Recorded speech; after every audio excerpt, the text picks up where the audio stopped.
Anna Karenina, Part 3, by Leo Tolstoy, narrated by Kusi. Chapter 1.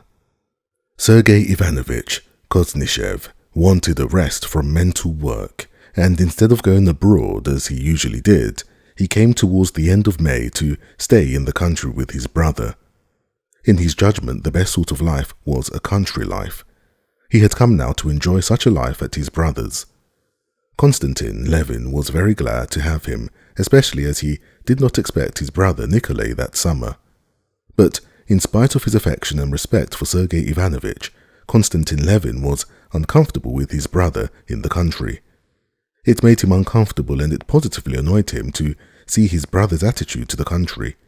To Konstantin Levin, the country was the background of life, that is, of pleasures, endeavours, labour. To Sergei Ivanovich, the country meant on one hand rest from work, on the other a valuable antidote to the corrupt influences of town, which he took with satisfaction and a sense of its utility. To Konstantin Levin, the country was good first because it afforded a field for labour, of the usefulness of which there could be no doubt. To Sergei Ivanovich, the country was particularly good because there it was possible and fitting to do nothing. Moreover, Sergei Ivanovich's attitude to the peasants rather piqued Konstantin. Sergei Ivanovich used to say that he knew and liked the peasantry, and he often talked to the peasants, which he knew how to do without affectation or condescension, and from every such conversation he would deduce general conclusions in favour of the peasantry and in confirmation of his knowing them. Konstantin Levin did not like such an attitude to the peasants. To Konstantin, the peasant was simply the chief partner in their common labour, and in spite of all the respect and the love, almost like that of kinship, he had for the peasant, sucked in probably, as he said himself, with the milk of his peasant nurse, still as a fellow worker with him, while sometimes enthusiastic over the vigour, gentleness, and justice of these men, he was very often, when their common labours called for their qualities, exasperated with the peasant for his carelessness, lack of method, drunkenness, and lying. If he had been asked whether he liked or didn't like the peasants, Konstantin Levin would have been absolutely at a loss what to reply. He liked and did not like the peasants, just as he liked and did not like men in general. Of course, being a good-hearted man, he liked men rather than he disliked them, and so too with the peasants. But like or dislike the people as something apart he could not only because he lived with the people and all the interests were bound up with theirs, but also because he regarded himself as a part of the people, did not see any special qualities or failings distinguishing himself and the people, and could not contrast himself with them. Moreover, although he had lived so long in the closest relations with the peasants, as farmer and arbitrator, and, what was more, as adviser, the peasants trusted him, and for 30 miles round they would come to ask his advice. He had no definite views of the people, and would have been as much at a loss to answer the question whether he knew the people as the question whether he liked them. For him to say he knew the peasantry would have been the same as to say he knew men. He was continually watching and getting to know people of all sorts, and among them peasants, whom he regarded as good and interesting people, and he was continually observing new points in them, altering his former views of them and forming new ones. With Sergei Ivanovich it was quite the contrary. Just as he liked and praised the country life in comparison with the life he did not like, so too he liked the peasantry in contradistinction to the class of men he did not like, and so too he knew the peasantry as something distinct from and opposed to men generally. In his methodical brain there were distinctly formulated certain aspects of peasant life, deduced partly from that life itself, but chiefly from contrast with other modes of life. He never changed his opinion of the peasantry and his sympathetic attitude towards them. In the discussions that arose between the brothers on their views of the peasantry, Sergei Ivanovich always got the better of his brother, precisely because Sergei Ivanovich had definite ideas about the peasant, his character, his qualities, and his tastes. Konstantin Levin had no definite and unalterable idea on the subject, and so in their arguments, Konstantin was readily convicted of contradicting himself. In Sergei Ivanovich's eyes, his younger brother was a capital fellow, with his heart in the right place, as he expressed it in French, but with a mind which, though fairly quick, was too much influenced by the impressions of the moment, and consequently filled with contradictions. With all the condescension of an elder brother, he sometimes explained to him the true import of things, but he derived little satisfaction from arguing with him, because he got the better of him too easily. Konstantin Levin regarded his brother as a man of immense intellect and culture, as generous in the highest sense of the word, and possessed of a special faculty for working for the public good.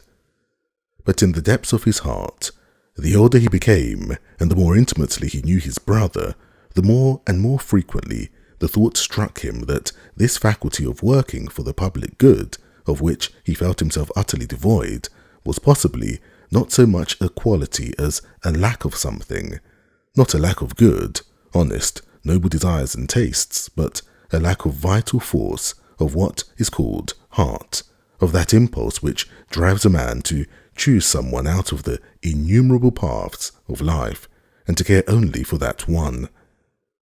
The better he knew his brother, the more he noticed that Sergei Ivanovich and many other people who worked for the public welfare were not led by an impulse of the heart to care for the public good, but reasoned from intellectual considerations that it was a right thing to take interest in public affairs, and consequently took interest in them.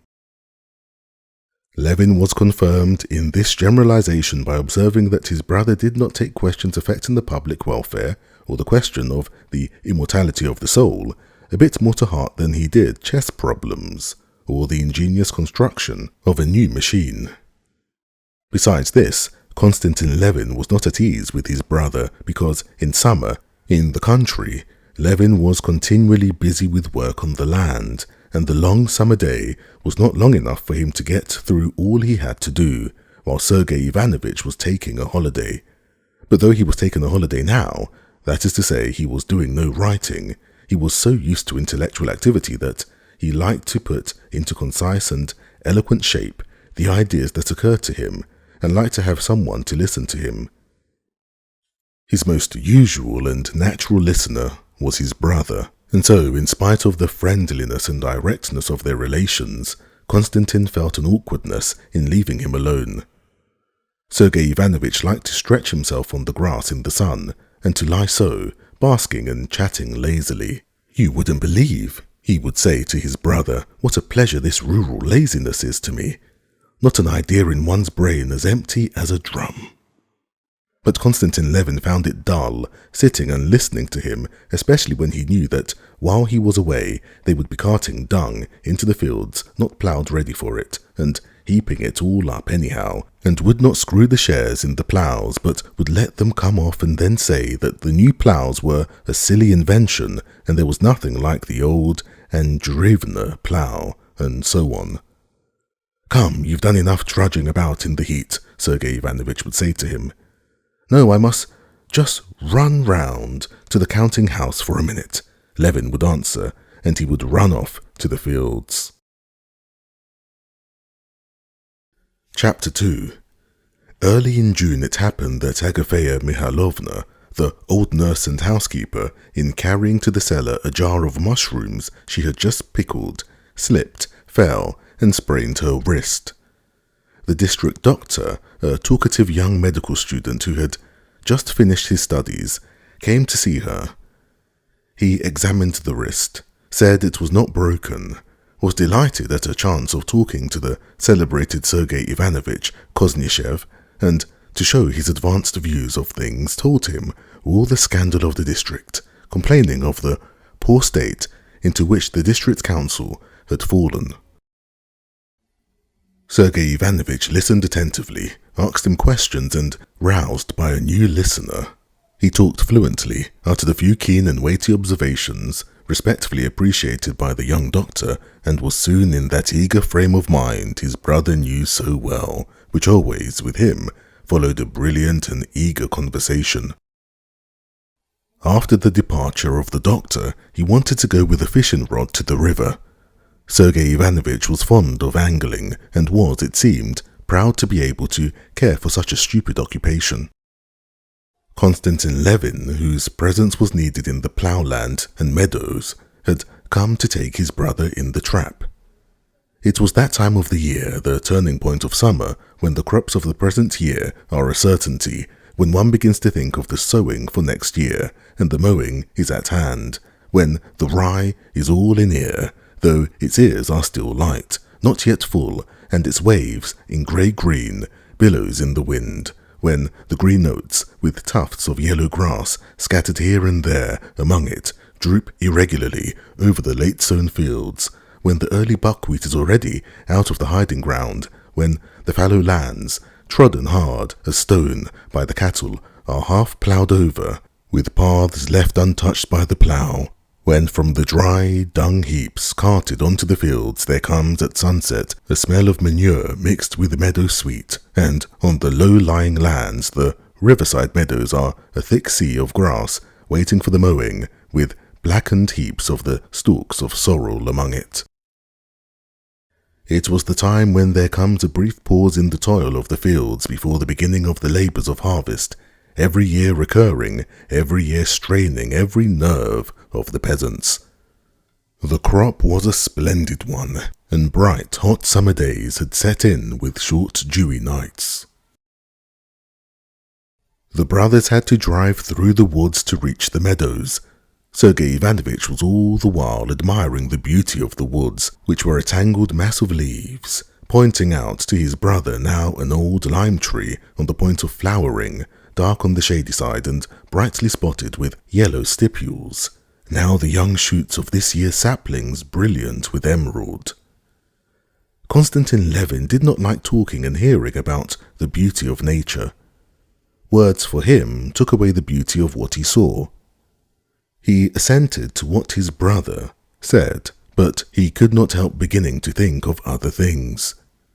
When they came out of the woods, all his attention was engrossed by the view of the fallow land on the upland, its parts yellow with grass, in parts trampled and checkered with furrows, in parts dotted with ridges of dung, and in parts even ploughed.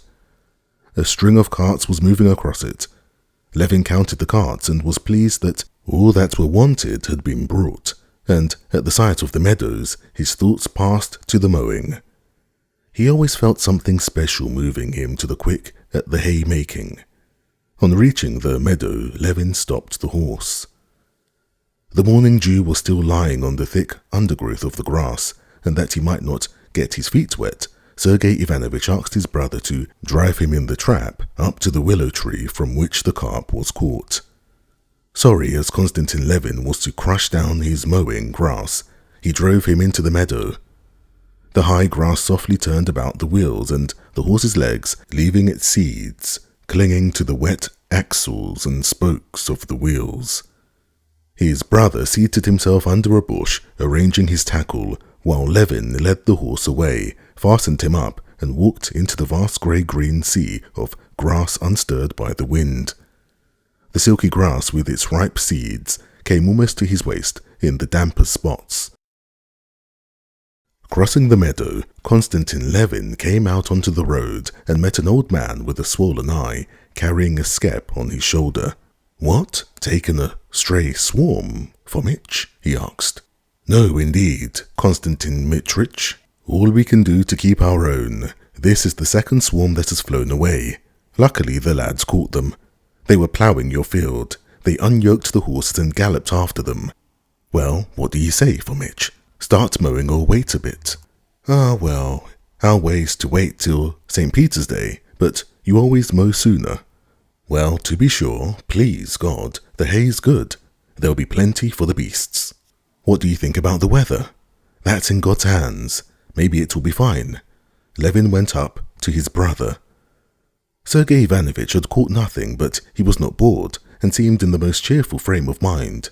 Levin saw that, stimulated by his conversation with the doctor, he wanted to talk.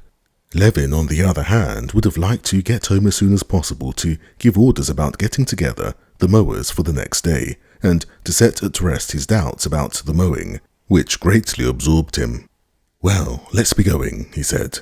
"Why be in such a hurry? Let's stay a little. But how wet you are. Even though one catches nothing, it's nice. That's the best thing about every part of sport, that one has to do with nature." "How exquisite this steely water is," said Sergei Ivanovich. "These riverside banks always remind me of the riddle. Do you know it? The grass says to the water, 'We quiver and we quiver.'" "I don't know the riddle," answered Levin wearily. Chapter 3.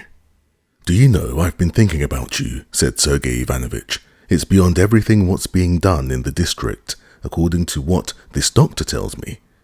He is a very intelligent fellow, and as I've told you before, I tell you again, it's not right for you not to go to the meetings, and altogether to keep out of the district's business.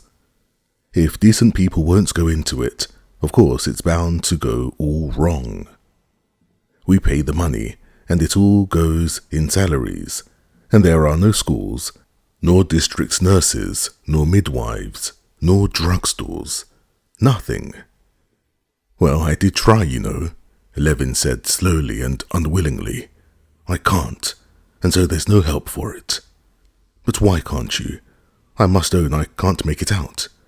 Indifference, incapacity, I won't admit. Surely it's not simply laziness." "None of those things. I've tried. I see I can do nothing," said Levin. He had hardly grasped what his brother was saying. Looking towards the ploughland across the river, he made out something black, but he could not distinguish whether it was a horse or the bailiff on horseback. "Why is it you can do nothing? You made an attempt and didn't succeed, as you think, and you give in. How can you have so little self-respect?" "Self-respect," said Levin, stung to the quick by his brother's words. "I don't understand. If they told me at college that other people understood the integral calculus, and I didn't, then pride would have come in. But in this case, one wants first to be convinced that one has certain qualifications for this sort of business, and especially that all this business is of great importance." "What? Do you mean to say it's not of importance?" said Sergei Ivanovich, stung to the quick, too, at his brother's considering anything of no importance that interested him, and still more at his obviously paying little attention to what he was saying. "I don't think it important. It does not take hold of me. I can't help it," answered Levin, making out that what he saw was the bailiff, and that the bailiff seemed to be letting the peasants go off the ploughed land. They were turning the plough over. Can they have finished ploughing? He wondered. "Come, really though," said the elder brother, with a frown on his handsome, clever face. "There's a limit to everything. It's very well to be original and genuine, and to dislike everything conventional. I know all about that, but really, what you're saying either has no meaning or it has a very wrong meaning. How can you think it's a matter of no importance whether the peasant, whom you love, as you assert—" "I never did assert it," thought Konstantin Levin, "dies without help? The ignorant peasant woman starve, the children, and the people stagnate in darkness and are helpless in the hands of every village clerk, while you have at your disposal a means of helping them, and don't help them because, to your mind, it's of no importance." And Sergei Ivanovich put before him the alternative. Either you are so undeveloped that you can't see all that you can do, or you won't sacrifice your ease, your vanity, or whatever it is, to do it. Konstantin Levin felt that there was no course open to him but to submit, or to confess to a lack of zeal for the public good, and this mortified him and hurt his feelings. "It's both," he said resolutely. "I don't see that it was possible. What? Was it impossible if the money were properly laid out to provide medical aid? Impossible as it seems to me, for the 3,000 square miles of our district, what with our thaws and the storms and the work in the fields, I don't see how it is possible to provide medical aid all over. And besides, I don't believe in medicine. Oh well, that's unfair. I can quote to you thousands of instances, but the schools, anyway. Why have schools? What do you mean? Can there be two opinions of the advantage of education? If it's a good thing for you, it's a good thing for everyone. Konstantin Levin felt himself morally pinned against a wall, and so he got hot, and unconsciously blurted out the chief cause of his indifference to public business. Perhaps it may be all very good, but why should I worry myself about establishing dispensaries which I shall never make use of, and schools to which I shall never send my children, to which even peasants don't want to send their children, and to which I have no very firm faith that they ought to send them, said he. Sergei Ivanovich was for a minute surprised at this unexpected view of the subject, but he promptly made a new plan of attack. He was silent for a little, drew out a hook, threw it in again, and turned to his brother smiling. Come now, in the first place, the dispensary is needed. We ourselves sent for the district doctor, for Agafea Mihailovna. Oh well, but I fancy her wrist will never be straight again. That remains to be proved. Next, the peasant who can read and write is as a workman of the more use and value to you. No, you can ask anyone you like, Konstantin Levin answered with decision. The man that can read and write is much inferior as a workman, and mending the high roads is an impossibility, and as soon as they put up bridges, they're stolen. Still, that's not the point, said Sergei Ivanovich, frowning. He disliked contradiction, and still more, arguments that were continually skipping from one thing to another, introducing new and disconnected points, so that there was no knowing to which to reply. Do you admit that education is a benefit for the people? Yes, I admit it, said Levin without thinking, and he was conscious immediately that he had said what he did not think. He felt that if he admitted that, it would be proved that he had been talking meaningless rubbish. How it would be proved he could not tell, but he knew that this would inevitably be logically proved to him, and he awaited the proofs. The argument turned out to be far simpler than he had expected. If you admit that it is beneficial, said Sergei Ivanovich, then, as an honest man, you cannot help caring about it and sympathizing with the movement, and so wishing to work for it. But I still do not admit this movement to be just, said Konstantin Levin, reddening a little. What? But you said just now. That's to say, I don't admit its being either good or possible. That you can't tell without making the trial.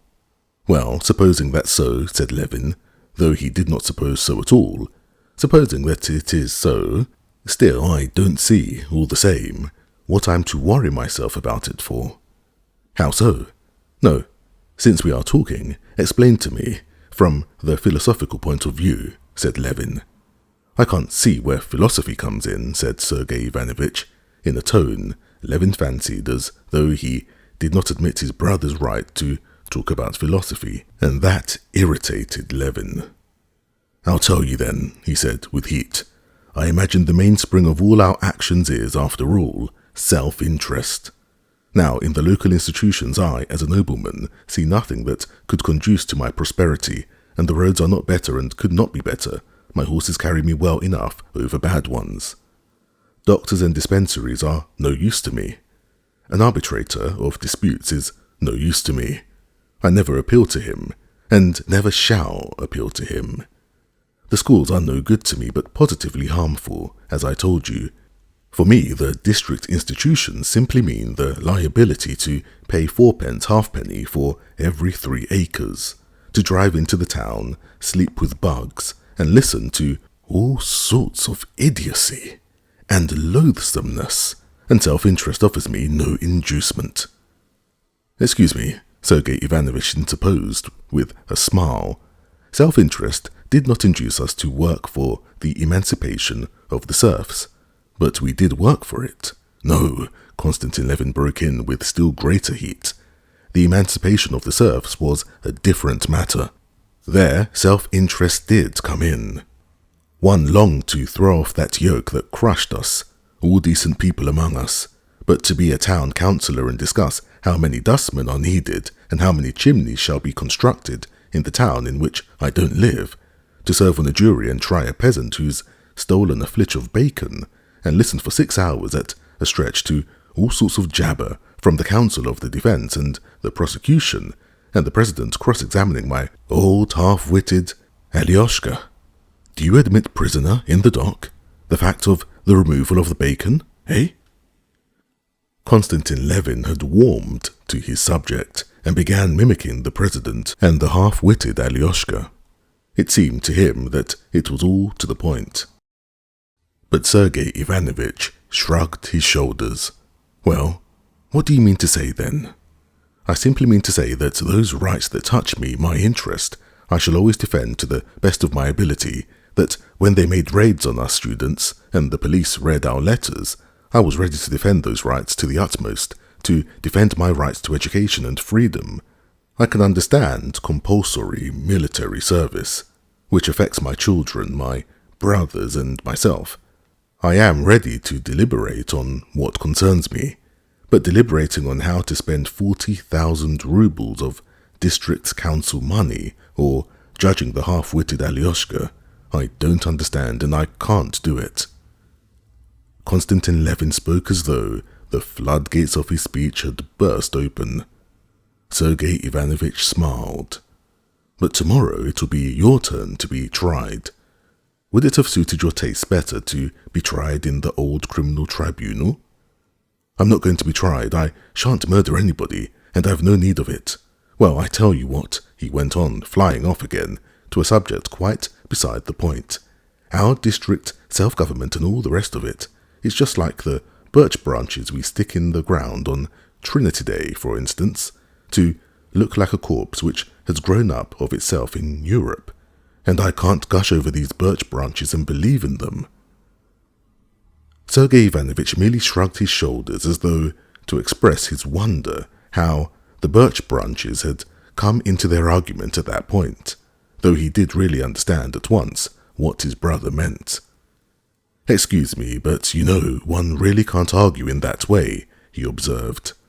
But Konstantin Levin wanted to justify himself for the failing, of which he was conscious, of lack of zeal for the public welfare, and he went on.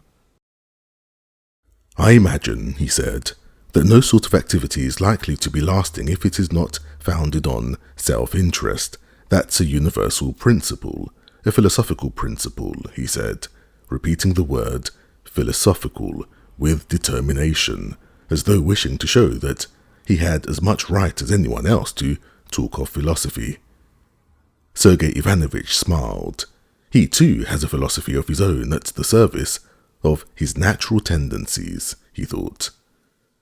"Come, you'd better let philosophy alone," he said. "The chief problem of the philosophy of all ages consists just in finding the indispensable connection which exists between individual and social interests. But that's not to the point. What is to the point is a correction I must make in your comparison.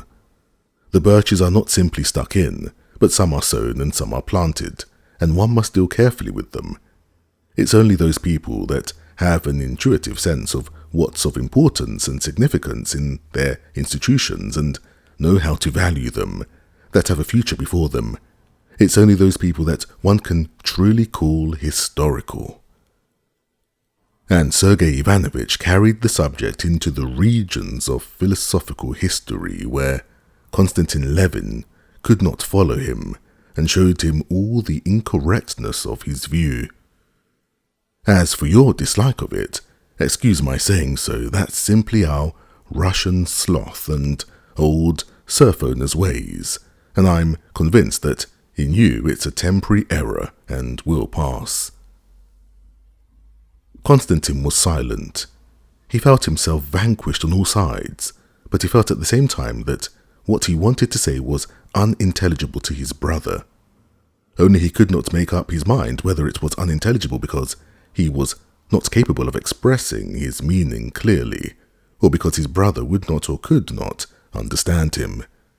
But he did not pursue the speculation, and without replying, he fell to musing on a quite different and personal matter. Sergei Ivanovich wound up the last line, untied the horse, and they drove off. Chapter 4. The personal matter that absorbed Levin during his conversation with his brother was this. Once in a previous year, he had gone to look at the mowing and been made very angry by the bailiff. He had recourse to his favourite means for regaining his temper. He took a scythe from a peasant and began mowing. He liked the work so much that he had several times tried his hand at mowing since. He had cut the whole of the meadow in front of his house, and this year, ever since the early spring, he had cherished the plan for mowing for whole days together with the peasants. Ever since his brother's arrival, he had been in doubt whether to mow or not. He was loath to leave his brother alone all day long, and he was afraid his brother would laugh at him about it. But as he drove into the meadow and recalled the sensations of mowing, he came near deciding that he would go mowing. After the irritating discussion with his brother, he pondered over the intention again. I must have physical exercise or my temper will certainly be ruined, he thought, and he determined he would go mowing, however awkward he might feel about it, with his brother or the peasants. Towards evening, Konstantin Levin went to his counting house, gave directions as to the work to be done, and sent about the village to summon the mowers for the morrow, to cut the hay in Kalinov meadow, the largest and best of his grasslands. And send my scythe, please, to Tit, for him to set it, and bring it round tomorrow. I shall maybe do some mowing myself too, he said, trying not to be embarrassed. The bailiff smiled and said, yes, sir. At tea, the same evening, Levin said to his brother, I fancy the fine weather will last. Tomorrow I shall start mowing. I'm so fond of that form of field labour, said Sergei Ivanovich. I'm awfully fond of it. I sometimes mow myself with the peasants, and tomorrow I want to try mowing the whole day. Sergei Ivanovich lifted his head and looked with interest at his brother. How do you mean? Just like one of the peasants all day long? Yes, it's very pleasant, said Levin. It's splendid as exercise, only you'll hardly be able to stand it, said Sergei Ivanovich, without a shade of irony. I've tried it. It's hard work at first, but you get into it. I dare say I'll manage to keep it up. Really, what an idea. But tell me, how do the peasants look at it? I suppose they laugh in their sleeves at their masters being such a queer fish. No, I don't think so, but it's so delightful, and at the same time such hard work, that one has no time to think about it. But how will you do about dining with them? To send you a bottle of Lafitte and roast turkey out there would be a little awkward. No, I'll simply come home at the time of their noonday rest. Next morning, Konstantin Levin got up earlier than usual, but he was detained giving directions on the farm, and when he reached the mowing grass, the mowers were already at their second row. From the uplands he could get a view of the shaded cut part of the meadow below, and its greyish ridges of cut grass and the black heaps of coats taken off by the mowers at the place from which they had started cutting. Gradually, as he rode towards the meadow, the peasants came into sight, some in coats, some in their shirts mowing, one behind another in a long string, swinging their scythes differently. He counted 42 of them. They were mowing slowly over the uneven, low-lying parts of the meadow where there had been an old dam. Levin recognized some of his old men. Here was old Yermil in a very long white smock, bending forward to swing a scythe. There was a young fellow, Vaska, who had been a coachman of Levin's, taking every row with a wide sweep. Here too was Tit, Levin's preceptor, in the art of mowing, a thin little peasant. He was in front of all, and cut his wide row without bending, as though playing with the scythe. Levin got off his mare, and fastening her up by the roadside, went to meet Tit, who took a second scythe out of a bush and gave it to him. "It's ready, sir. It's like a razor. Cuts of itself," said Tit, taking off his cap with a smile and giving him the scythe. Levin took the scythe and began trying it. As they finished their rows, the mowers, hot and good-humoured, came out into the road one after another, and, laughing a little, greeted the master. They all stared at him, but no one made any remark, till a tall old man, with a wrinkled, beardless face, wearing a short sheepskin jacket, came out into the road and accosted him. "Look ye now, master. Once take a hold of the rope, there's no letting it go," he said, and Levin heard smothered laughter among the mowers. "I'll try not to let it go," he said, taking his hand behind Tit and waiting for the time to begin. "Mind you," repeated the old man. Tit made room and Levin started behind him. The grass was short close to the road, and Levin, who had not done any mowing for a long while, and was disconcerted by his eyes fastened upon him, cut badly for the first moments, though he swung his scythe vigorously. Behind him he heard voices. "It's not set right. Handle's too high. See how he has to stoop to it," said one. "Press more on the heel," said another. "Never mind, he'll get on all right," the old man resumed. "He's made a start. You swing it too wide. You'll tire yourself out. The master, sure, does his best for himself. But see the grass missed out. For such work us fellows would catch it." The grass became softer, and Levin, listening without answering, followed Tit, trying to do the best he could. They moved 100 paces. Tit kept moving on, without stopping, not showing the slightest weariness, but Levin was already beginning to be afraid he would not be able to keep it up, and was so tired. He felt as he swung his scythe that he was at the very end of his strength and was making up his mind to ask Tit to stop. But at that very moment, Tit stopped of his own accord and, stooping down, picked up some grass, rubbed his scythe, and began wetting it. Levin straightened himself and, drawing up a deep breath, looked around. Behind him came a peasant, and he, too, was evidently tired, for he stopped at once without waiting to mow up to Levin, and began wetting his scythe. Tit sharpened his scythe and Levin's, and they went on. The next time it was just the same. Tit moved on with sweep after sweep of his scythe, not stopping nor showing signs of weariness. Levin followed him, trying not to get left behind, and he found it harder and harder. The moments came when he felt he had no strength left, but at that very moment, Tit stopped and wetted the scythes. So they mowed the first row, and this long row seemed particularly hard work to Levin. But when the end was reached, and Tit, shouldering his scythe, began with deliberate stride returning on the tracks left by his heels in the cut grass, and Levin walked back in the same way over the space he had cut, in spite of the sweat that ran in streams over his face and fell in drops down his nose and drenched his back as though he had been soaked in water, he felt very happy. What delighted him particularly was that now he knew he would be able to hold out. His pleasure was only disturbed by his row not being well cut. "I will swing less with my arm and more with my whole body," he thought, comparing Tit's row, which looked as if it had been cut with a line, with his own unevenly and irregularly lying grass.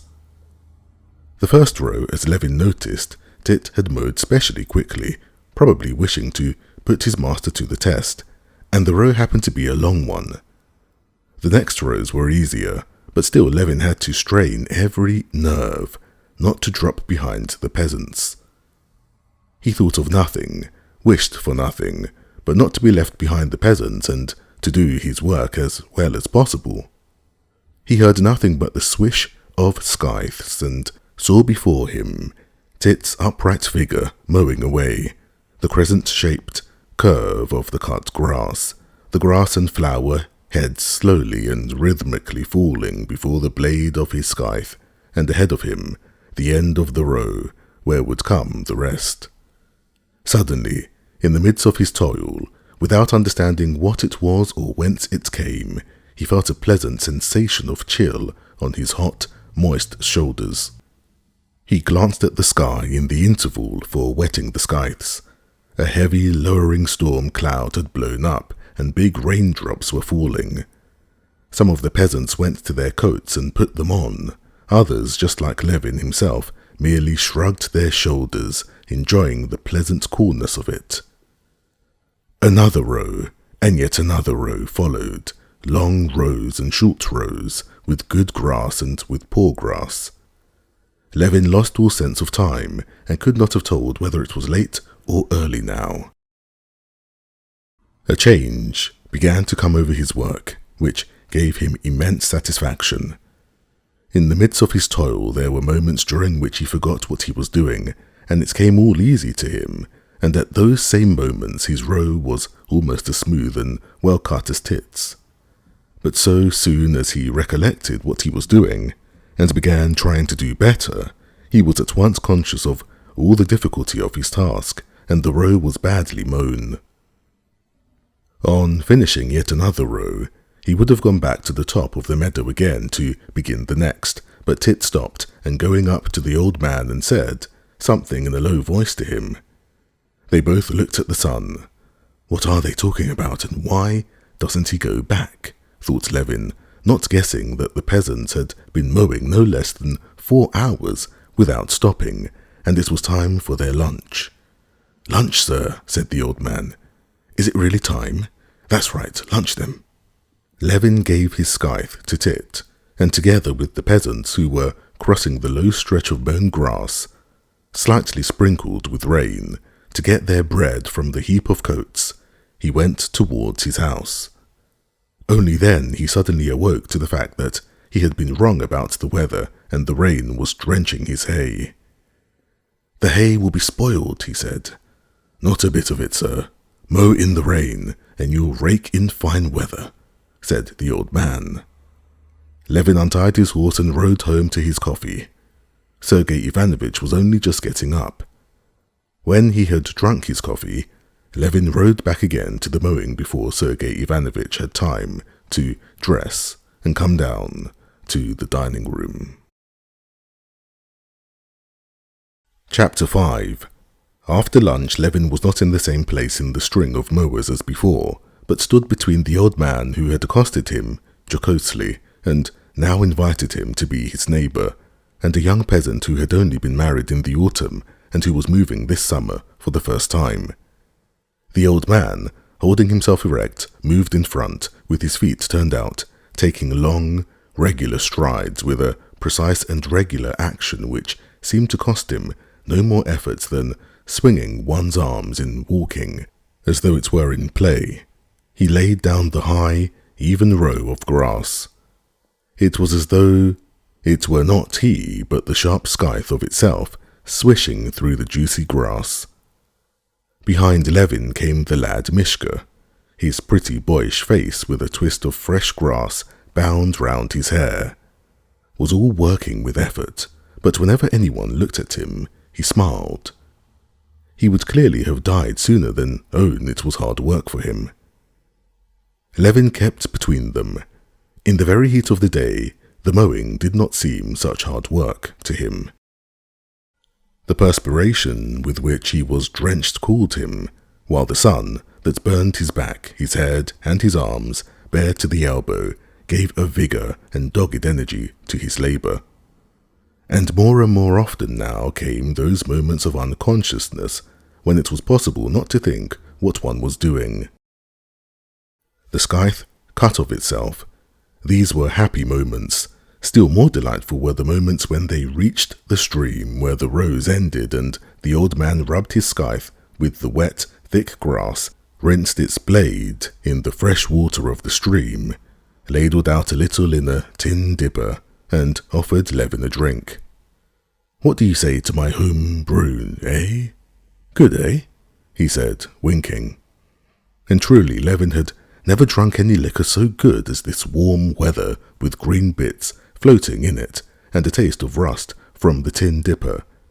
And immediately after this came the delicious, slow saunter with his hand on the scythe, during which he could wipe away the streaming sweat, take deep breaths of air, and look about at the long string of mowers and at what was happening around in the forest and the country.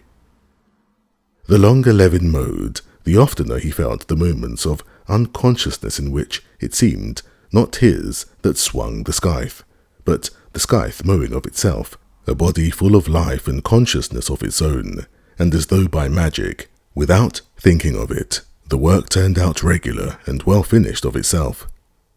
These were the most blissful moments.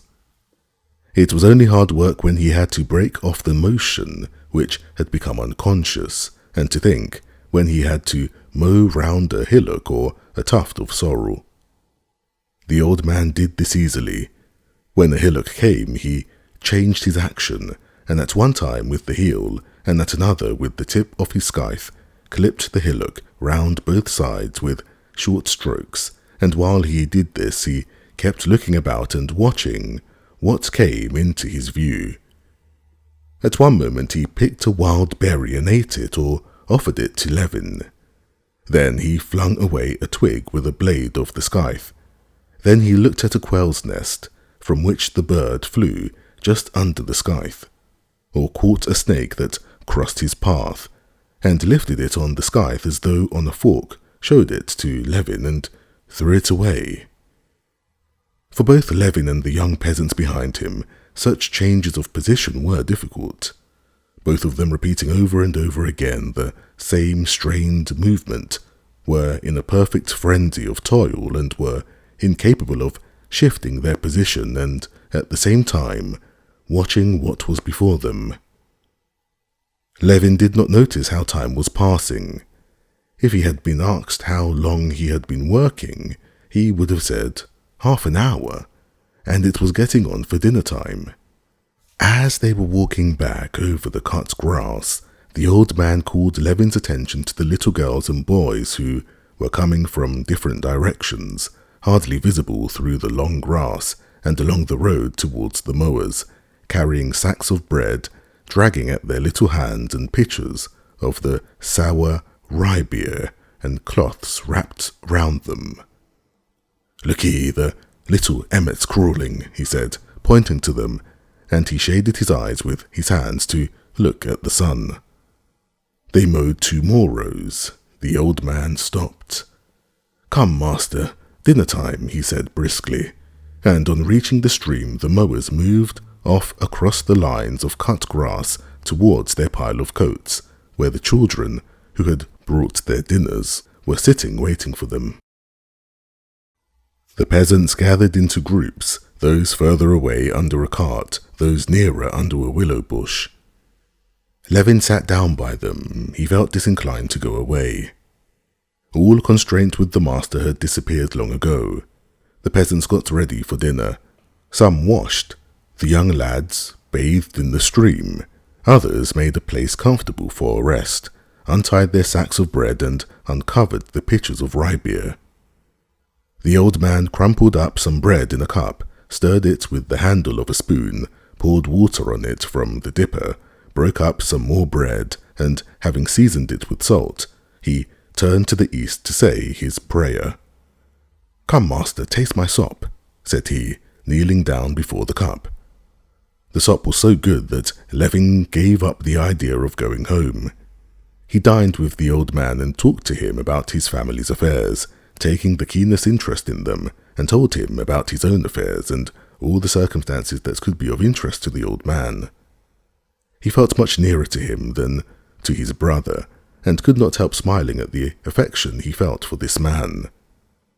When the old man got up again, said his prayer, and lay down under a bush, putting some grass under his head for a pillow, Levin did the same, and in spite of the clinging flies that were so persistent in the sunshine and the midges that tickled his hot face and body, he fell asleep at once and only waked when the sun had passed to the other side of the bush and reached him.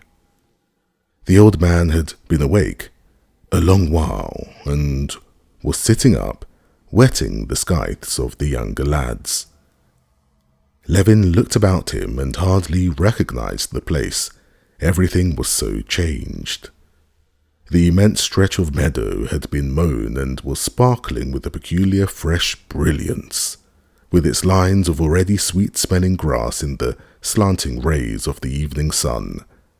And the bushes about the river had been cut down, and the river itself, not visible before, now gleaming like steel in its bends, and the moving, ascending peasants, and the sharp wall of grass of the unmown part of the meadow, and the hawks hovering over the stripped meadow, all was perfectly new. Raising himself, Levin began considering how much had been cut and how much more could still be done that day. The work done was exceptionally much for 42 men. They had cut the whole of the big meadow, which had, in the years of serf labour, taken 30 scythes 2 days to mow. Only the corners remained to do, where the rows were short. But Levin felt a longing to get as much mowing done that day as possible, and was vexed with the sun sinking so quickly in the sky. He felt no weariness. All he wanted was to get his work done more and more quickly, and as much done as possible. "Could you cut up Mashkin upland too? What do you think?" he said to the old man. "As God wills, the sun's not high. A little vodka for the lads?" At the afternoon rest, when they were sitting down again and those who smoked had lighted their pipes, the old man told the men that Mashkin uplands to be cut, there'll be some vodka. "Why not cut it? Come on, Tit, we'll look sharp. We can eat at night. Come on," cried voices, and eating up their bread, the mowers went back to work. "Come, lads, keep it up," said Tit, and ran on ahead almost on a trot. Get along," said the old man, hurrying after him and easily overtaking him. "I'll mow you down, look out." And young and old moved away, as though they were racing with one another. But however fast they worked, they did not spoil the grass, and the rows were laid just as neatly and exactly. The little piece left uncut in the corner was mown in 5 minutes. The last of the mowers were just ending their rows, while the foremost snatched up their coats into their shoulders and crossed the road towards Mashkin upland. The sun was already sinking into the trees when they went with their jingling dippers into the wooded ravine of Mashkin upland. The grass was up to their waists in the middle of the hollow, soft, tender and feathery, spotted here and there among the trees with wild heart's ease. After a brief consultation whether to take the roads lengthwise or diagonally, Prohor Yemelin, also a renowned mower, a huge black-haired peasant, went on ahead. He went up to the top, turned back again and started mowing, and they all proceeded to form in line behind him, going downhill through the hollow and uphill right up to the edge of the forest. The sun sank behind the forest. The dew was falling by now. The mowers were in the sun only on the hillside, but below, where a mist was rising, and on the opposite side, they mowed into the fresh, dewy shade. The work went rapidly. The grass cut with a juicy sound and was at once laid in high, fragrant rows. The mowers from all sides, brought closer together in the short row, kept urging one another on to the sound of jingling dippers and clanging scythes, and the hiss of the whetstones sharpening them, and good-humoured shouts. Levin still kept between the young peasant and the old man. The old man, who had put on his short sheepskin jacket, was just as good-humoured, jocose and free in his movements. Among the trees they were continually cutting with their scythes the so-called birch mushrooms, swollen fat in the succulent grass. But the old man bent down every time he came across a mushroom, picked it up and put it in his bosom. "Another present for my old woman," he said as he did so. Easy as it was to mow the wet, soft grass, it was hard work going up and down the steep sides of the ravine. But this did not trouble the old man. Swinging his scythe just as ever and moving his feet in their big, plated shoes with firm, little steps, he climbed slowly up the steep place, and though his breeches hanging out below his smock, and his whole frame trembled with effort, he did not miss one blade of grass or one mushroom on his way, and kept making jokes with the peasants and Levin. Levin walked after him and often thought he must fall as he climbed with a scythe up a steep cliff where it would have been hard work to clamber without anything. But he climbed up and did what he had to do. He felt as though some external force were moving him. Chapter 6. Mashkin Upland was mown. The last row finished. The peasants had put on their coats and were gaily trudging home. Levin got on his horse and, parting regretfully from the peasants, rode homewards. On the hillside he looked back. He could not see them in the mist that had risen from the valley. He could only hear rough, good-humoured voices, laughter, and the sound of clanking scythes. Sergei Ivanovich had long ago finished dinner and was drinking iced lemon and water in his own room, looking through the reviews and papers which he had only just received by post, when Levin rushed into the room, talking merrily, with his wet and matted hair sticking to his forehead and his back and chest grimed and moist. "We mowed the whole meadow. Oh, it's nice, delicious. And how have you been getting on?" said Levin, completely forgetting the disagreeable conversation of the previous day. "Mercy, what do you look like?" said Sergei Ivanovich, for the first moment looking round with some dissatisfaction. "And the door, do shut the door," he cried. "You must have let in a dozen at least." Sergei Ivanovich could not endure flies, and in his own room he never opened the window except at night, and carefully kept the door shut. "Not one on my honour, but if I have, I'll catch them. You wouldn't believe what a pleasure it is. How have you spent the day?" "Very well, but have you really been mowing the whole day? I expect you're hungry as a wolf. Kuzma has got everything ready for you." "No, I don't feel hungry even. I had something to eat there, and I'll go and wash." "Yes, go along, and I'll come to you directly," said Sergei Ivanovich, shaking his head as he looked at his brother. "Go along, make haste," he added, smiling, and gathering up his books, he prepared to go too. He too felt suddenly good-humoured and disinclined to leave his brother's side. "But what did you do while it was raining?" "Rain? Why, there was scarcely a drop. I'll come directly." "So you had a nice day too? That's first rate." And Levin went off to change his clothes. 5 minutes later the brothers met in the dining room.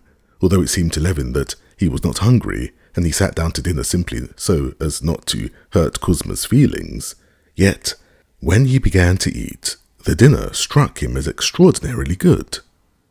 Sergei Ivanovich watched him with a smile. "Oh, by the way, there's a letter for you," said he.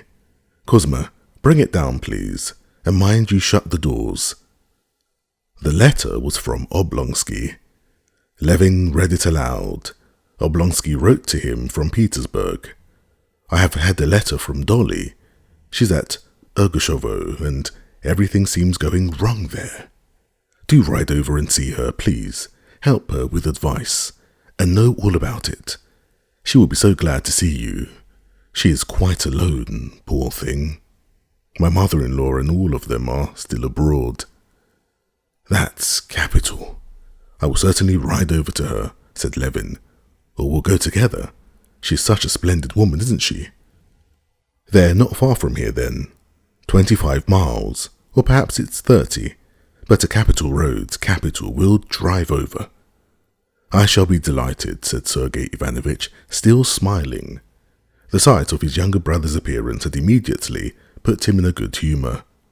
"Well, you have an appetite," he said. looking at his dark red, sunburnt face and neck bent over the plate. Splendid. You can't imagine what an effectual remedy it is for every sort of foolishness. I want to enrich medicine with a new word. Arbeitskur. Well, but you don't need it, I should fancy. No, but for all sorts of nervous invalids. Yes, it ought to be tried. I had meant to come to the mowing to look at you, but it was so unbearably hot that I got no further than the forest. I sat there a little and went on by the forest to the village, met your old nurse, and sounded her as to the peasant's view of you. As far as I can make out, they don't approve of this, she said. It's not a gentleman's work. Altogether, I fancy that, in the people's ideas, there are very clear and definite notions of certain, as they call it, gentlemanly lines of action, and they don't sanction the gentry's moving outside bounds, clearly laid down in their ideas. Maybe so, but anyway it's a pleasure such as I have never known in my life, and there's no harm in it, you know, is there? Answered Levin. I can't help it if they don't like it, though I do believe it's all right, eh? Altogether, pursued Sergei Ivanovitch, you're satisfied with your day? Quite satisfied. We cut the whole meadow, and such a splendid old man I made friends with there. You can't fancy how delightful he was. Well, so you're content with your day, and so am I.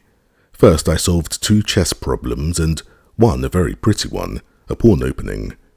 I'll show it to you. And then I thought over our conversation yesterday. Eh? Our conversation yesterday? Said Levin, blissfully dropping his eyelids and drawing deep breaths after finishing his dinner, and absolutely incapable of recalling what their conversation yesterday was about. I think you are partly right.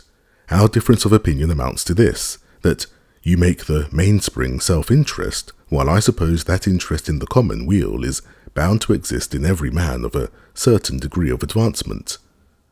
Possibly you are right too, that action unfounded on material interest would be more desirable.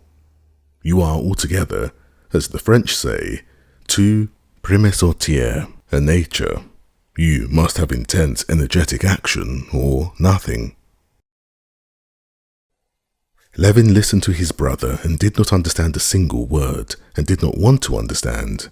He was only afraid of his brother, that he might ask him some question which would make it evident he had not heard.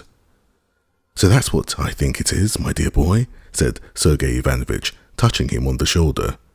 Yes, of course, but do you know, I won't stand up for my view, answered Levin, with a guilty, childlike smile. Whatever was it I was disputing about? He wondered. Of course, I'm right, and he is right, and it's all first rate. Only I must go round to the counting house and see to things. He got up, stretching and smiling. Sergei Ivanovitch smiled too. If you want to go out, let's go together, he said, disinclined to be parted from his brother, who seemed positively breathing out freshness and energy. Come, we'll go to the counting house, if you have to go there.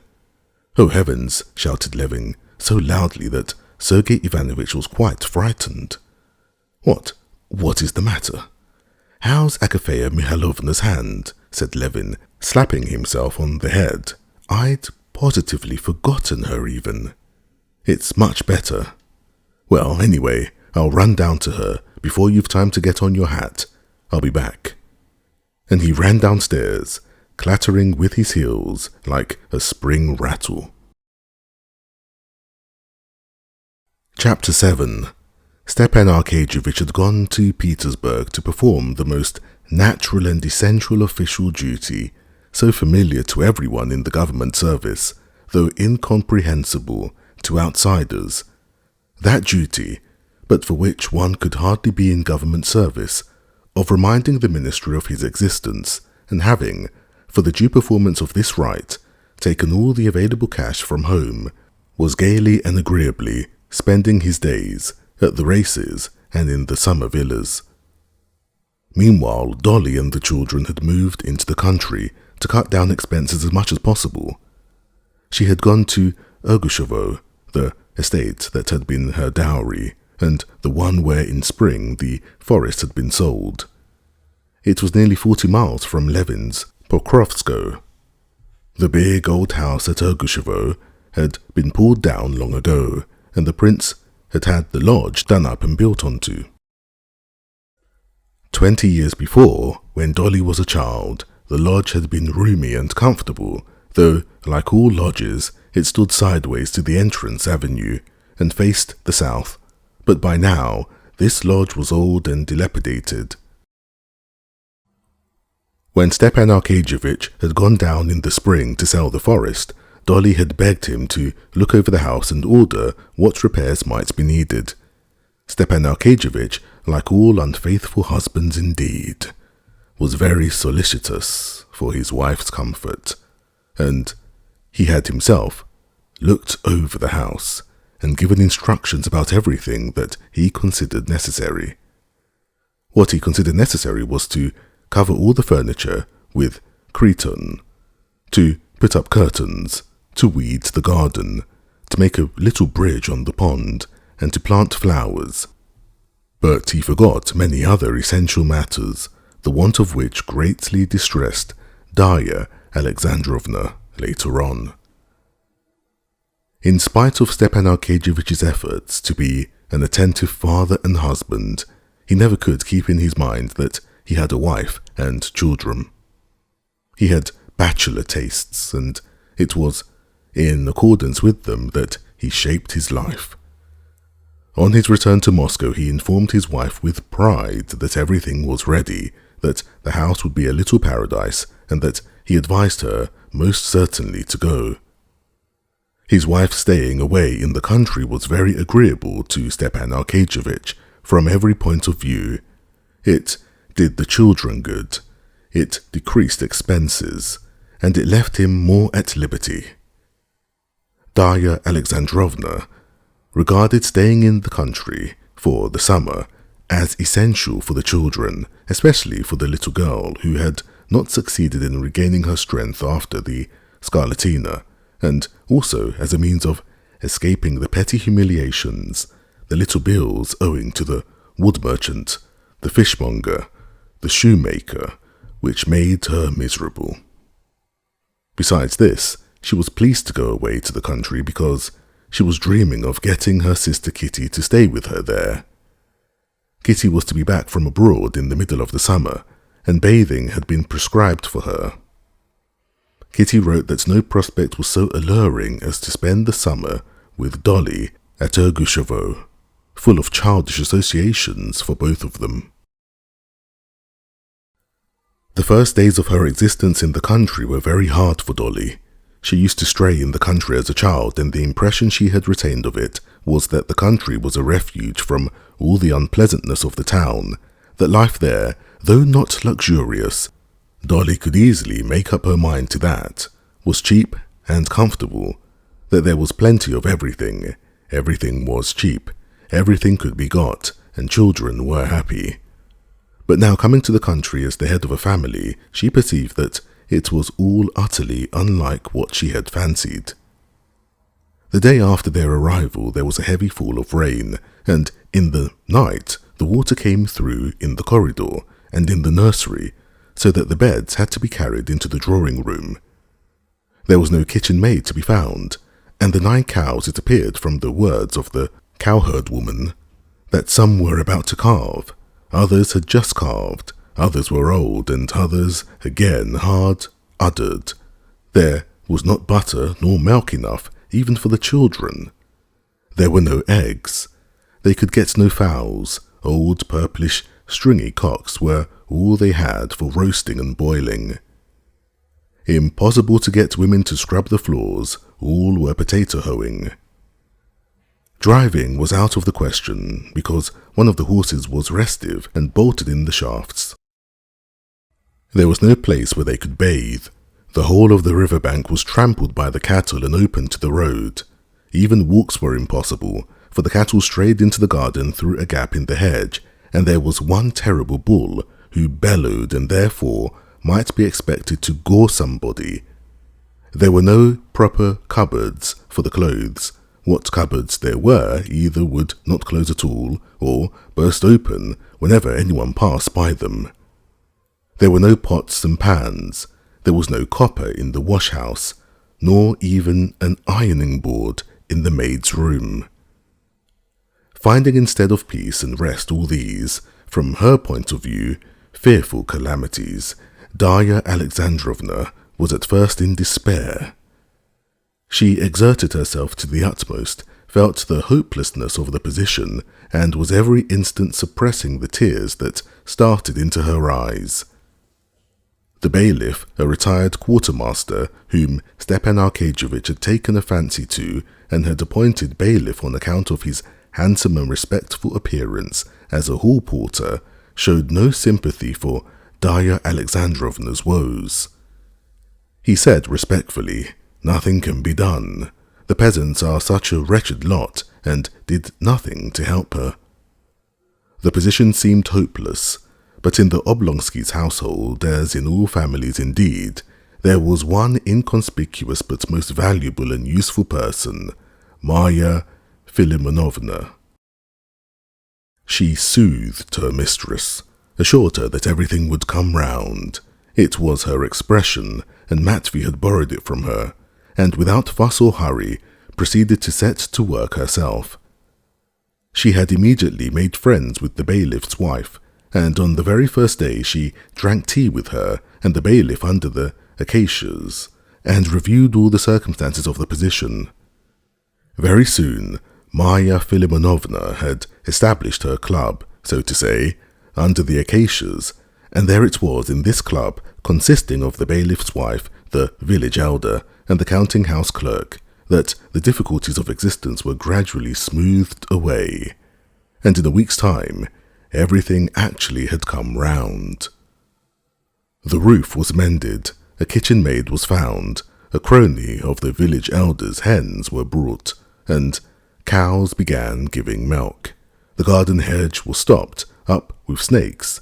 The carpenters made a mangle, hooks were put into the cupboards, and they ceased to burst open spontaneously, and an iron board, covered with army cloth, was placed across from the arm of the chair to the chest of drawers, and there was a smell of flat irons in the maid's room.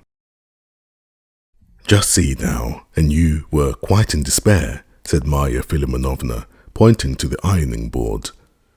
They even rigged up a bathing shed of straw hurdles. Lily began to bathe, and Darya Alexandrovna began to realize, if only in part, her expectations, if not of a peaceful, at least of a comfortable life in the country. Peaceful with 6 children, Darya Alexandrovna could not be. One would fall ill, another might easily become so, a third would be without something necessary, a fourth would show symptoms of a bad disposition, and so on. Rare indeed were the brief periods of peace, but these cares and anxieties were for Darya Alexandrovna the sole happiness possible. Had it not been for them, she would have been left alone to brood over her husband who did not love her. And besides, hard enough it was for the mother to hear the dread of illness, the illnesses themselves, and the grief of seeing signs of evil propensities in her children. The children themselves were even now repaying her in small joys for her sufferings. Those joys were so small that they passed unnoticed. Like gold in sand, and at bad moments she could see nothing but the pain, nothing but sand, but there were good moments too when she saw nothing but the joy, nothing but gold. Now, in the solitude of the country, she began to be more and more frequently aware of those joys. Often, looking at them, she would make every possible effort to persuade herself that she was mistaken, that she as a mother was partial to her children. All the same, she could not help saying to herself that she had charming children, all 6 of them in different ways, but a set of children such as is not often to be met with, and she was happy in them and proud of them. Chapter 8. Towards the end of May, when everything had been more or less satisfactorily arranged, she received her husband's answer to her complaints of the disorganized state of things in the country. He wrote begging her forgiveness for not having thought of everything before and promised to come down at the first chance. This chance did not present itself until the beginning of June. Darya Alexandrovna stayed alone in the country. On the Sunday in St. Peter's week, Darya Alexandrovna drove to Mass for all her children to take the sacrament. Darya Alexandrovna, in her intimate philosophical talks with her sister, her mother, and her friends, very often astonished them by the freedom of her views in regard to religion. She had a strange religion of transmigration of souls, all her own, in which she had firm faith, troubling herself little about the dogmas of the Church. But in her family, she was strict in carrying out all that was required by the Church, and not merely in order to set an example, but with all her heart in it. The fact that the children had not been at the sacrament for nearly a year worried her extremely, and with the full approval and sympathy of Marya Filimonovna, she decided that this should take place now in the summer. For several days before, Darya Alexandrovna was busily deliberating on how to dress all the children. Frocks were made or altered and washed, seams and flounces were let out, buttons were sewn on, and ribbons got ready. One dress, Tanya's, which the English governess had undertaken, cost Darya Alexandrovna much loss of temper. The English governess, in altering it, had made the seams in the wrong place, had taken up the sleeve too much, and altogether spoilt the dress. It was so narrow on Tanya's shoulders that it was quite painful to look at her. But Marya Filimonovna had the happy thought of putting in gussets and adding a little shoulder cape. The dress was set right, but there was nearly a quarrel with the English governess. In the morning, however, all was happily arranged, and towards 10 o'clock, the time at which they had asked the priest to wait for them for the Mass, the children in their new dresses, with beaming faces, stood on the step before the carriage waiting for their mother. To the carriage, instead of the restive raven, they had harnessed, thanks to the representations of Marya Filimonovna, the bailiff's horse, Brownie, and Darya Alexandrovna, delayed by anxiety over her own attire, came out and got in, dressed in a white muslin gown. Darya Alexandrovna had done her hair and dressed with care and excitement. In the old days she had dressed for her own sake, to look pretty and be admired. Later on, as she got older, dress became more and more distasteful to her. She saw that she was losing her good looks, but now she began to feel pleasure and interest in dress again. Now she did not dress for her own sake, not for the sake of her own beauty, but simply that, as the mother of those exquisite creatures, she might not spoil the general effect. And looking at herself for the last time in the looking-glass, she was satisfied with herself. She looked nice. Not nice as she would have wished to look, nice in old days at a ball, but nice for the object which she now had in view. In the church there was no one but the peasants, the servants and their womenfolk, but Darya Alexandrovna saw, or fancied she saw, the sensation produced by her children and her. The children were not only beautiful to look at in their smart little dresses, but they were charming in the way they behaved. Alyosha, it is true, did not stand quite correctly. He kept turning round, trying to look at his little jacket from behind, but all the same he was wonderfully sweet. Tanya behaved like a grown-up person, and looked after the little ones, and the smallest, Lily, was bewitching in her naive astonishment at everything, and it was difficult not to smile when, after taking the sacrament, she said in English, "Please, some more." On the way home, the children felt that something solemn had happened, and they were very sedate. Everything went happily at home too, but at lunch, Grisha began whistling, and what was worse, was disobedient to the English governess, and was forbidden to have any tart. Darya Alexandrovna would not have let things go so far on such a day had she been present, but she had to support the English governess's authority, and she upheld her decision that Grisha should have no tart. This rather spoiled the general good humour. Grisha cried, declaring that Nikolinka had whistled too, and he was not punished, and that he wasn't crying for the tart. He didn't care, but at being unjustly treated. This was really too tragic, and Darya Alexandrovna made up her mind to persuade the English governess to forgive Grisha, and she went to speak to her. But on the way, as she passed the drawing room, she beheld a scene, filling her heart with such pleasure that the tears came into her eyes, and she forgave the delinquent herself. The culprit was sitting at the window in the corner of the drawing room. Beside him was standing Tanya with a plate. On the pretext of wanting to give some dinner to her dolls, she had asked the governess's permission to take her share of tart to the nursery, and had taken it instead to her brother. While still weeping over the injustice of his punishment, he was eating the tart and kept saying through his sobs, "Eat yourself. Let's eat it together. Together." Tanya had at first been under the influence of her pity for Grisha, then of a sense of her noble action, and tears were standing in her eyes too, but she did not refuse and ate her share. On catching sight of their mother, they were dismayed, but looking into her face, they saw they were not doing wrong.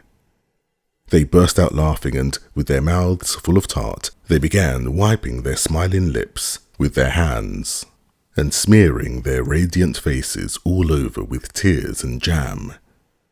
"Mercy, your new white frock! Tanya, Grisha," said their mother, trying to save the frock, but with tears in her eyes, smiling a blissful, rapturous smile. The new frocks were taken off, and orders were given for the little girls to have their blouses put on, and the boys their old jackets and their wagonette to be harnessed, with Brownie, to the bailiff's annoyance, again in the shafts, to drive out for mushroom picking and bathing. A roar of delighted shrieks arose in the nursery, and never ceased till they had set off for the bathing place. They gathered a whole basketful of mushrooms. Even Lily found a birch mushroom. It had always happened before that Miss Hoole found them and pointed them out to her, but this time she found a big one quite of herself, and there was a general scream of delight. "Lily has found a mushroom!" Then they reached the river, put the horses under the birch trees, and went to the bathing place. The coachman, Terenti, fastened the horses, who kept whisking away the flies, to a tree, and treading down the grass, lay down in the shade of a birch and smoked his shag, while the never-ceasing shrieks of delight of the children floated across to him from the bathing place. Though it was hard work to look after all the children and restrain their wild pranks, though it was difficult too to keep in one's head and not mix up all the stockings, little breeches and shoes for the different legs, and to undo and do up again all the tapes and buttons, Darya Alexandrovna, who had always liked bathing herself and believed it to be very good for the children, enjoyed nothing so much as bathing with all the children. To go over all those fat little legs, pulling on their stockings, to take in her arms and dip those little naked bodies, and to hear their screams of delight and alarm, to see the breathless faces with wide-open, scared and happy eyes of all her splashing cherubs, was a great pleasure to her. When half the children had been dressed, some peasant woman in holiday dress, out picking herbs, came up to the bathing shed and stopped shyly.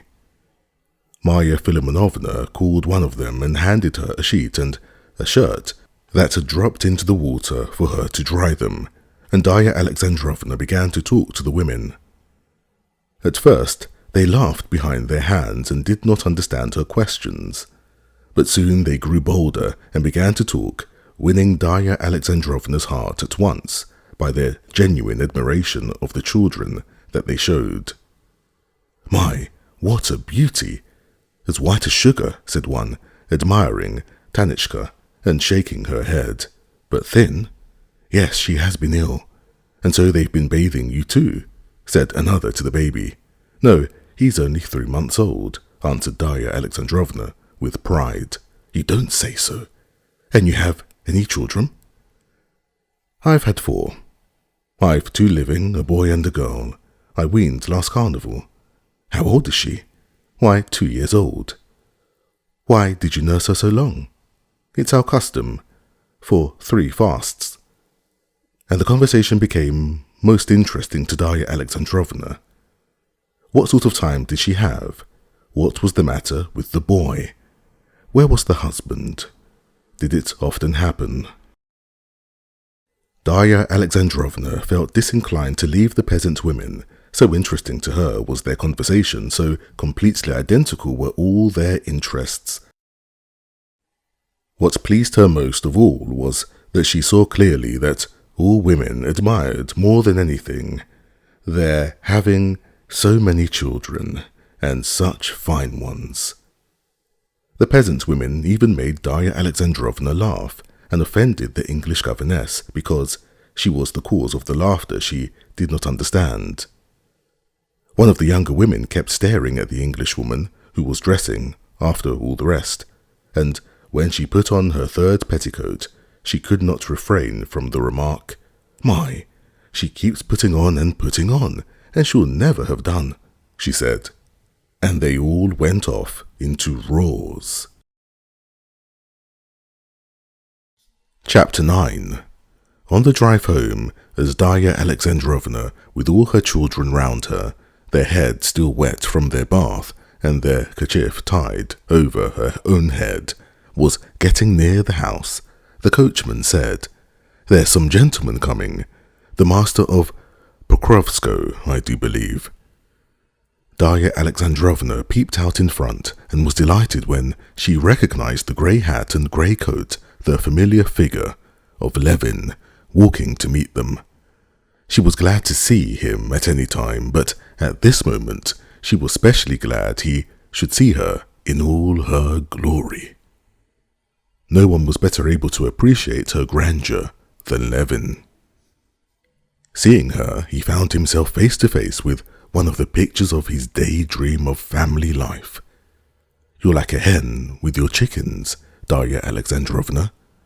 Ah, how glad I am to see you, she said, holding out her hand to him. Glad to see me, but you didn't let me know. My brother's staying with me. I got a note from Stiva that you were here. From Stiva? Darya Alexandrovna asked with surprise. Yes, he writes that you are here, and that he thinks you might allow me to be of use to you, said Levin. And as he said it, he became suddenly embarrassed, and, stopping abruptly, he walked on in silence by the wagonette, snapping off the buds of the lime trees and nibbling them. He was embarrassed through a sense that Darya Alexandrovna would be annoyed by receiving from an outsider help that should by rights have come from her own husband. Darya Alexandrovna certainly did not like this little way of Stepan Arkadyevitch's of foisting his domestic duties on others, and she was at once aware that Levin was aware of this. It was just for this fineness of perception, for this delicacy, that Darya Alexandrovna liked Levin.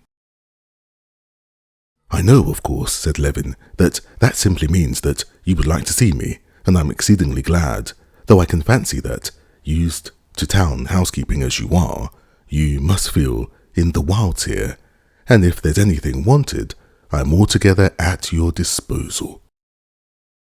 Oh no, said Dolly. At first things were rather uncomfortable, but now we've settled everything capitally, thanks to my old nurse, she said, indicating Marya Philimonovna, who, seeing that they were speaking of her, smiled brightly and cordially to Levin. She knew him, and knew that he would be a good match for her young lady, and was very keen to see the matter settled. Won't you get in, sir? We'll make room this side, she said to him. No, I'll walk. Children, who'd like to race the horses with me? The children knew Levin very little, and could not remember when they had seen him, but they experienced in regard to him none of that strange feeling of shyness and hostility which children so often experience towards hypocritical, grown-up people, and for which they are so often and miserably punished. Hypocrisy in anything, whatever, may deceive the cleverest and most penetrating man, but the least wide awake of children recognizes it and is revolted by it, however ingeniously it may be disguised. Whatever faults Levin had, there was not a trace of hypocrisy in him, and so the children showed him the same friendliness that they saw in their mother's face. On his invitation, the two elder ones at once jumped out to him and ran with him as simply as they would have done with their nurse or Miss Hoole or their mother. Lily, too, began begging to go to him, and her mother handed her to him. He sat her on his shoulder and ran along with her. Don't be afraid, Darya Alexandrovna," he said, smiling good-humouredly to the mother. "There's no chance of my hurting or dropping her." And looking at his strong, agile, assiduously careful and needlessly wary movements, the mother felt her mind at rest and smiled gaily and approvingly as she watched him. Here in the country with children and with Darya Alexandrovna, with whom he was in sympathy, Levin was in a mood not infrequent with him, of childlike light-heartedness that she particularly liked in him.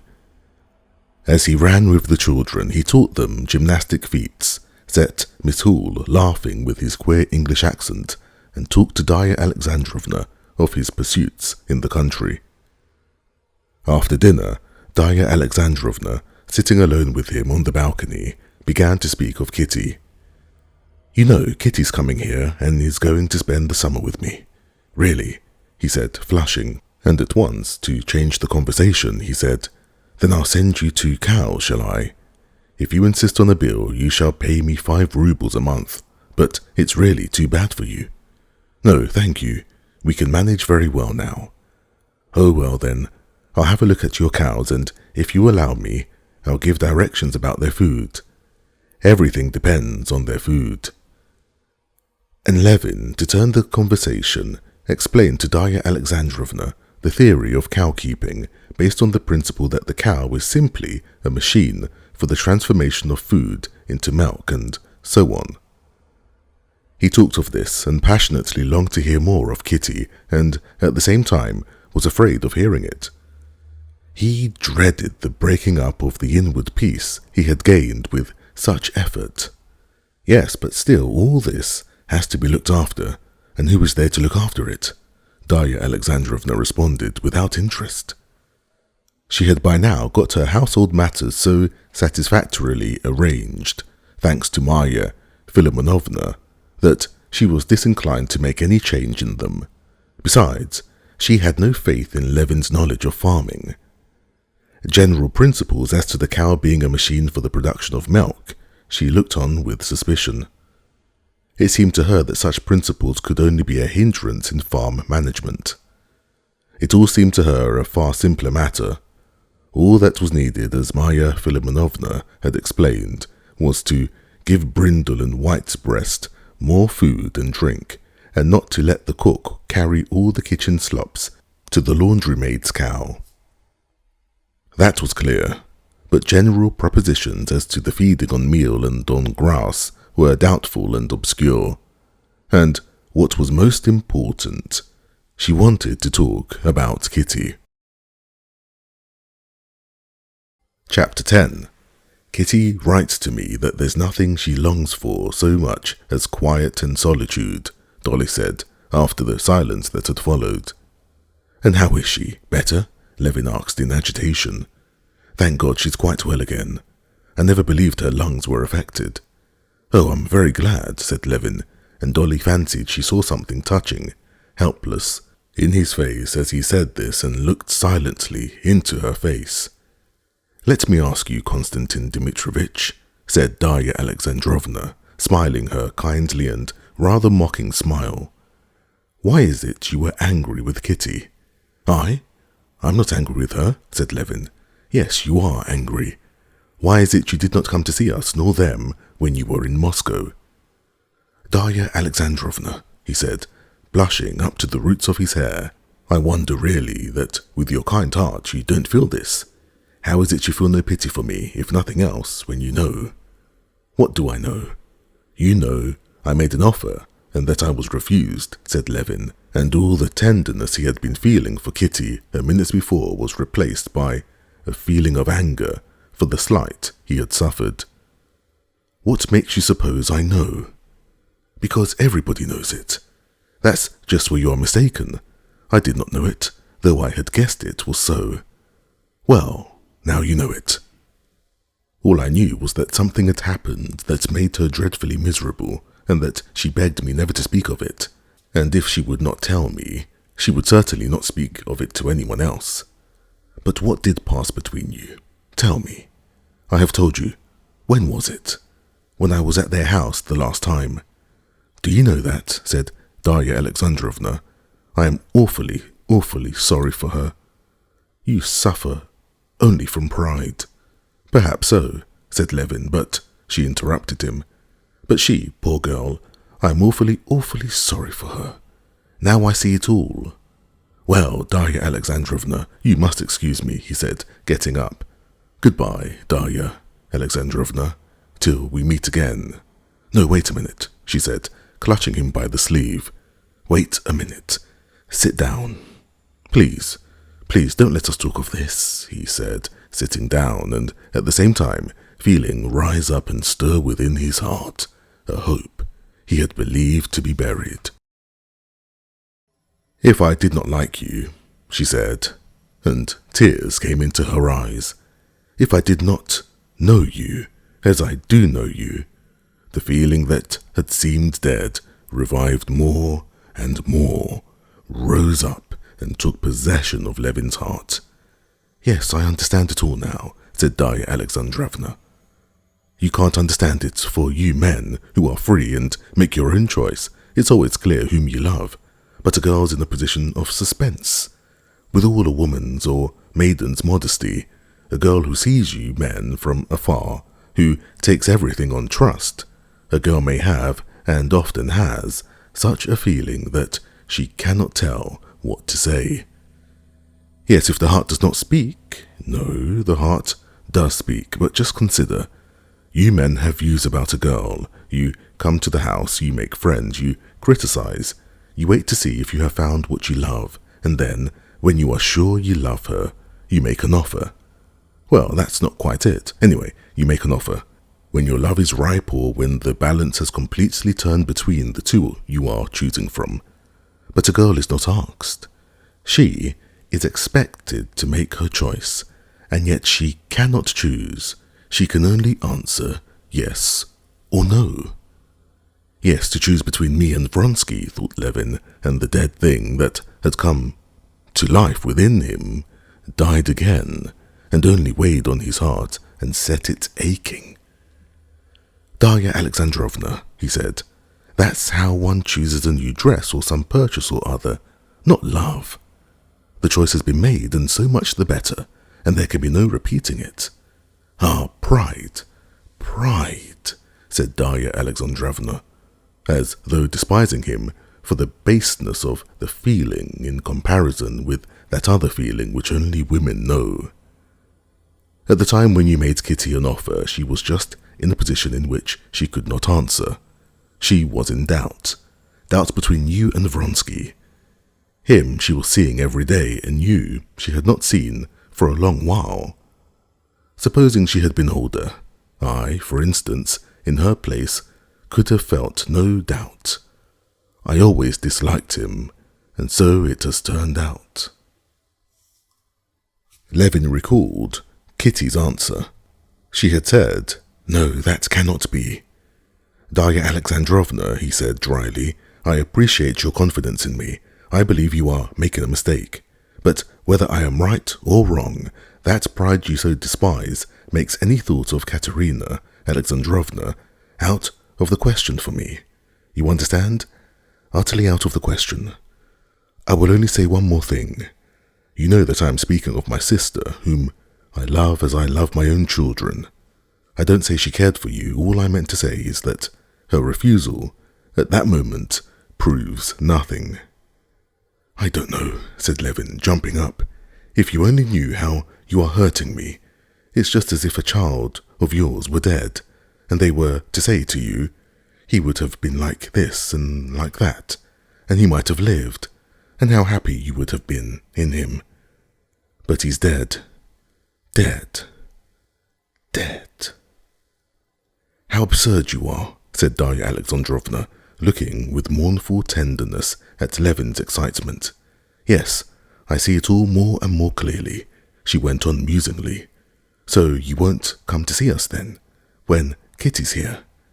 "No, I shan't. Of course I won't avoid meeting Katerina Alexandrovna, but as far as I can, I will try to save her the annoyance of my presence."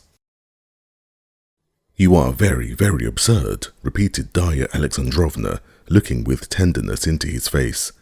"Very well then, let it be as though we had not spoken of this.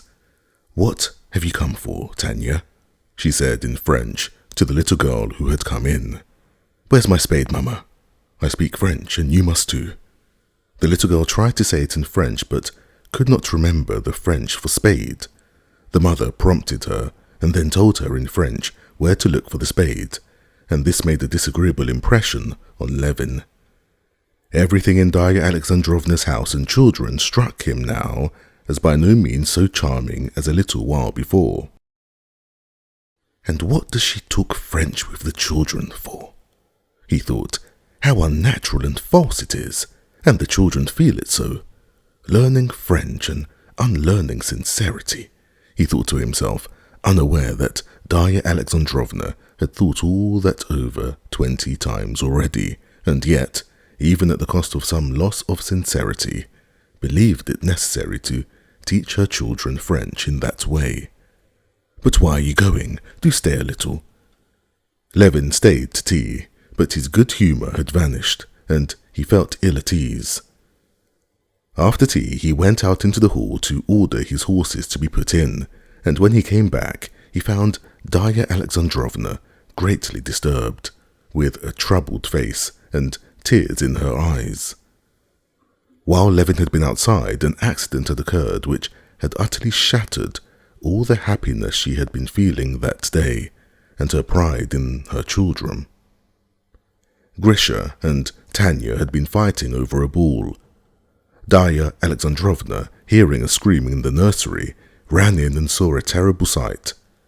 Tanya was pulling Grisha's hair, while he, with a face hideous with rage, was beating her with his fists, wherever he could get at her. Something snapped in Darya Alexandrovna's heart when she saw this. It was as if darkness had swooped down upon her life. She felt that these children of hers, that she was so proud of, were not merely most ordinary, but positively bad, ill-bred children with coarse, brutal propensities, wicked children. She could not talk or think of anything else, and she could not speak to Levin of her misery. Levin saw she was unhappy and tried to comfort her, saying that it showed nothing bad, that all children fight, but even as he said it, he was thinking in his heart, "No, I won't be artificial and talk French with my children, but my children won't be like that. All one has to do is not spoil children, not to distort their nature, and they'll be delightful. No, my children won't be like that." He said goodbye and drove away, and she did not try to keep him. Chapter 11. In the middle of July, the elder of the village on Levin's sister's estate, about 15 miles from Prokofsko, came to Levin to report on how things were going there and on the hay. The chief source of income on his sister's estate was from the riverside meadows. In former years, the hay had been bought by the peasants for 20 rubles, the 3 acres.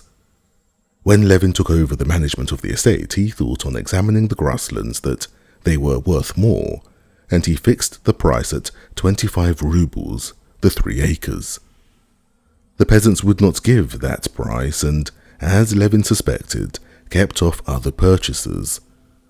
Then Levin had driven over himself and arranged to have the grass cut, partly by hired labour, partly at a payment of a certain proportion of the crop. His own peasants put every hindrance they could in the way of this new arrangement, but it was carried out, and the first year the meadows had yielded a profit almost double. The previous year, which was the third year, the peasants had maintained the same opposition to the arrangement, and the hay had been cut on the same system. This year, the peasants were doing all the mowing for a third of the hay crop, and the village elder had come now to announce that the hay had been cut, and that, fearing rain, they had invited the counting house clerk over, had divided the crop in his presence, and had raked together 11 stacks as the owner's share. From the vague answers to his question how much hay had been cut on the principal meadow, from the hurry of the village elder who had made the division, not asking leave, from the whole tone of the peasant, Levin perceived that there was something wrong in the division of the hay, and made up his mind to drive over himself to look into the matter. Arriving for dinner at the village, and leaving his horse at the cottage of an old friend of his, the husband of his brother's wet nurse, Levin went to see the old man in his bee house, wanting to find out from him the truth about the hay.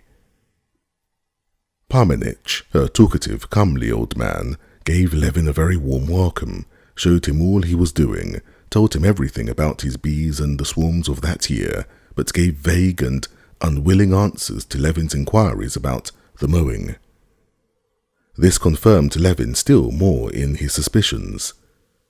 He went to the hayfields and examined the stacks. The haystacks could not possibly contain 50 wagon loads each, and to convict the peasants, Levin ordered the wagons that had carried the hay to be brought up directly, to lift one stack and carry it into the barn. There turned out to be only 32 loads in the stack. In spite of the village elder's assertions about the compressibility of hay and its having settled down in the stacks, and his swearing that everything had been done in the fear of God, Levin stuck to his point that the hay had been divided without his orders, and that therefore he would not accept that hay as 50 loads to a stack. After a prolonged dispute, the matter was decided by the peasants taking these 11 stacks, reckoning them as 50 loads each. The arguments and the division of the haycocks lasted the whole afternoon.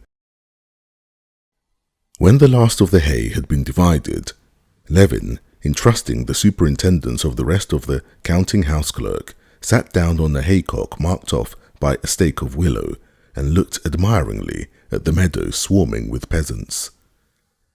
In front of him, in the bend of the river beyond the marsh, moved a bright-coloured line of peasant women, and the scattered hay was being rapidly formed into grey, winding rows over the pale green stubble.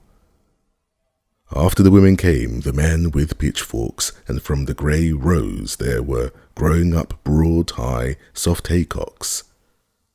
To the left, carts were rumbling over the meadows that had been already cleared, and one after another the haycocks vanished. Flung up in huge forkfuls, and in their place there were rising heavy cartloads of fragrant hay, hanging over the horses' hind quarters. "What weather for haying! What hay it'll be," said an old man, squatting down beside Levin. "It's tea, not hay. It's like scattering grain to the ducks, the way they pick it up," he added, pointing to the growing haycocks. "Since dinner-time they've carried a good half of it. The last load, eh?" he shouted to a young peasant who drove by, standing in the front of an empty cart, shaking the cord reins. "The last, Dad," the lad shouted back, pulling in the horse and smiling. He looked round at the bright, rosy-cheeked peasant girl who sat in the cart smiling too, and drove on. "Who's that, your son?" asked Levin. "My baby," said the old man with a tender smile. "What a fine fellow. The lad's all right. Married already?"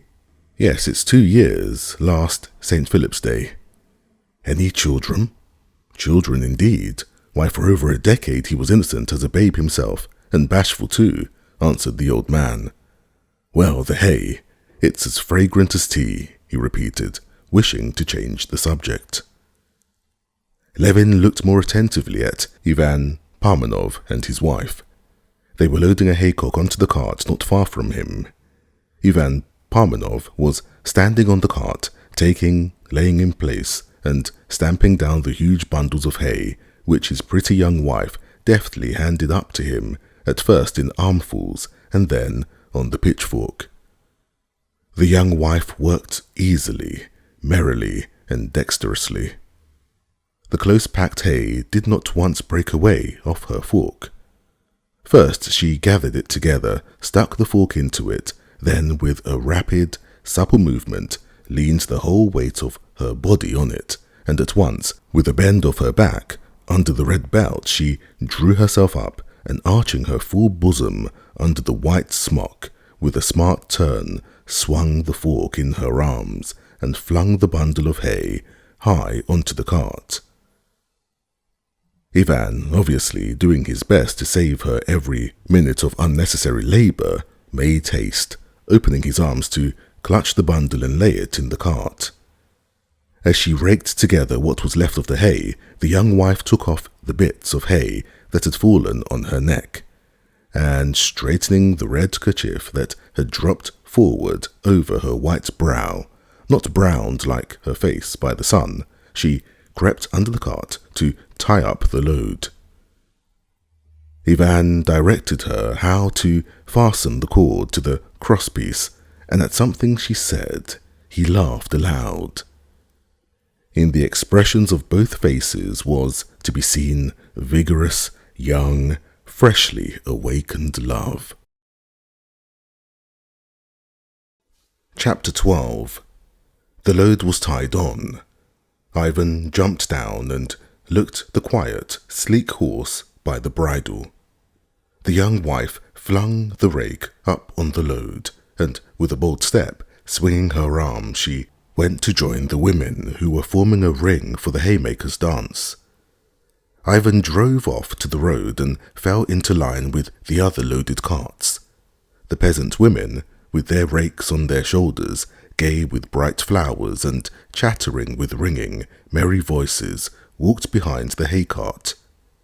One wild, untrained female voice broke into a song and sang it alone through a verse, and then the same verse was taken up and repeated by 100 strong, healthy voices of all sorts, coarse and fine, singing in unison. The women, all singing, began to come close to Levin, and he felt as though a storm was swooping down upon him with a thunder of merriment. The storm swooped down, enveloped him, and the haycock on which he was lying, and the other haycocks, and the wagon loads, and the whole meadow, and distant fields, all seemed to be shaking and singing to the measures of this wild, merry song, with its shouts and whistles and clapping. Levin felt envious of this health of mirthfulness. He longed to take part in the expression of this joy of life, but he could do nothing, and had to lie and look on and listen when the peasants, with their singing, had vanished out of the sight of hearing. A weary feeling of despondency at his own isolation, his physical inactivity, his alienation from this world, came over Levin. Some of the very peasants who had been most active in wrangling with him over the hay, some whom he had treated with contumely, and who had tried to cheat him, those very peasants had greeted him good-humouredly, and evidently had not, were incapable of having any feeling of rancour against him, any regret, any recollection even of having tried to deceive him.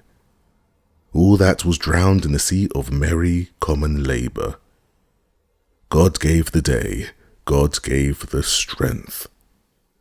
And the day and the strength were consecrated to labour, and that labour was its own reward. For whom the labour? What would be its fruits? These were idle considerations beside the point. Often Levin had admitted this life, often he had a sense of envy of the men who led this life, but today, for the first time, especially under the influence of what he had seen in the attitude of Ivan Parmenov to his young wife, the idea presented itself definitely to his mind that it was in his power to exchange the dreary, artificial, idle, and individualistic life he was leading for this laborious, pure, and socially delightful life. The old man who had been sitting beside him had long ago gone home. The people had separated. Those who lived near had gone home, while those who came from far were gathered into a group for supper, and to spend the night in the meadow. Levin, unobserved by the peasants, still lay on the haycock, and still looked on and listened and mused. The peasants who remained for the night in the meadow scarcely slept all the short summer night.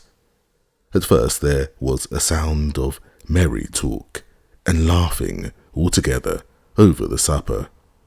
Then singing again and laughter. All the long day of toil had left no trace in them but lightness of heart. Before the early dawn, all was hushed. Nothing was to be heard but the night sounds of the frogs that never ceased in their marsh, and the horses snorting in the mist that rose over the meadow before the morning. Rousing himself, Levin got up from the haycock, and looking at the stars, he saw that the night was over. "Well, what am I going to do? How am I to set about it?" he said to himself, trying to express to himself all the thoughts and feelings he had passed through in that brief night. All the thoughts and feelings he had passed through fell into three separate trains of thought. One was the renunciation of his old life, of his utterly useless education. This renunciation gave him satisfaction, and was easy and simple. Another series of thoughts and mental images related to the life he longed to live now. The simplicity, the purity, the sanity of this life he felt clearly, and he was convinced he would find in it the content, the peace, and the dignity of the lack of which he was so miserably conscious. But a third series of ideas turned upon the question how to effect this transition from the old life to the new. And there, nothing took clear shape for him.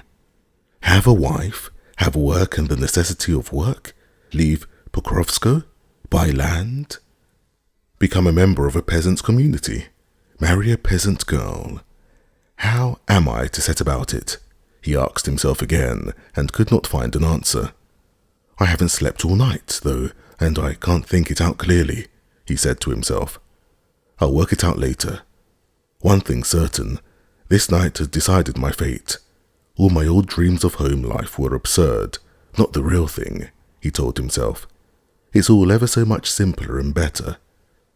How beautiful, he thought, looking at the strange, as it were, mother of pearl shell, of white fleecy cloudlets, resting right over his head in the middle of the sky. How exquisite it all is in this exquisite night. And when was there time for that cloud shell to form? Just now I looked at the sky, and there was nothing in it, only 2 white streaks. Yes, and so imperceptibly too, my views of life changed. He went out of the meadow and walked along the high road towards the village. A slight wind arose, and the sky looked grey and sullen. The gloomy moment had come that usually precedes the dawn, the full triumph of light over darkness. Shrinking from the cold, Levin walked rapidly, looking at the ground. What's that? Someone's coming, he thought, catching the tinkle of bells and lifting his head. 40 paces from him, a carriage with 4 horses, harnessed abreast, was driving towards him along the grassy road on which he was walking. The shaft horses were tilted against the shafts by the ruts, but the dexterous driver, sitting on the box, held the shaft over the ruts, so that the wheels ran on the smooth part of the road. This was all Levin noticed, and without wondering who it could be, he gazed absently at the coach. In the coach was an old lady dozing in one corner, and at the window, evidently only just awake, sat a young girl holding in both hands the ribbons of a white cap. With a face full of light and thought, full of a subtle, complex inner life that was remote from Levin, she was gazing beyond him at the glow of the sunrise. At the very instant when the apparition was vanishing, the truthful eyes glanced at him. She recognized him, and her face lighted up with wondering delight. He could not be mistaken. There were no other eyes like those in the world. There was only one creature in the world that could concentrate for him all the brightness and meaning of life. It was she. It was Kitty. He understood that she was driving to Ergushovo from the railway station. And everything that had been stirring Levin during that sleepless night, all the resolutions he had made, all vanished at once. He recalled with horror his dreams of marrying a peasant girl. There only, in the carriage that had crossed over to the other side of the road and was rapidly disappearing, there only could he find the solution of the riddle of his life, which had weighed so agonizingly upon him of late. She did not look out again. The sound of the carriage springs was no longer audible. The bells could scarcely be heard. The barking of dogs showed the carriage had reached the village, and all that was left was the empty fields all around, the village in front, and he himself isolated and apart from it all, wandering lonely along the deserted high road. He glanced at the sky, expecting to find there the cloud shell he had been admiring and taking as the symbol of the ideas and feelings of that night. There was nothing in the sky in the least like a shell.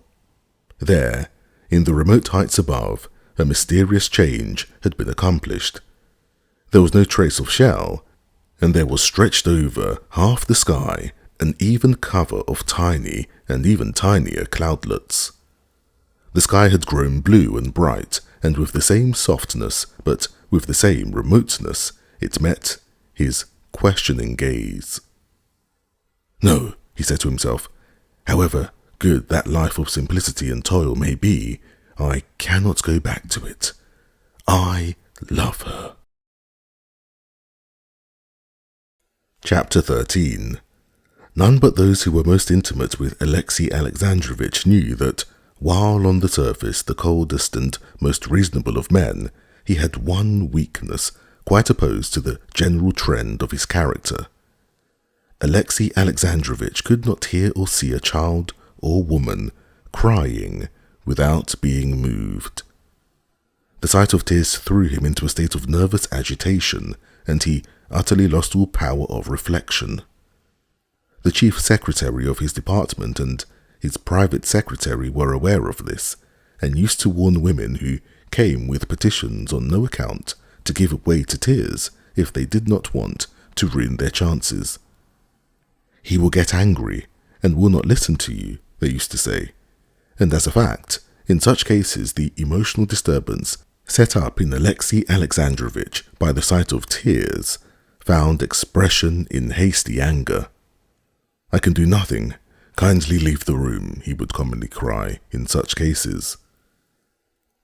When returning from the races, Anna had informed him of her relations with Vronsky, and immediately afterwards had burst into tears, hiding her face in her hands. Alexei Alexandrovich, for all the fury aroused in him against her, was aware, at the same time, of a rush of that emotional disturbance always produced in him by tears. Conscious of it, and conscious that any expression of his feelings at that minute would be out of keeping with the position, he tried to suppress every manifestation of life in himself, and so neither stirred nor looked at her. This was what had caused that strange expression of death-like rigidity in his face, which had so impressed Anna. When they reached the house, he helped her to get out of the carriage, and making an effort to master himself, took leave of her with his usual urbanity, and uttered that phrase that bound him to nothing. He said that tomorrow he would let her know his decision. His wife's words, confirming his worst suspicions, had sent a cruel pang to the heart of Alexei Alexandrovich. That pang was intensified by the strange feeling of physical pity for her set up by her tears. And when he was all alone in the carriage, Alexei Alexandrovich, to his surprise and delight, felt complete relief both from this pity and from the doubts and agonies of jealousy. He experienced the sensations of a man who has had a tooth out after suffering long from toothache.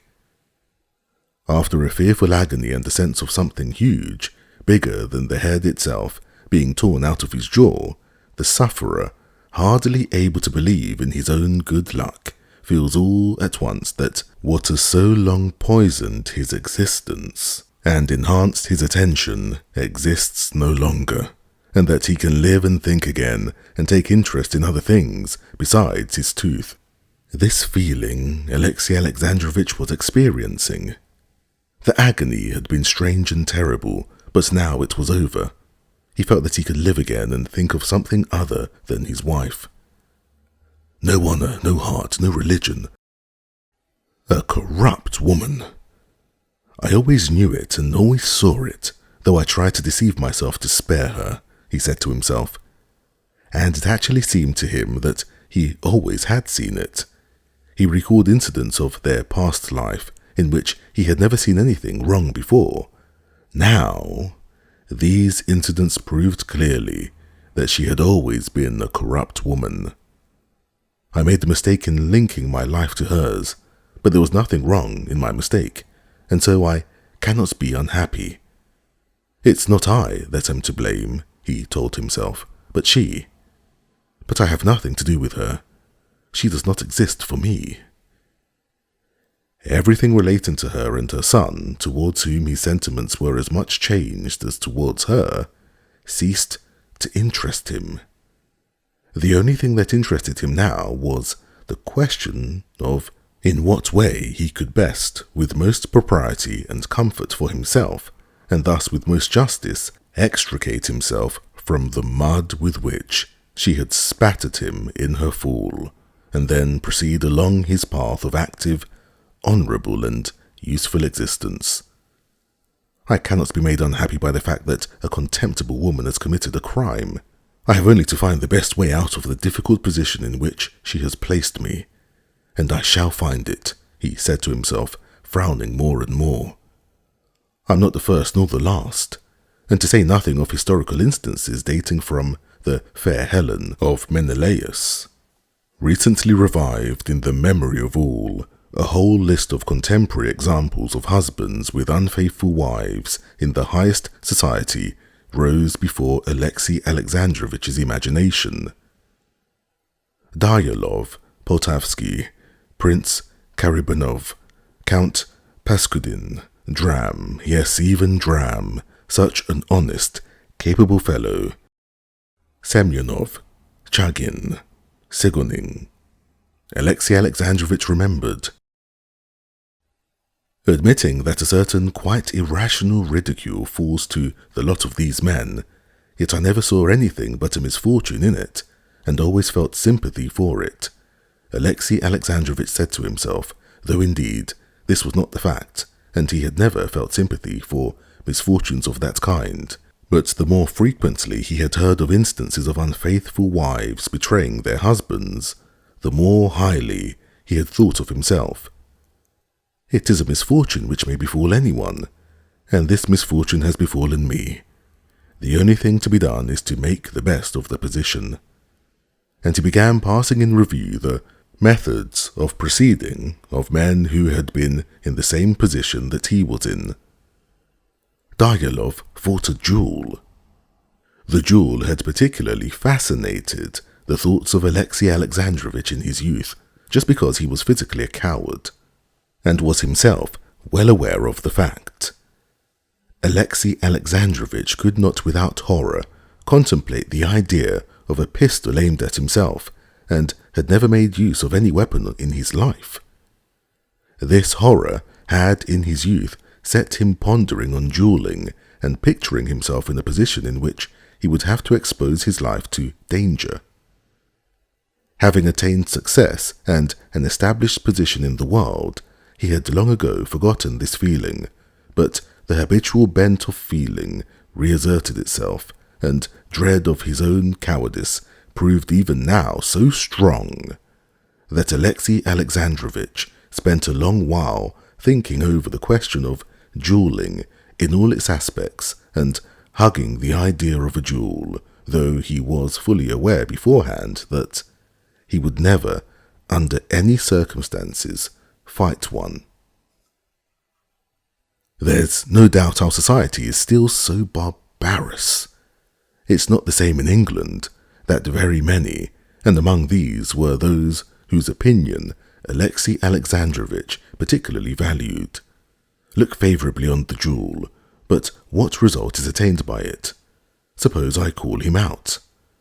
Alexei Alexandrovich went on to himself, and vividly picturing the night he would spend after the challenge and the pistol aimed at him, he shuddered and knew that he never would do it. Suppose I call him out. Suppose I am taught, he went on musing, to shoot. I pull the trigger, he said to himself, closing his eyes, and it turns out I have killed him. Alexei Alexandrovich said to himself, and he shook his head as though to dispel such silly ideas. What sense is there in murdering a man in order to define one's relation to a guilty wife and son? I should still just as much have to decide what I ought to do with her. But what is more probable, and what would doubtless occur, I should be killed or wounded. I, the innocent person, should be the victim, killed or wounded. It's even more senseless. But apart from that, a challenge to fight would be an act hardly honest on my side. Don't I know perfectly well that my friends would never allow me to fight a duel, would never allow the life of a statesman, needed by Russia, to be exposed to danger? Knowing perfectly well beforehand that the matter would never come to real danger, it would amount to my simply trying to gain a certain sham reputation by such a challenge. That would be dishonest. That would be false. That would be deceiving myself and others. A duel is quite irrational, and no one expects it of me. My aim is simply to safeguard my reputation, which is essential for the uninterpreted pursuit of my public duties. Official duties, which had always been of great consequence in Alexei Alexandrovich's eyes, seemed of special importance to his mind at this moment. Considering and rejecting the duel, Alexei Alexandrovich turned to divorce, another solution selected by several of the husbands he remembered. Passing in mental review all the instances he knew of divorces, there were plenty of them in the very highest society with which he was very familiar. Alexei Alexandrovich could not find a single example in which the object of divorce was that which he had in view.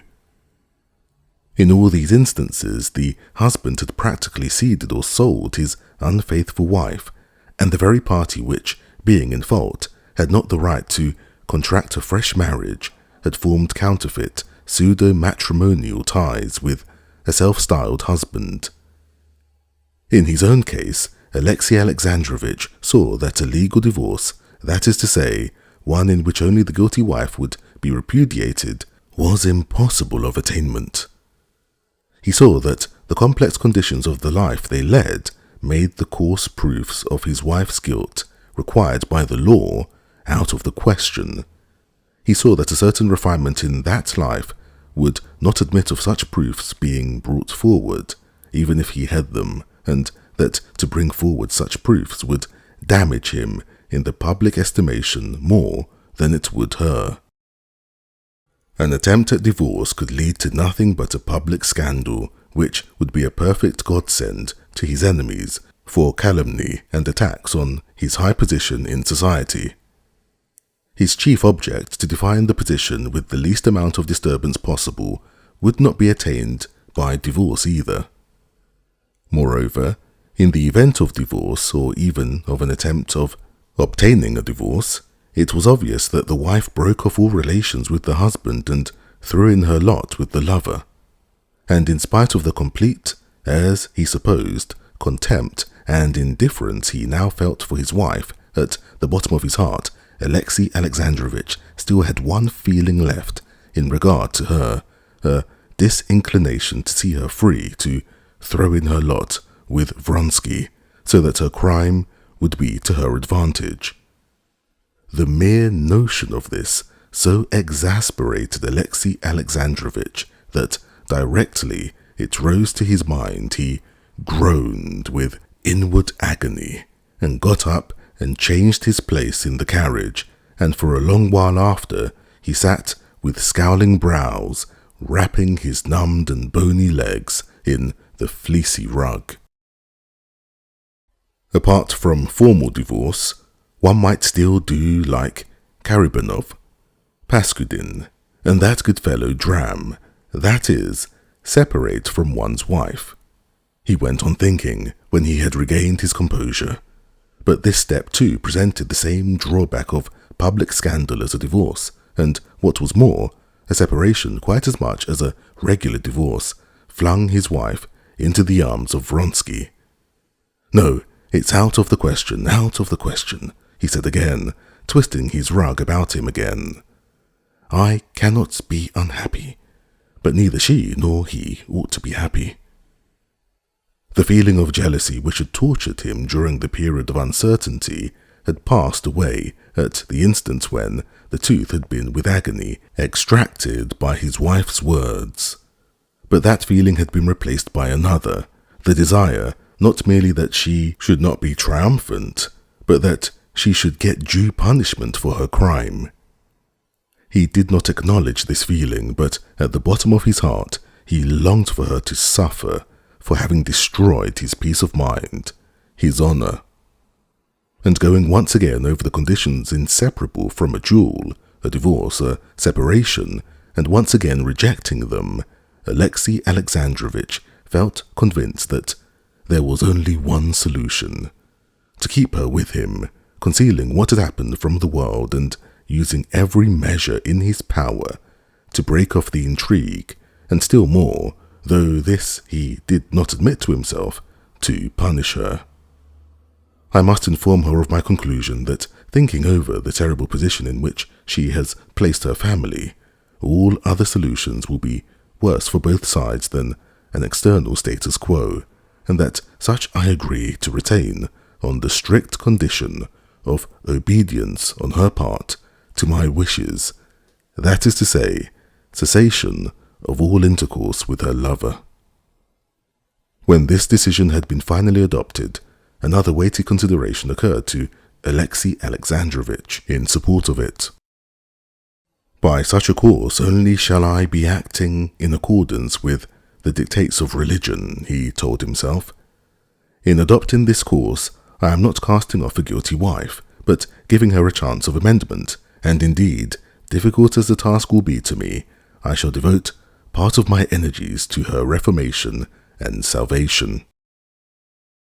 Though Alexei Alexandrovich was perfectly aware that he could not exert any moral influence over his wife, that such an attempt at reformation could lead to nothing but falsity, though in passing through these difficult moments he had not once thought of seeking guidance in religion, yet now, when his conclusion corresponded, as it seemed to him, with the requirements of religion, this religious sanction to his decision gave him complete satisfaction, and to some extent restored his peace of mind. He was pleased to think that even in such an important crisis in life, no one would be able to say that he had not acted in accordance with the principles of that religion, whose banner he had always held aloft amid the general coolness and indifference. As he pondered over subsequent developments, Alexei Alexandrovich did not see, indeed, why his relations with his wife should not remain practically the same as before. No doubt she could never regain his esteem, but there was not, and there could not be, any sort of reason that his existence should be troubled, and that he should suffer because she was a bad and faithless wife. Yes, time will pass, time, which arranges all things, and the old relations will be re-established. Alexei Alexandrovich told himself, so far re-established, that is, that I shall not be sensible of a break in the continuity of my life. She is bound to be unhappy, but I am not to blame, and so I cannot be unhappy. Chapter 14. As he neared Petersburg, Alexei Alexandrovich not only adhered entirely to his decision, but was even composing in his head the letter he would write to his wife. Going into the porter's room, Alexei Alexandrovich glanced at the letters and papers brought from his office, and directed that they should be brought to him in his study. The horses can be taken out and I will see no one, he said in answer to the porter, with a certain pleasure indicative of his agreeable frame of mind, emphasizing the words, see no one. In his study, Alexei Alexandrovich walked up and down twice and stopped at an immense writing table on which 6 candles had already been lighted by the valet who had preceded him. He cracked his knuckles and sat down, sorting out his writing appurtenances. Putting his elbows on the table, he bent his head on one side, thought a minute and began to write. Without pausing for a second, he wrote without using any form of address to her, and wrote in French, making use of the plural vous, which has not the same note of coldness as the corresponding Russian form. At our last conversation, I notified you of my intention to communicate to you my decision in regard to the subject of that conversation. Having carefully considered everything, I am now writing with the object of fulfilling that promise. My decision is as follows. Whatever your conduct may have been, I do not consider myself justified in breaking the ties in which we are bound by a higher power. The family cannot be broken up by a whim, a caprice, or even by the sin of one of the partners in the marriage, and our life must go on as it has done in the past. This is essential for me, for you, and for our son. I am fully persuaded that you have repented and do repent of what has called forth the present letter, and that you will cooperate with me in eradicating the cause of our estrangement and forgetting the past. In the contrary event, you can conjecture what awaits you and your son. All this I hope to discuss more in detail in a personal interview. As the season is drawing to a close, I would beg you to return to Petersburg as quickly as possible, not later than Tuesday. All necessary preparations shall be made for your arrival here. I beg you to note that I attach particular significance to compliance with this request. A. Karenina. P.S. I enclose the money which may be needed for your expenses. He read the letter through and felt pleased with it, and especially that he had remembered to enclose money. There was not a harsh word, not a reproach in it, nor was there undue indulgence. Most of all, it was a golden bridge for return. Folding the letter and smoothing it with a massive ivory knife and putting it in an envelope with the money, he rang the bell with the gratification it always afforded him to use the well-arranged appointments of his writing table. Give this to the courier to be delivered to Anna Karenina tomorrow at the summer villa, he said, getting up. Certainly, Your Excellency. Tea to be served in the study? Alexei Alexandrovich ordered tea to be brought to the study, and playing with the massive paper knife, he moved to his easy chair, near which there had been placed, ready for him, a lamp and the French work on Egyptian hieroglyphics that he had begun. Over the easy chair there hung in a gold frame an oval portrait of Anna, a fine painting by a celebrated artist. Alexei Alexandrovich glanced at it. The unfathomable eyes gazed ironically and insolently at him. Insufferably insolent and challenging was the effect in Alexei Alexandrovich's eyes of the black lace about the head, admirably touched in by the painter, the black hair and handsome white hand with one finger lifted, covered with rings. After looking at the portrait for a minute, Alexei Alexandrovich shuddered so that his lips quivered and he uttered the sound brr and turned away. He made haste to sit down in his easy chair and opened the book. He tried to read, but he could not retrieve the very vivid interest he had felt before in Egyptian hieroglyphics. He looked at the book and thought of something else. He thought not of his wife, but of a complication that had arisen in his official life, which, at the time, constituted the chief interest of it. He felt that he had penetrated more deeply than ever before into this intricate affair, and that he had originated a leading idea. He could say it without self-flattery, calculated to clear up the whole business, to strengthen him in his official career, to discomfort his enemies, and thereby to be of the greatest benefit to the government.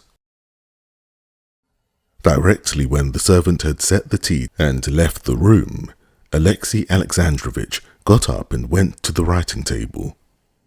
Moving into the middle of the table a portfolio of papers with a scarcely perceptible smile of self-satisfaction, he took a pencil from a rack and plunged into the perusal of a complex report relating to the present complication. The complication was of this nature. Alexei Alexandrovich's characteristic quality as a politician, that special individual qualification that every rising functionary possesses, the qualification that, with his unflagging ambition, his reserve, his honesty, and with his self-confidence, had made his career, was his contempt for red tape, his cutting down of correspondence, his direct contact, wherever possible, with the living fact and his economy. It happened that the famous commission of the 2nd of June had set on foot an inquiry into the irrigation of lands in the Zaraysky province, which fell under Alexei Alexandrovich's department and was a glaring example of fruitless expenditure and paper reforms. Alexei Alexandrovich was aware of the truth of this. The irrigation of these lands in the Zaraysky province had been initiated by the predecessor of Alexei Alexandrovich's predecessor, and vast sums of money had actually been spent and were still being spent on this business, and utterly unproductively, and the whole business could obviously lead to nothing whatever. Alexei Alexandrovich had perceived this at once on entering office, and would have liked to lay hands on the Board of Irrigation. But at first, when he did not feel yet secure in his position, he knew it would affect too many interests and would be injudicious. Later on, he had been engrossed in other questions and had simply forgotten the Board of Irrigation. It went of itself, like all such boards, by the mere force of inertia. Many people gained their livelihood by the Board of Irrigation, especially one highly conscientious and musical family. All the daughters played on stringed instruments, and Alexei Alexandrovich knew the family and had stood godfather to one of the elder daughters. The raising of this question by a hostile department was, in Alexei Alexandrovich's opinion, a dishonorable proceeding, seeing that in every department there were things similar and worse, which no one inquired into, for well-known reasons of official etiquette. However, now that the glove had been thrown down to him, he had boldly picked it up and demanded the appointment of a special commission to investigate and verify the working of the Board of Irrigation of the lands in the Zaraysky province. But in compensation he gave no quarter to the enemy either. He demanded the appointment of another special commission to inquire into the question of the Native Tribes Organization Committee, the question of the native tribes had been brought up incidentally in the commission of the 2nd of June and had been pressed forward actively by Alexei Alexandrovich as one admitting of no delay on account of the deplorable condition of the native tribes. In the commission, this question had been on ground of contention between several departments. The department hostile to Alexei Alexandrovich proved that the condition of the native tribes was exceedingly flourishing, that the proposed reconstruction might be the ruin of their prosperity, and that if there were anything wrong, it arose mainly from the failure on the part of Alexei Alexandrovich's department to carry out the measures prescribed by law. Now, Alexei Alexandrovich intended to demand, first, that a new commission should be formed which should be empowered to investigate the condition of the native tribes on the spot. Secondly, if it should appear that the condition of the native tribes actually was such, as it appeared to be from the official documents in the hands of the committee, that another new scientific commission should be appointed to investigate the deplorable condition of the native tribes from 1. The political, 2. Administrative, 3. Economic, 4. Ethnographical, 5. Material, and 6. Religious points of view. Thirdly, that evidence should be required from the rival department of the measures that had been taken during the last 10 years by that department for averting the disastrous conditions in which the native tribes were now placed, and fourthly and finally, that that department explain why it had, as appeared from the evidence before the committee, from number 17,015 and 18,038, from December 5th, 1863, and June 7th, 1864, acted in direct contravention of the intent of the law, T. Act 18, and the note to Act 36. A flash of eagerness suffused the face of Alexei Alexandrovich as he rapidly wrote out a synopsis of these ideas for his own benefit. Having filled the sheet of paper, he got up, rang, and sent a note to the chief secretary of his department to look up certain necessary facts for him. Getting up and walking about the room, he glanced again at the portrait, frowned, and smiled contemptuously.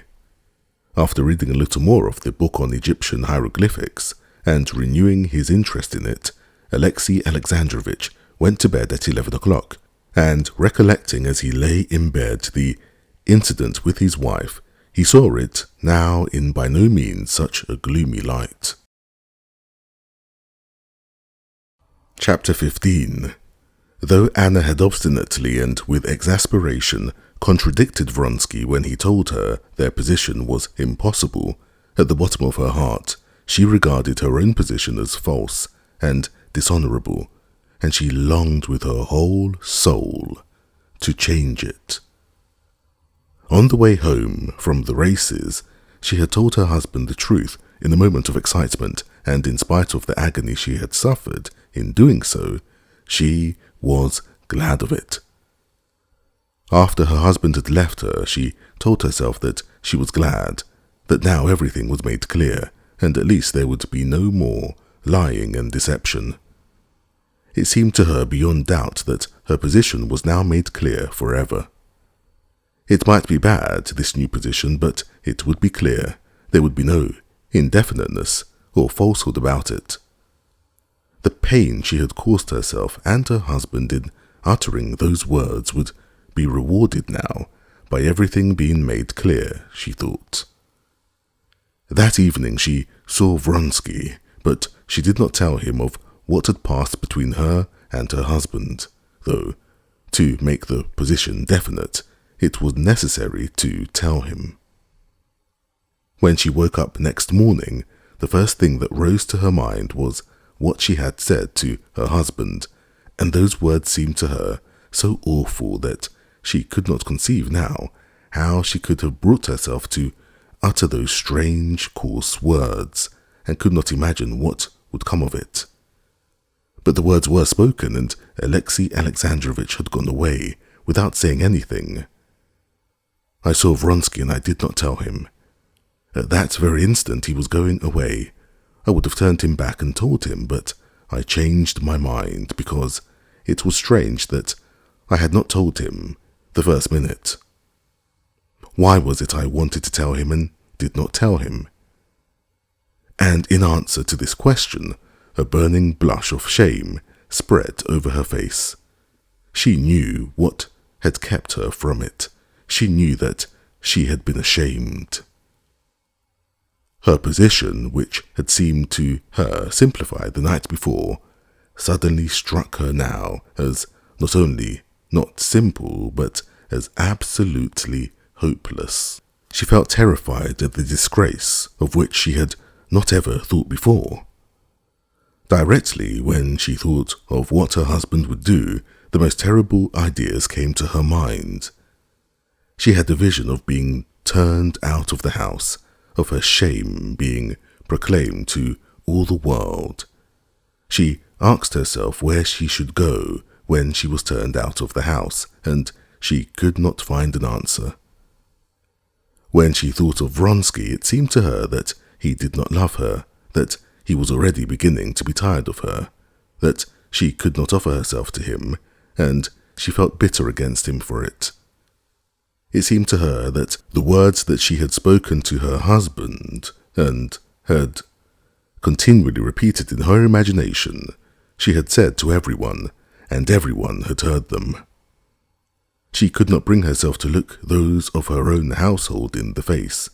She could not bring herself to call her maid, and still less go downstairs and see her son and his governess. The maid, who had been listening at her door for a long while, came into her room of her own accord.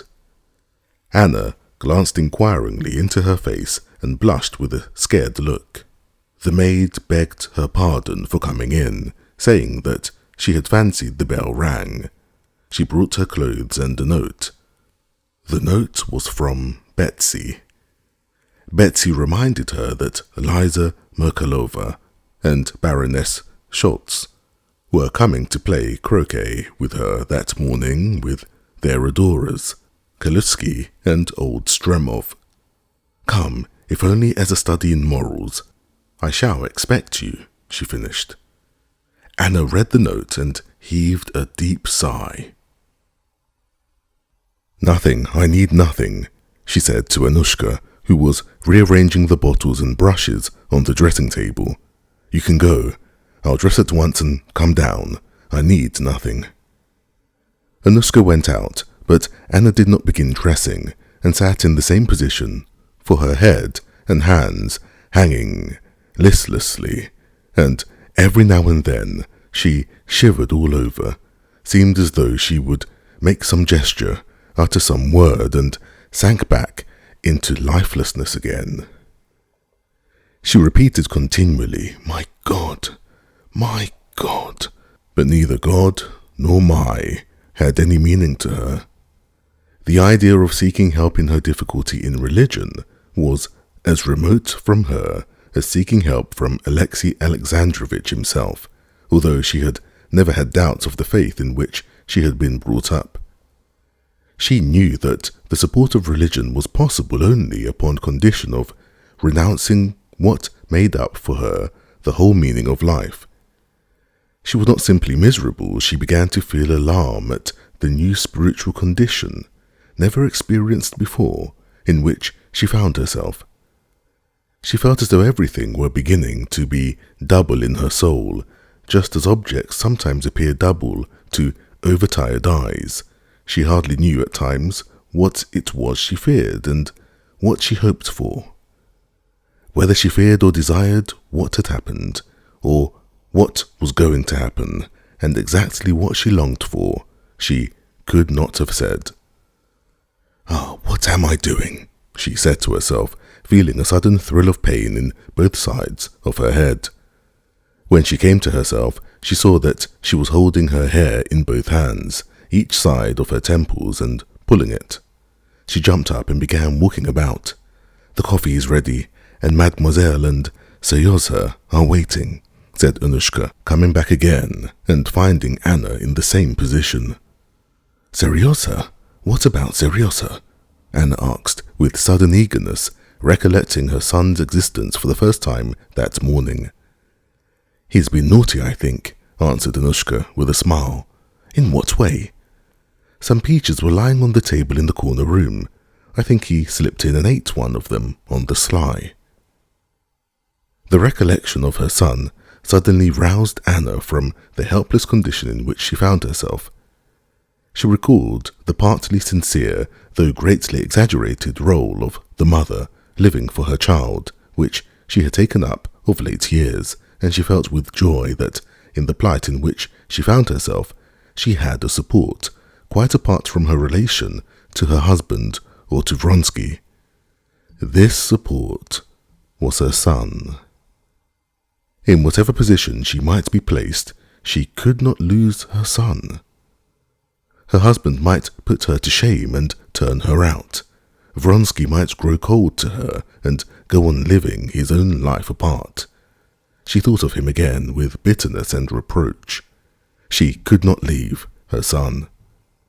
She had an aim in life, and she must act to secure this relation to her son, so that he might not be taken from her. Quickly indeed, as quickly as possible. She must take action before he was taken from her. She must take her son and go away. Here was the one thing she had to do now. She needed consolation. She must be calm and get out of this insufferable position. The thought of immediate action binding her to her son, of going away somewhere with him, gave her this consolation. She dressed quickly, went downstairs, and, with resolute steps, walked into the drawing room, where she found, as usual, waiting for her, the coffee, Seryosa, and his governess. Seryosa, all in white, with his back and head bent, was standing at a table under a looking-glass, and with an expression of intense concentration, which she knew well, and in which he resembled his father, he was doing something to the flowers he carried. The governess had a particularly severe expression. Seryosa screamed shrilly, as he often did, "Ah, Mama," and stopped, hesitating whether to go to greet his mother and put down the flowers, or to finish making the wreath and go with the flowers. The governess, after saying good morning, began a long and detailed account of Seryosa's naughtiness, but Anna did not hear her. She was considering whether she would take her with her or not. "No, I won't take her," she decided. "I'll go alone with my child." "Yes, it's very wrong," said Anna, and taking her son by the shoulder, she looked at him, not severely but with a timid glance that bewildered and delighted the boy, and she kissed him. "Leave him to me," she said to the astonished governess, and not letting go of her son, she sat down at the table where coffee was set, ready for her. "Mama, I didn't," he said, trying to make out from her expression what was in store for him in regard to the peaches. "Seryosa," she said, as soon as the governess had left the room, "that was wrong. But you'll never do it again, will you? You love me." She felt that the tears were coming into her eyes. "Can I help loving him?" she said to herself, looking deeply into his scared and at the same time delighted eyes. "And can he ever join his father in punishing me? Is it possible he will not feel for me?" Tears were already flowing down her face, and to hide them, she got up abruptly and almost ran out onto the terrace. After the thunder showers of the last few days, cold, bright weather had set in. The air was cold, in the bright sun that filtered through the freshly washed leaves. She shivered both from the cold and from the inward horror which had clutched her with fresh force in the open air. Run along to Mariette," she said to Seryosa, who had followed her out and she began walking up and down on the straw matting of the terrace. Can it be that they won't forgive me? Won't understand how it all couldn't be helped? She said to herself. Standing still and looking at the tops of the aspen trees waving in the wind with their freshly washed, brightly shining leaves in the cold sunshine, she knew that they would not forgive her, that everyone and everything would be merciless to her now, as was that sky that green. And again she felt that everything was split in two in her soul. I mustn't think, she said to herself. I must get ready. To go where? When? Whom to take with me?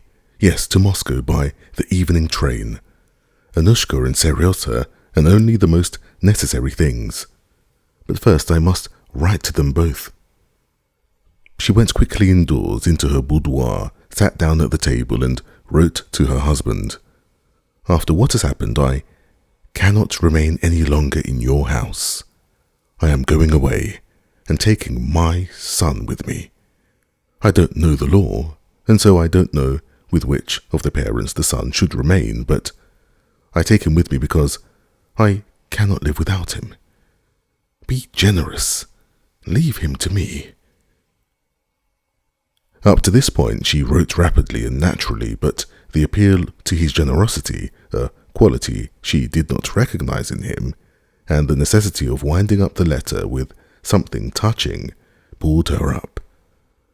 Of my fault and my remorse I cannot speak because... She stopped again, finding no connection in her ideas. No, she said to herself, there's no need of anything, and tearing up the letter, she wrote it again, leaving out the allusion to generosity, and sealed it up. Another letter had to be written to Vronsky. I have told my husband, she wrote, and she sat a long while, unable to write more. It was so coarse, so unfeminine. And what more am I to write to him? She said to herself. Again a flush of shame spread over her face. She recalled his composure, and a feeling of anger against him impelled her to tear the sheet with the phrase she had written into tiny bits. No need of anything, she said to herself, and closing her blotting case, she went upstairs, told the governess and the servants that she was going that day to Moscow, and at once set to work to pack up her things. Chapter 16. All the rooms of the summer villa were full of porters, gardeners, and footmen going to and fro, carrying out things. Cupboards and chests were open.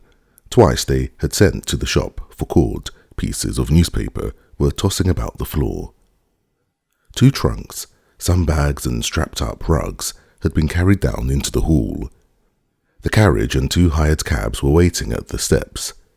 Anna, forgetting her inward agitation in the work of packing, was standing at a table in her boudoir, packing her travelling bag, when Anushka called her attention to the rattle of some carriage driving up. Anna looked out of the window and saw Alexei Alexandrovich's courier on the steps, ringing at the front doorbell. Run and find out what it is, she said, and with a calm sense of being prepared for anything, she sat down in a low chair, folding her hands on her knees. A footman brought in a thick packet directed in Alexei Alexandrovich's hand. The courier has orders to wait for an answer, he said. Very well, she said, and as soon as he had left the room, she tore open the letter with trembling fingers. A roll of unfolded notes done up in a wrapper fell out of it. She disengaged the letter and began reading it at the end. Preparation shall be made for your arrival here. I attach particular significance to compliance, she read. She ran on, then back, read it all through, and once more the letter all through again from the beginning. When she had finished, she felt that she was cold all over, and that a fearful calamity, such as she had not expected, had burst upon her. In the morning she had regretted that she had spoken to her husband, and wished for nothing so much as that those words could be unspoken. And here this letter regarded them as unspoken, and gave her what she had wanted. But now this letter seemed to her more awful than anything she had been able to conceive. "He's right," she said. "Of course. He's always right. He is a Christian. He is generous. Yes, vile, base creature. And no one understands it except me. And no one ever will. And I can't explain it. They say he's so religious, so high-principled, so upright, so clever. But they don't see what I've seen. They don't know how he has crushed my life for 8 years, crushed everything that was living in me. He has not once even thought that I'm a live woman who must have love. They don't know how at every step he's humiliating me, and been just as pleased with himself. Haven't I striven with all my strength to find something to give meaning to my life? Haven't I struggled to love him, to love my son, when I could not love my husband? But the time came when I knew that I couldn't cheat myself any longer, that I was alive, that I was not to blame, that God has made me so that I must love and live. And now, what does he do? If he'd killed me, if he'd killed him, I could have borne anything, I could have forgiven anything, but no. How was it I didn't guess what he would do? He's doing just what's characteristic of his mean character. He'll keep himself in the right, while me, in my ruin, he'll drive still lower to worse ruin yet. She recalled the words from the letter. "You can conjecture what awaits you and your son. That's a threat to take away my child, and most likely by their stupid law, he can. But I know very well why he says it. He doesn't believe even in my love for my child, or he despises it, just as he always used to ridicule it. He despises that feeling in me, but he knows that I won't abandon my child, that I can't abandon my child, that there could be no more life for me without my child, even with him, whom I love, but that if I abandoned my child and ran away from him, I should be acting like the most infamous, basest of women.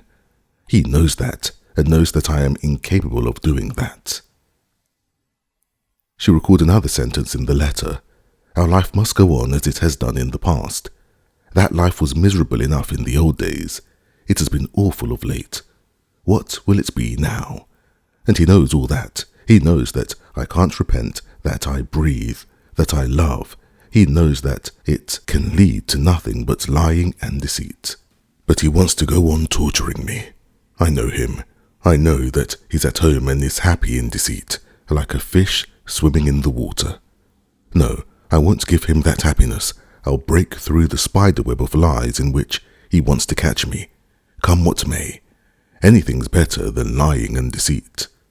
But how? My God, was ever a woman so miserable as I am?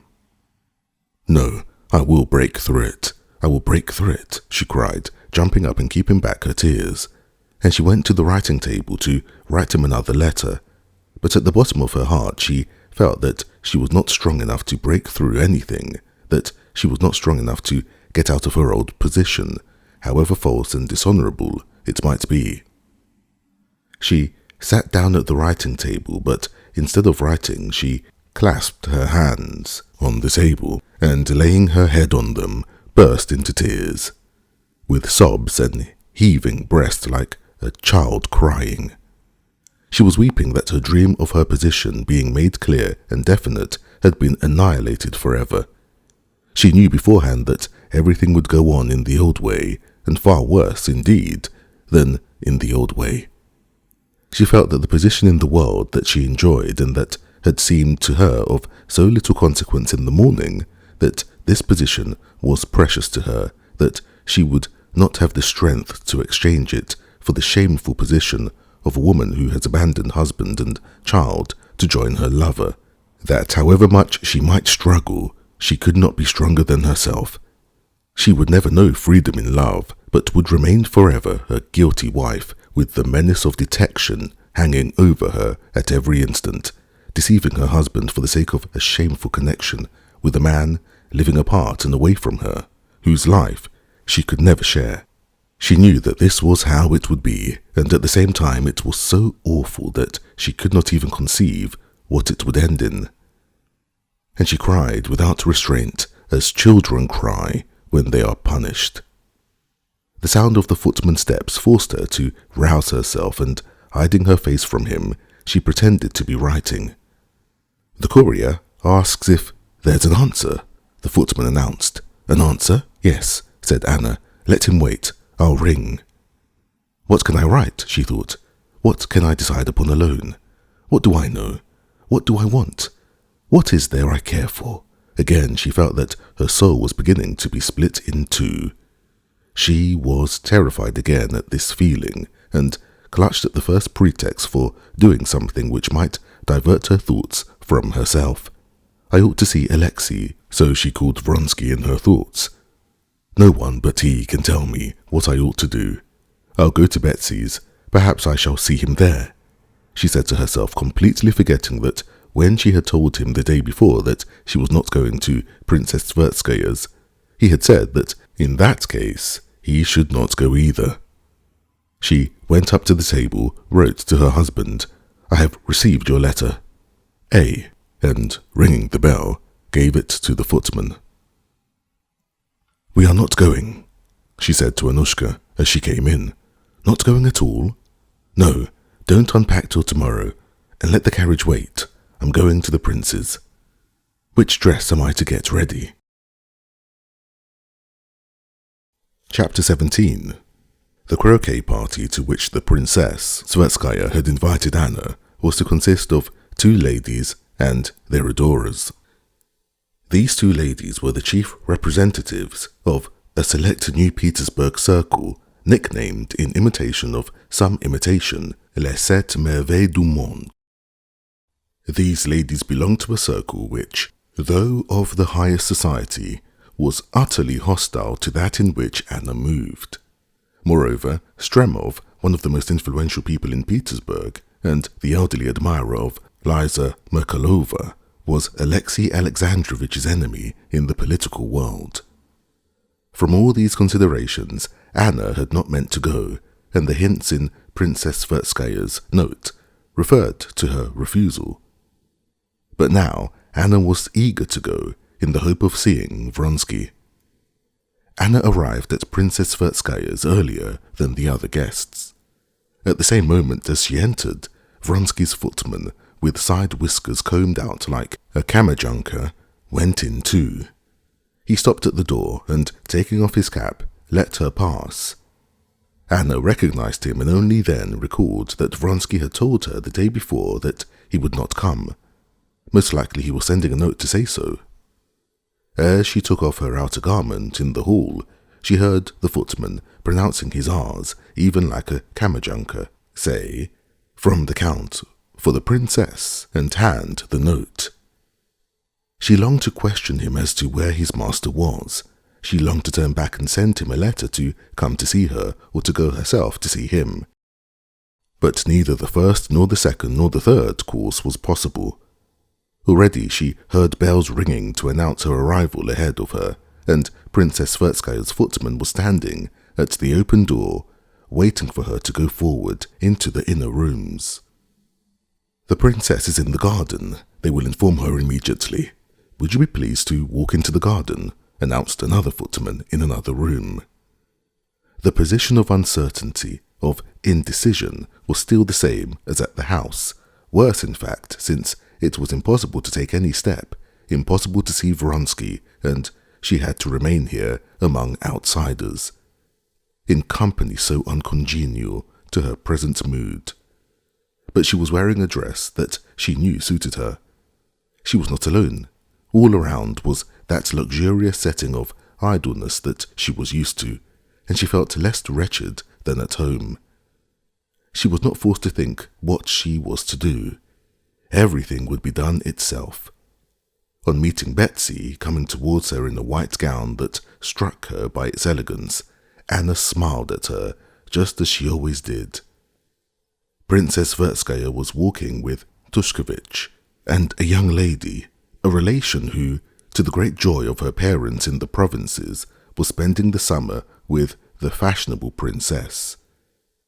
There was probably something unusual about Anna, for Betsy noticed it at once. "I slept badly," answered Anna, looking intently at the footman who came to meet them, and as she supposed, brought Vronsky's note. "How glad I am you've come," said Betsy. "I'm tired and was just longing to have some tea before they come." "You might go," she turned to Tushkovich, "with Masha, and try the croquet ground over there where they've been cutting it. We shall have time to talk a little over tea. We'll have a cozy chat, eh?" she said in English to Anna, with a smile, pressing the hand with which she held a parasol. "Yes, especially as I can't stay very long with you. I'm forced to go on to old Madame Vred. I've been promising to go for a century," said Anna, to whom lying, alien as it were to her nature, had become not merely simple and natural in society, but a positive source of satisfaction. Why she said this, which she had not thought of a second before, she could not have explained. She had simply said it from the reflection that, as Vronsky would not be here, she had better secure her own freedom and try to see him somehow. But why she had spoken of old Madame Vred, whom she had to go and see, as she had to see many other people, she could not have explained. And yet, as it afterwards turned out, had she contrived the most cunning devices to meet Vronsky, she could have thought of nothing better. "No, I'm not going to let you go for anything," answered Betsy, looking intently into Anna's face. "Really? If I were not fond of you, I should feel offended. One would think you were afraid my society would compromise you." "Tea in the little dining room, please," she said, half closing her eyes as she always did when addressing the footman. Taking the note from him, she read it. "Alexei's playing us false," she said in French. "He writes that he can't come," she added in a tone as simple and natural as though it could never enter her head that Vronsky could mean anything more to Anna than a game of croquet. Anna knew that Betsy knew everything, but hearing how she spoke of Vronsky before her, she almost felt persuaded for a minute that she knew nothing. "Ah," said Anna indifferently, as though not greatly interested in the matter, and she went on smiling. "How can you or your friends compromise anyone?" This playing with words, this hiding of a secret, had a fascination for Anna, as indeed it has for all women. And it was not the necessity of concealment, not the aim with which the concealment was contrived, but the process of concealment itself which attracted her. "I can't be more Catholic than the Pope," she said. "Stremov and Liza, Mikolova, why, they're the cream of society. Besides, they received everywhere, and I," she laid special stress on the I have never been strict and intolerant. It's simply that I haven't the time. No, you don't care perhaps to meet Stremov? Let him and Alexei Alexandrovich tilt at each other in the committee. That's no affair of ours, but in the world, he's the most amiable man I know, and a devoted croquet player. You shall see. And in spite of this absurd position, as Liza's lovesick swain at his age, you ought to see how he carries off the absurd position. He's very nice. Sappho Stolz. You don't know? Oh, that's a new type, quite new." Betsy said all this, and at the same time, from her good-humoured, shrewd glance, Anna felt that she partly guessed her plight, and was hatching something for her benefit. They were in the little boudoir. "I must write to Alexei, though," and Betsy sat down to the table, scribbled a few lines, and put the note in an envelope. "I'm telling him to come to dinner. I've one lady extra to dinner with me, and no man to take her in. Look what I've said. Will that persuade him? Excuse me, I must leave you for a minute. Would you seal it up, please, and send it off?" she said from the door. "I have to give some directions." Without a moment's thought, Anna sat down to the table with Betsy's letter, and, without reading it, wrote below, "It's essential for me to come see you. Come to the Vred garden. I shall be there at 6 o'clock. She sealed it up, and Betsy, coming back, in her presence, handed the note to be taken. At tea, which was brought them on a little tea table in the cool little drawing room, the cosy chat promised by Princess Tverskaya before the arrival of her visitors really did come off between the two women. They criticized the people they were expecting, and the conversation fell upon Liza Merkalova. "She is very sweet, and I always liked her," said Anna. "You ought to like her. She raves about you. Yesterday she came up to me after the races and was in despair at not finding you. She says you're a real heroine of romance and that if she were a man, she would do all sorts of mad things for your sake. Stremov says she does that as it is." "But do tell me, please, I could never make it out," said Anna, after being silent for some time, speaking in a tone that showed she was not asking an idle question, but that what she was asking was of more importance to her than it should have been. "Do tell me, please, what are her relations with Prince Kalushki, Mishka, as he's called? I've met them so little. What does it mean?" Betsy smiled with her eyes and looked intently at Anna. "It's a new manner," she said. "They've all adopted that manner. They've flung their caps over the windmills, but there are ways and ways of flinging them." "Yes, but what are her relations precisely with Kalushki?" Betsy broke into unexpectedly mirthful and irrepressible laughter, a thing which rarely happened to her. "You're encroaching on Princess Mayakaya's special domain now. That's the question of infant terrible."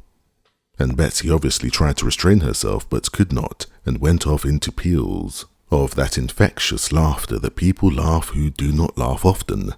"You'd better ask them," she brought out, between tears of laughter. "No, you laugh," said Anna, laughing too in spite of herself. "But I could never understand it. I can't understand the husband's role in it." "The husband?" "Liza Merkalova's husband carries her shawl, and is always ready to be of use. But anything more than that in reality, no one cares to inquire. You know, in decent society one doesn't talk or think even in certain details of the toilette. That's how it is with this." "Will you be at Madame Rolandak's fete?" asked Anna, to change the conversation. "I don't think so," answered Betsy, and without looking at her friend, she began filling the little transparent cups with fragrant tea. Putting a cup before Anna, she took out a cigarette and, fitting it into a silver holder, she lighted it. "It's like this, you see. I'm in a fortunate position," she began, quite serious now, as she took up her cup. "I understand you, and I understand Liza. Liza now is one of those naive natures that, like children, don't know what's good and what's bad. Anyway, she didn't comprehend it when she was very young. And now she's aware that the lack of comprehension suits her." "Now perhaps she doesn't know on purpose," said Betsy, with a subtle smile. "But anyway, it suits her. The very same thing, don't you see, may be looked on tragically, and turned into a misery, or it's maybe looked at simply and even humorously. Possibly you are inclined to look at things too tragically." "How I should like to know other people just as I know myself," said Anna, seriously and dreamily. "Am I worse than other people, or better? I think I'm worse." Infant terrible," repeated Betsy. "But here they are." Chapter 18. They heard the sound of steps and the man's voice, then a woman's voice and laughter, and immediately thereafter there walked in the expected guests, Sappho Schultz, and a young man beaming with excess of health, the so-called Vaska. It was evident that ample supplies of beefsteak, truffles, and burgundy never failed to reach him at the fitting hour. Vaska bowed to the two ladies and glanced at them, but only for 1 second. He walked after Sappho into the drawing room and followed her about as though he were chained to her, keeping his sparkling eyes fixed on her as though he wanted to eat her. Sappho Stolz was a blonde beauty with black eyes. She walked with smart little steps in high-heeled shoes and shook hands with the ladies vigorously like a man. Anna had never met this new star of fashion and was struck by her beauty, the exaggerated extreme to which her dress was carried, and the boldness of her manners. On her head there was such a superstructure of soft, golden hair, her own and false mixed, that her head was equal in size to the elegantly rounded bust of which so much was exposed in front. The impulsive abruptness of her movements was such that, at every step, the lines of her knees and the upper part of her legs were distinctly marked under her dress, and the question involuntarily rose to the mind where the undulating piled-up mountain of material at the back of the real body of the woman, so small and slender, so naked in front and so hidden behind and below, really came to an end. Betsy made haste to introduce her to Anna. "Only fancy we all but ran over 2 soldiers," she began telling them at once, using her eyes, smiling and twitching away her tail, which she flung back at one stroke all on one side. "I drove her with Vaska. Ah, to be sure, you don't know each other." And mentioning his surname, she introduced the young man, and reddening a little, broke into a ringing laugh at her mistake, that is, at her having called him Vaska to a stranger. Vaska bowed once more to Anna, but he said nothing to her. He addressed Sappho. "You've lost your bet. We got here first. Pay up," he said, smiling. Sappho laughed still more festively. "Not just now," she said. "Oh, all right. I'll have it later." Very well, very well. Oh yes." She turned suddenly to Princess Betsy. "I am a nice person, I positively forgot. I've brought you a visitor, and here he comes." The unexpected young visitor, whom Sappho had invited, and whom she had forgotten, was, however, a personage of such consequence that, in spite of his youth, both the ladies rose on his entrance. He was a new admirer of Sappho's. He now dogged her footsteps like Vaska. Soon after, Prince Kalushki arrived, and Liza Merkalova with Stremov. Liza Merkalova was a thin brunette with an oriental, languid type of face, and, as everyone used to say, exquisite, enigmatic eyes. The tone of her dark dress, Anna immediately observed and appreciated the fact, was in perfect harmony with her style of beauty. Liza was as soft and enervated as Sappho was smart and abrupt. But to Anna's taste, Liza was far more attractive.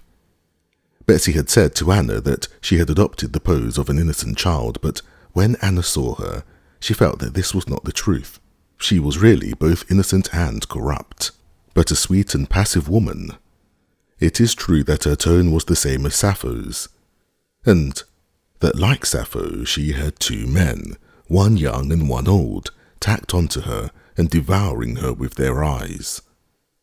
But there was something in her higher than what surrounded her. There was, in her, the glow of the real diamond among glass imitations. This glow shone out in her exquisite, truly enigmatic eyes. The weary, and at the same time passionate glance of those eyes, encircled by dark rings, impressed one by its perfect sincerity. Everyone looking into those eyes fancied he knew her wholly, and knowing her, could not but love her. At the sight of Anna, her whole face lighted up at once with a smile of delight. "Ah, how glad I am to see you," she said, going up to her. "Yesterday at the races all I wanted was to get to you, but you'd gone away. I did so want to see you, yesterday especially." "Wasn't it awful?" she said, looking at Anna with eyes that seemed to lay bare all her soul. "Yes, I had no idea it would be so thrilling," said Anna, blushing. The company got up at this moment to go into the garden. "I'm not going," said Liza, smiling and settling herself close to Anna. "You won't go either, will you? Who wants to play croquet?" "Oh, I like it," said Anna. "There. How do you manage never to be bored by things? It's delightful to look at you. You're alive, but I'm bored." "How can you be bored? Why, you live in the liveliest set in Petersburg," said Anna. "Possibly the people who are not of our set are even more bored, but I certainly, are not happy, but awfully, awfully bored." Sappho, smoking a cigarette, went off into the garden with the two young men. Betsy and Stremov remained at the tea table. "What, bored?" said Betsy. "Sappho says they did enjoy themselves tremendously at your house last night." "Ah, how dreary it all was," said Liza Merkalova. "We all drove back to my place after the races, and always the same people, always the same thing. We lounged about on sofas all the evening. What is there to enjoy in that? No, do tell me how you manage never to be bored," she said, addressing Anna again. "One has but to look at you and one sees, here's a woman who's maybe happy, or unhappy, but isn't bored. Tell me how you do it." "I do nothing," answered Anna, blushing at these searching questions. "That's the best way," Stremov put in. Stremov was a man of 50, partly grey but still vigorously looking, very ugly, but with a characteristic and intelligent face. Liza Merkalova was his wife's niece, and he spent all his leisure hours with her. On meeting Anna Karenina, as he was Alexei Alexandrovich's enemy in the government, he tried, like a shrewd man of the world, to be particularly cordial with her, the wife of his enemy. "Nothing," he put in with a subtle smile. "That's the very best way. I told you long ago," he said, turning to Liza Merkalova, "that if you don't want to be bored, you mustn't think you're going to be bored. It's just as you mustn't be afraid of not being able to fall asleep, if you're afraid of sleeplessness. That's just what Anna Arkadyevna has just said." "I should be very glad if I had said it, for it's not only clever but true," said Anna, smiling. "No, do tell me why it is that one can't go to sleep and one can't help being bored." "To sleep well, one ought to work, and to enjoy oneself, one ought to work too. What am I to work for when my work is of no use to anybody, and I can't and won't knowingly make a pretense about it?" "You're incorrigible," said Stremov, not looking at her, and he spoke again to Anna. As he rarely met Anna, he could say nothing but commonplaces to her, but he said those commonplaces as to when she was returning to Petersburg and how fond Countess Lydia Ivanovna was of her, with an expression which suggested that he longed with his whole soul to please her and show his regard for her, and even more than that. Tashkevich came in, announcing that the party were awaiting the other players to begin croquet. "No, don't go away, please don't," pleaded Liza Merkalova. Hearing that Anna was going, Stremov joined in her entreaties. "It's too violent a transition," he said, "to go from such company to old Madame Vred. And besides, you will only give her a chance for talking scandal. While here you arouse none but such different feelings of the highest and most opposite kind," he said to her. Anna pondered for an instant in uncertainty. This shrewd man's flattering words, the naive, childlike affection shown her by Liza Merkalova, and all the social atmosphere she was used to, it was all so easy, and what was in store for her was so difficult, that she was for a minute in uncertainty whether to remain, whether to put off a little longer the painful moment of explanation. But remembering what was in store for her alone at home, if she did not come to some decision, remembering that gesture, terrible even in memory, when she had clutched her hair in both hands, she said goodbye and went away. Chapter 19.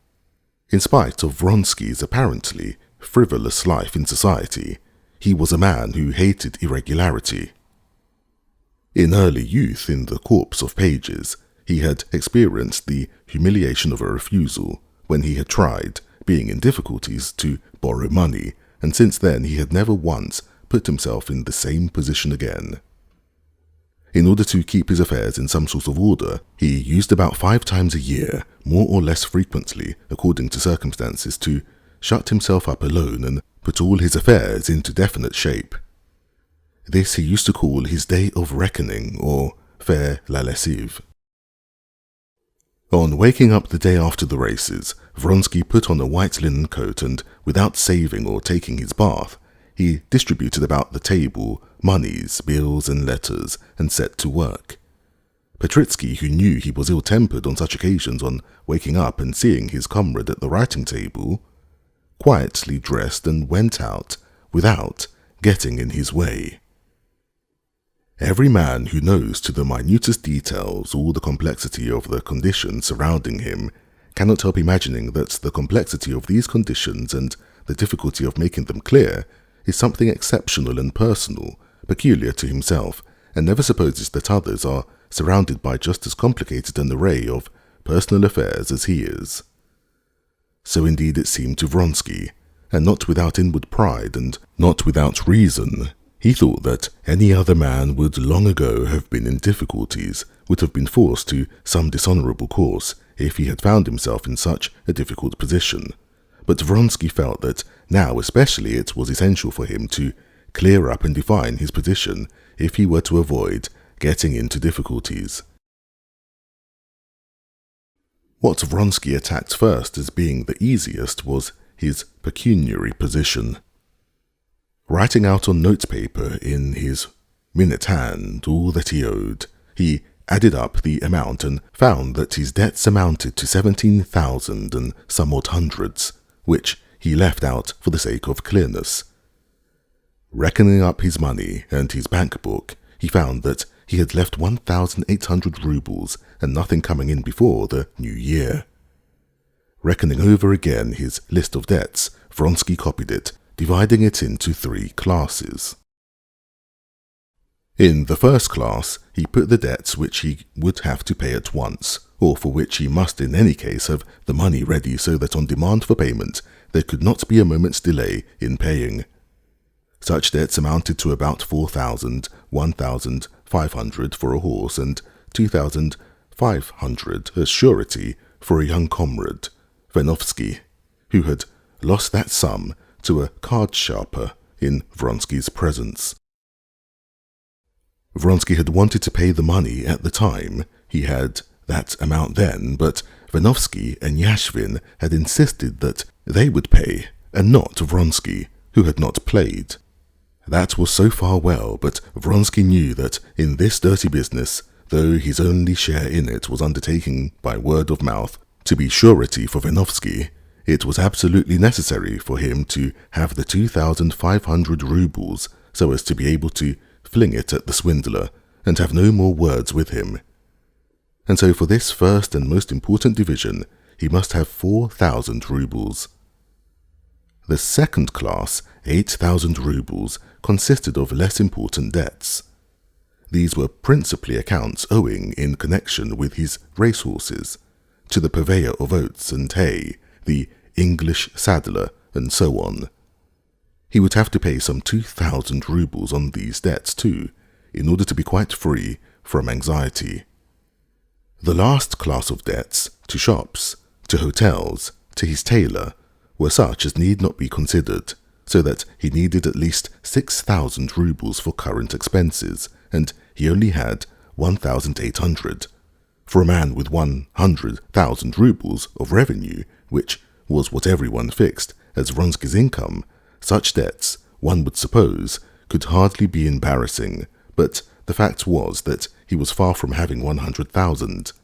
His father's immense property, which alone yielded a yearly income of 200,000, was left undivided between the brothers. At the time when the elder brother, with a mass of debts, married Princess Varya Chekova, the daughter of the Decembrist, without any fortune whatever, Alexei had given up, to his elder brother, almost the whole income of his father's estate, reserving for himself only 25,000 a year from it. Alexei had said at the time to his brother that that sum would be insufficient for him until he married, which he probably never would do. And his brother, who was in command of one of the most expensive regiments and was only just married, could not decline the gift. His mother, who had her own separate property, had allowed Alexei every year 20,000 in addition to the 25,000 he had reserved, and Alexei had spent it all. Of late, his mother, incensed with him on account of his love affair and his leaving Moscow, had given up sending him the money. And in consequence of this, Vronsky, who had been in the habit of living on the scale of 45,000 a year, having only received 20,000 that year, found himself now in difficulties. To get out of these difficulties, he could not apply to his mother for money.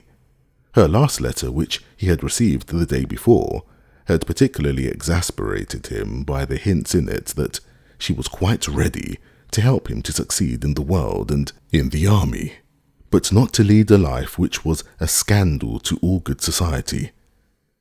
His mother's attempt to buy him stung him to the quick and made him feel colder than ever to her.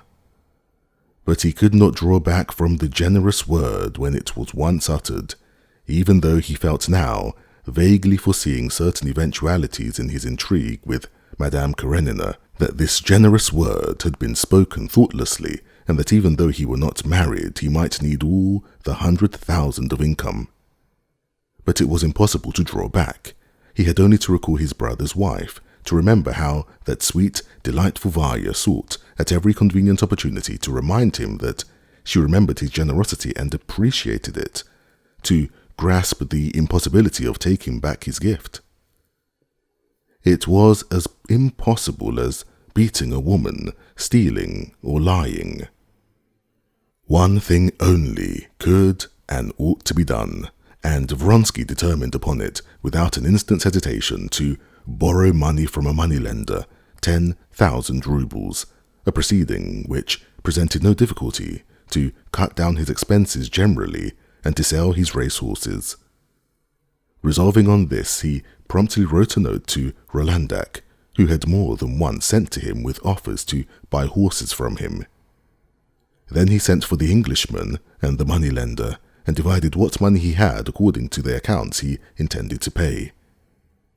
Having finished this business, he wrote a cold and cutting answer to his mother. Then he took out of his notebook 3 notes of Anna's, read them again, burned them, and remembering their conversation on the previous day, he sank into meditation. Chapter 20.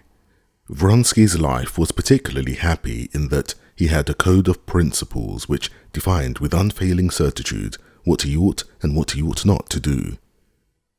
This code of principles covered only a very small circle of contingencies, but then the principles were never doubtful, and Vronsky, as he never went outside that circle, had never had a moment's hesitation about doing what he ought to do. These principles laid down as invariable rules that one must pay a card sharper, but need not pay a tailor, and one must never tell a lie to a man, but one may to a woman, that one must never cheat anyone, but one may a husband, that one must never pardon an insult, but one may give one, and so on. These principles were possibly not reasonable and not good, but they were of unfailing certainty, and so long as he adhered to them, Vronsky felt that his heart was at peace and he could hold his head up.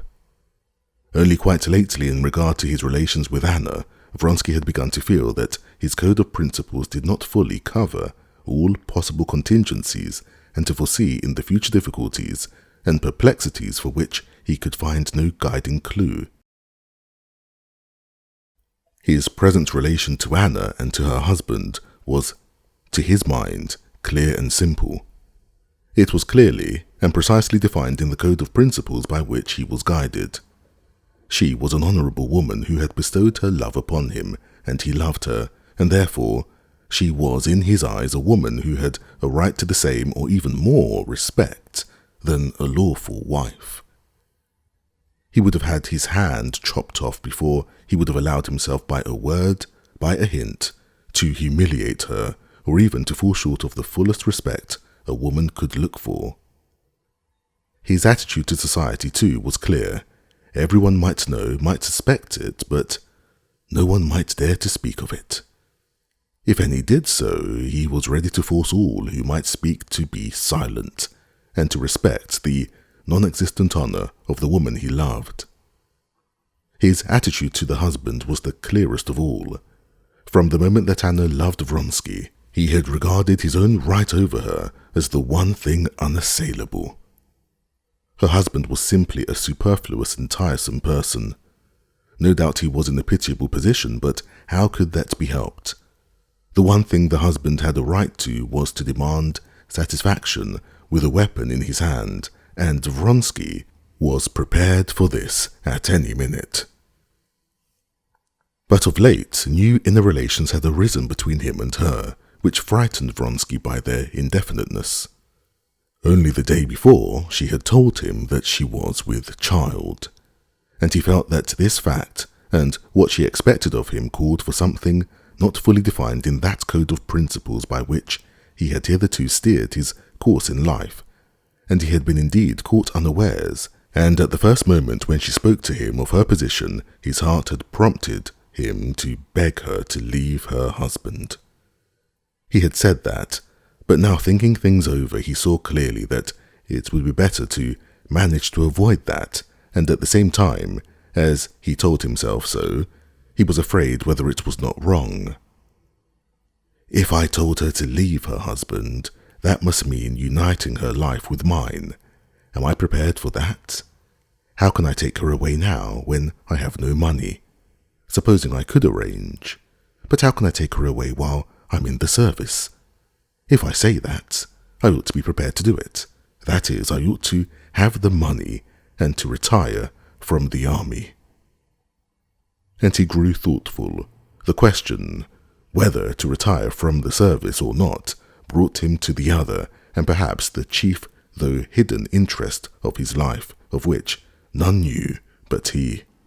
Ambition was the old dream of his youth and childhood, a dream which he did not confess even to himself, though it was so strong that now this passion was even doing battle with his love. His first steps in the world and in the service had been successful, but 2 years before he had made a great mistake.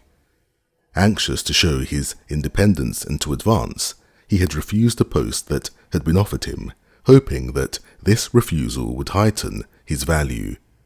But it turned out that he had been too bold, and he was passed over, and having, whether he liked it or not, taken up for himself the position of an independent man, he carried it off with great tact and good sense, behaving as though he bore no grudge against anyone, did not regard himself as injured in any way, and cared for nothing but to be left alone since he was enjoying himself. In reality, he had to cease to enjoy himself as long ago as the year before, when he went away to Moscow. He felt that this independent attitude of a man who might have done anything but cared to do nothing was already beginning to pall, that many people were beginning to fancy that he was not really capable of anything but being a straightforward, good-natured fellow. His connection with Madame Karenina, by creating so much sensation and attracting general attention, had given him a fresh distinction which soothed the gnawing worm of ambition for a while, but a week before that worm had been roused up again with fresh force. The friend of his childhood, a man of the same set, of the same coterie, his comrade in the corps of pages, Serpuhovskoy, who had left school with him and had been his rival in class, in gymnastics, in their scrapes and their dreams of glory, had come back a few days before from Central Asia, where he had gained 2 steps up in rank, and an order rarely bestowed upon generals so young. As soon as he arrived in Petersburg, people began to talk about him as a newly risen star of the first magnitude. A schoolfellow of Vronsky's and of the same age, he was a general and was expecting a command which might have influence on the course of political events, while Vronsky, independent and brilliant and beloved by a charming woman though he was simply a cavalry captain who was readily allowed to be as independent as ever he liked. Of course, I don't envy Serpuhovskoy, and never could envy him, but his advancement shows me that one has only to watch one's opportunity, and the cancer of a man like me may be very rapidly made. 3 years ago he was in just the same position as I am. If I retire, I burn my ships. If I remain in the army, I lose nothing. She said herself she did not wish to change her position. And with her love I cannot feel envious of Serpuhovskoy. And slowly twirling his moustaches, he got up from the table and walked about the room. His eyes shone particularly brightly, and he felt in that confident, calm, and happy frame of mind which always came after he had thoroughly faced his position.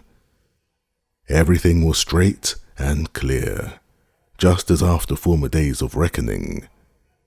He shaved, took a cold bath, dressed, and went out.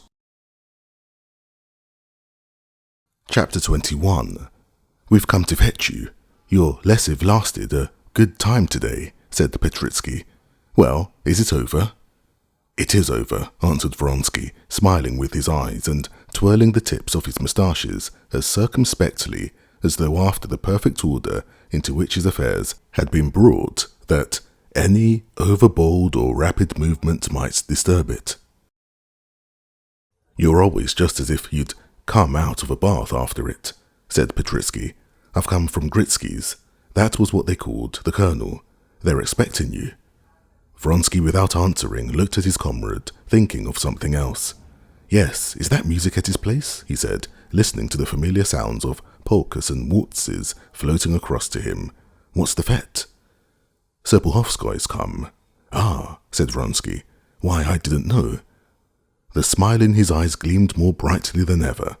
Having once made up his mind that he was happy in his love, that he sacrificed his ambition to it, having anyway taken up this position, Vronsky was incapable of feeling either envious of Serpuhovskoy or hurt with him for not coming first to him when he came to the regiment. Serpuhovskoy was a good friend, and he was delighted he had come. Ah, I'm very glad. The colonel, Denim, had taken a large country house. The whole party were in the wide lower balcony. In the courtyard, the first objects that met Vronsky's eyes were a band of singers in white linen coats standing near a barrel of vodka, and the robust, good-humoured figure of the colonel surrounded by officers. He had gone out as far as the first step of the balcony and was loudly shouting across the band that played Offenbach's quadrille, waving his arms and giving some orders to a few soldiers standing on one side. A group of soldiers, a quartermaster, and several subalterns came up to the balcony with Vronsky. The colonel returned to the table, went out again onto the steps with a tumbler in his hand, and proposed the toast. To the health of our former comrade, the gallant general, Prince Serpuhovskoy. Hurrah! The colonel was followed by Serpuhovskoy, who came out onto the steps, smiling, with a glass in his hand. You always get younger, Bondarenko, he said to the rosy-cheeked, smart-looking quartermaster standing just before him, still youngish-looking, though doing his second term of service. It was 3 years since Vronsky had seen Serpuhovskoy. He looked more robust, had let his whiskers grow, but was still the same graceful creature, whose face and figure were even more striking from their softness and nobility than their beauty.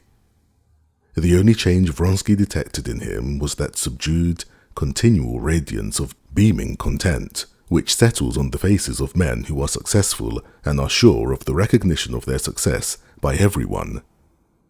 Vronsky knew that radiant air and immediately observed it in Serpuhovskoy.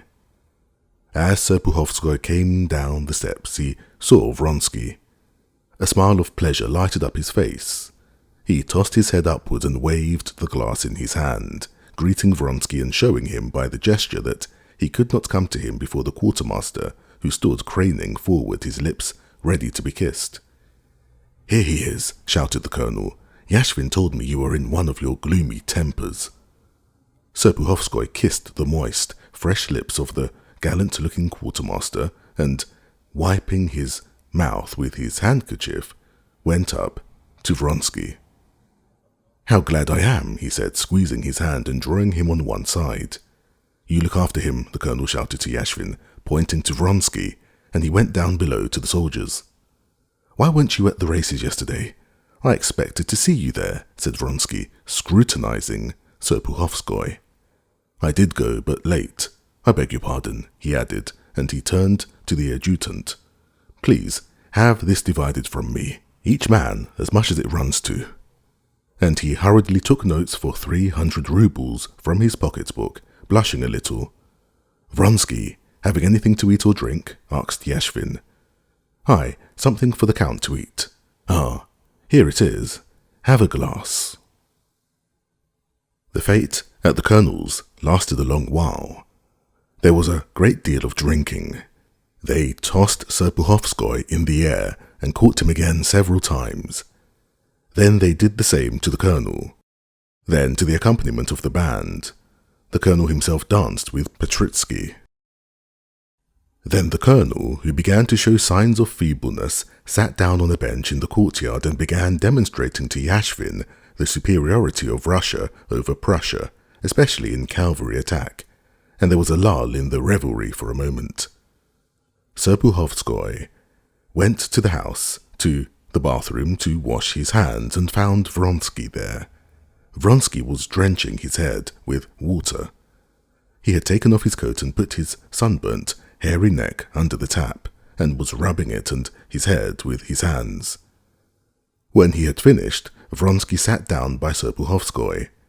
They both sat down in the bathroom on a lounge, and a conversation began which was very interesting to both of them. I've always been hearing about you through my wife, said Serpuhovskoy. I'm glad you've been seeing her pretty often.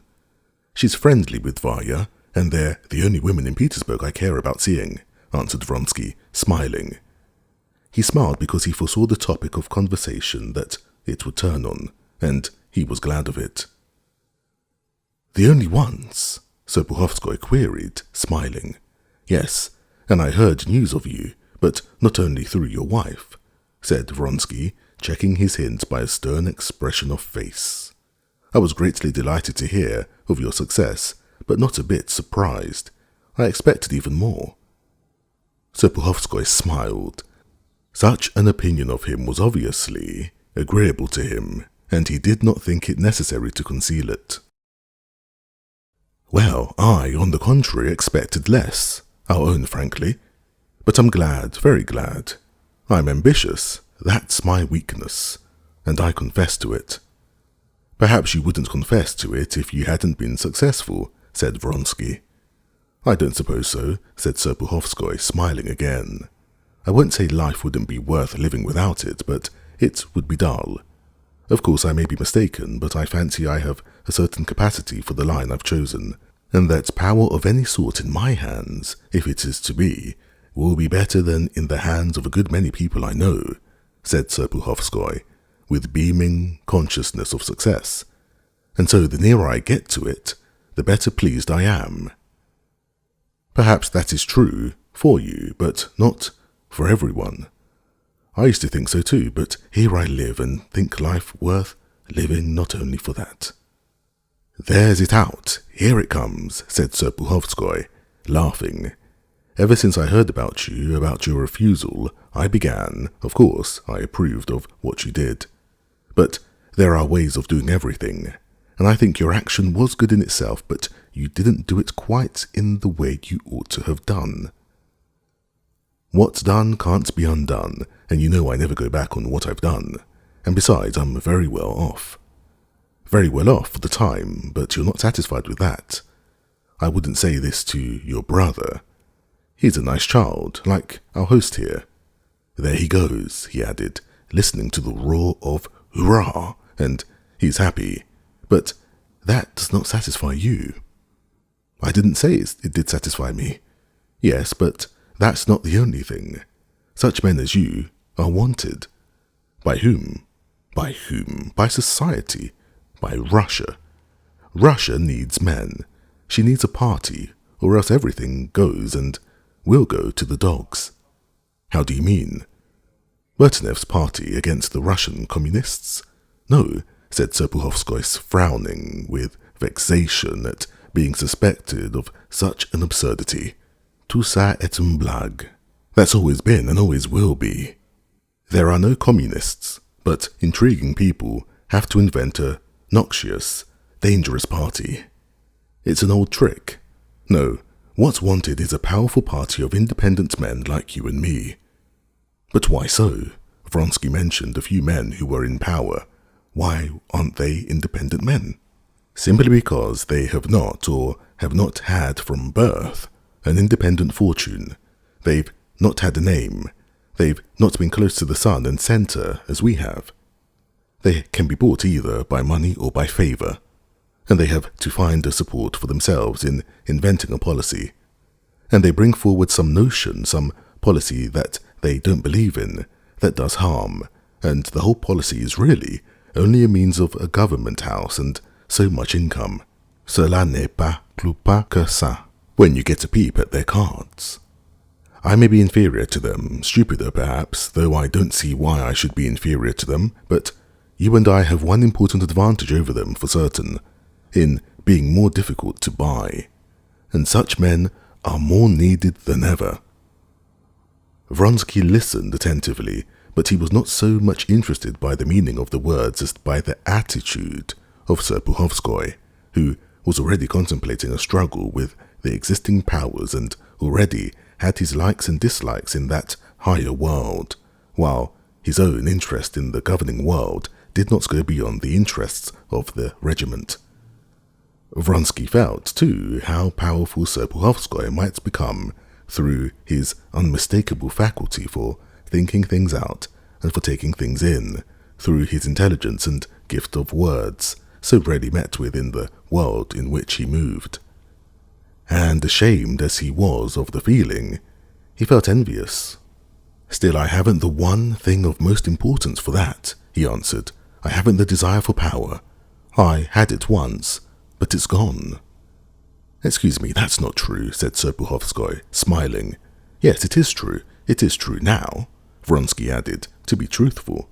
"Yes, it's true now, that's another thing, but that now won't last forever." "Perhaps," answered Vronsky.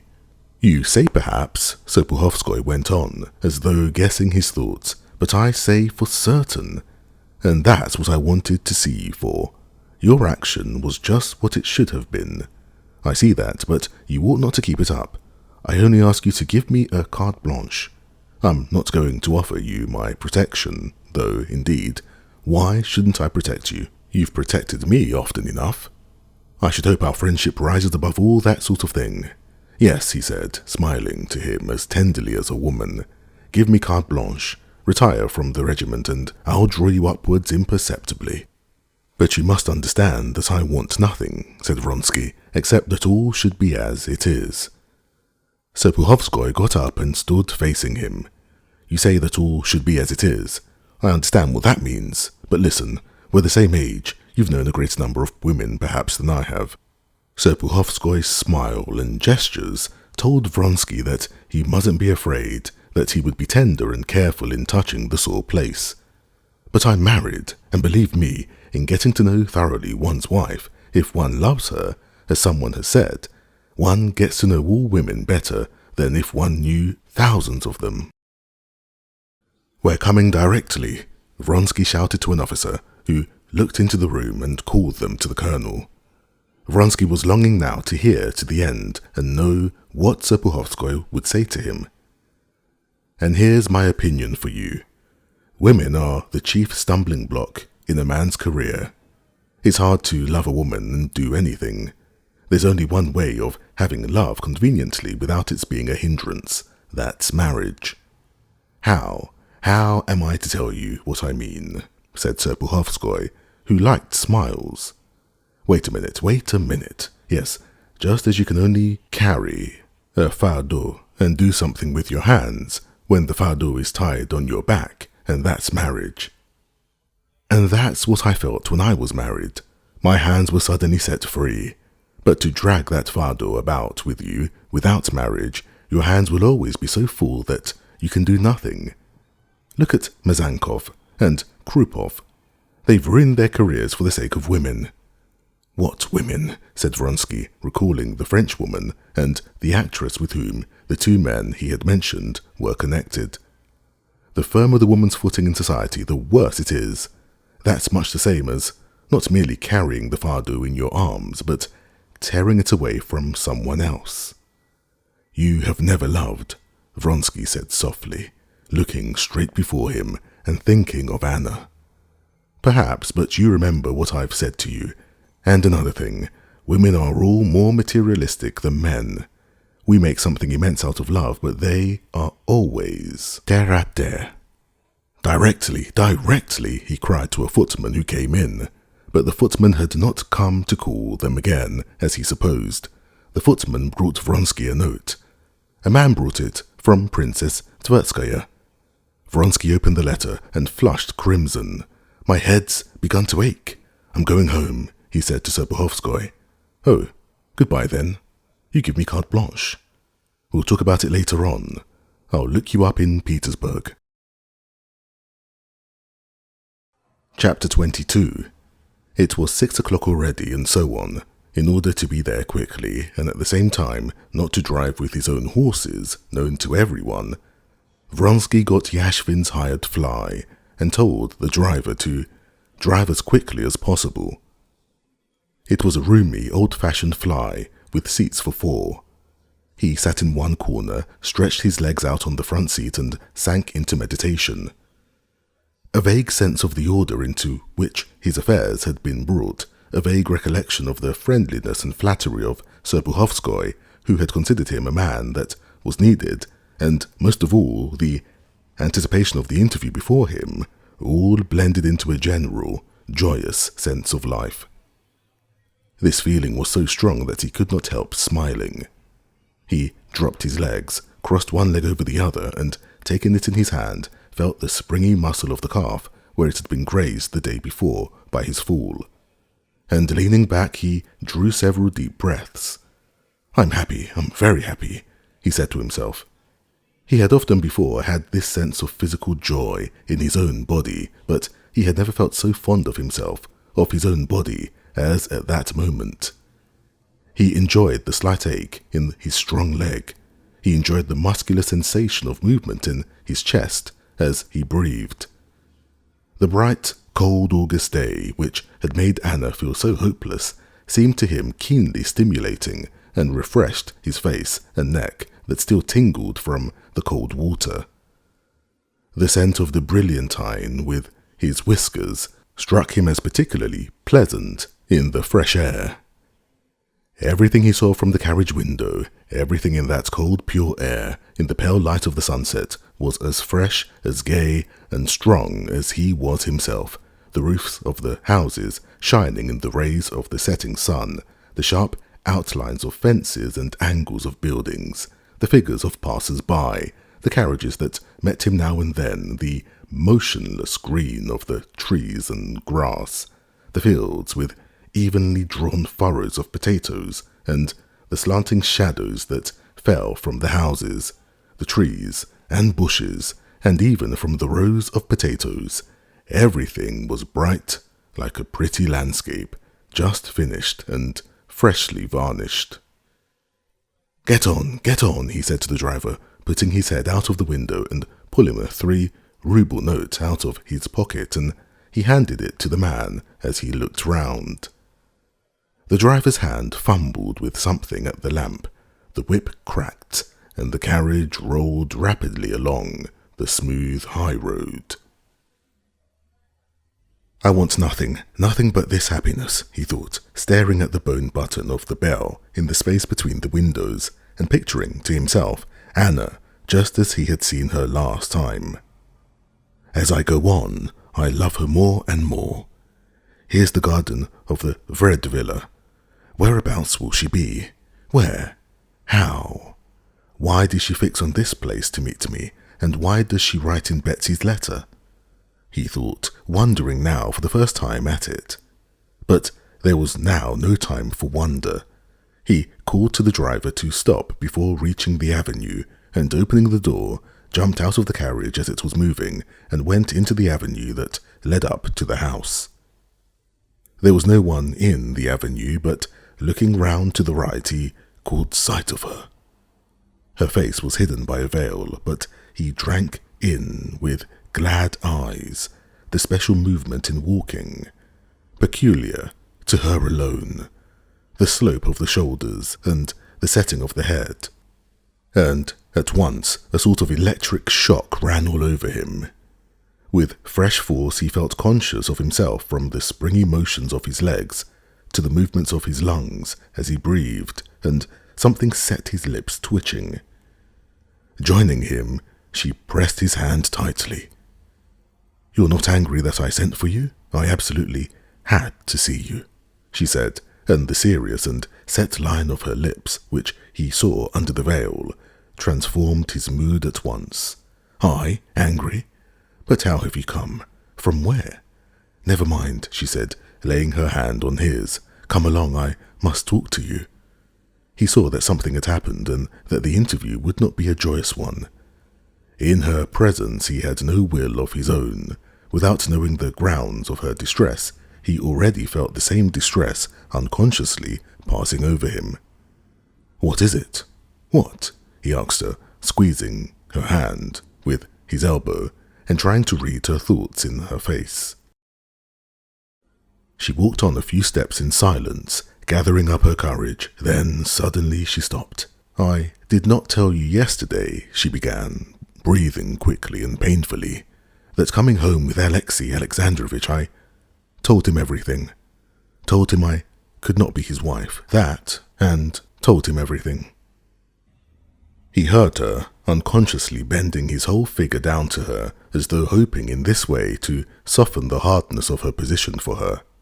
But directly when she had said this, he suddenly drew himself up, and a proud and hard expression came over his face. Yes, that's better. 1,000 times better. I know how painful it was," he said, but she was not listening to his words. She was reading his thoughts from the expression of his face.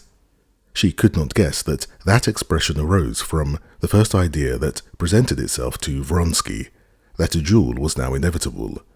The idea of a duel had never crossed her mind, and so she put a different interpretation on this passing expression of hardness. When she got her husband's letter, she knew then at the bottom of her heart that everything would go on in the old way, that she would not have the strength of will to forego her position, to abandon her son, and to join her lover. The morning spent at Princess Tverskaya's had confirmed her still more in this. But this interview was still of the utmost gravity for her. She hoped that this interview would transform her position and save her. If on hearing this news he were to say to her resolutely, passionately, without an instant's wavering, "Throw up everything and come with me," she would give up her son and go away with him. But this news had not produced what she had expected in him. He simply seemed as though he were resenting some affront. "It was not in the least painful to me. It happened of itself," she said irritably. "And see," she pulled her husband's letter out of her glove.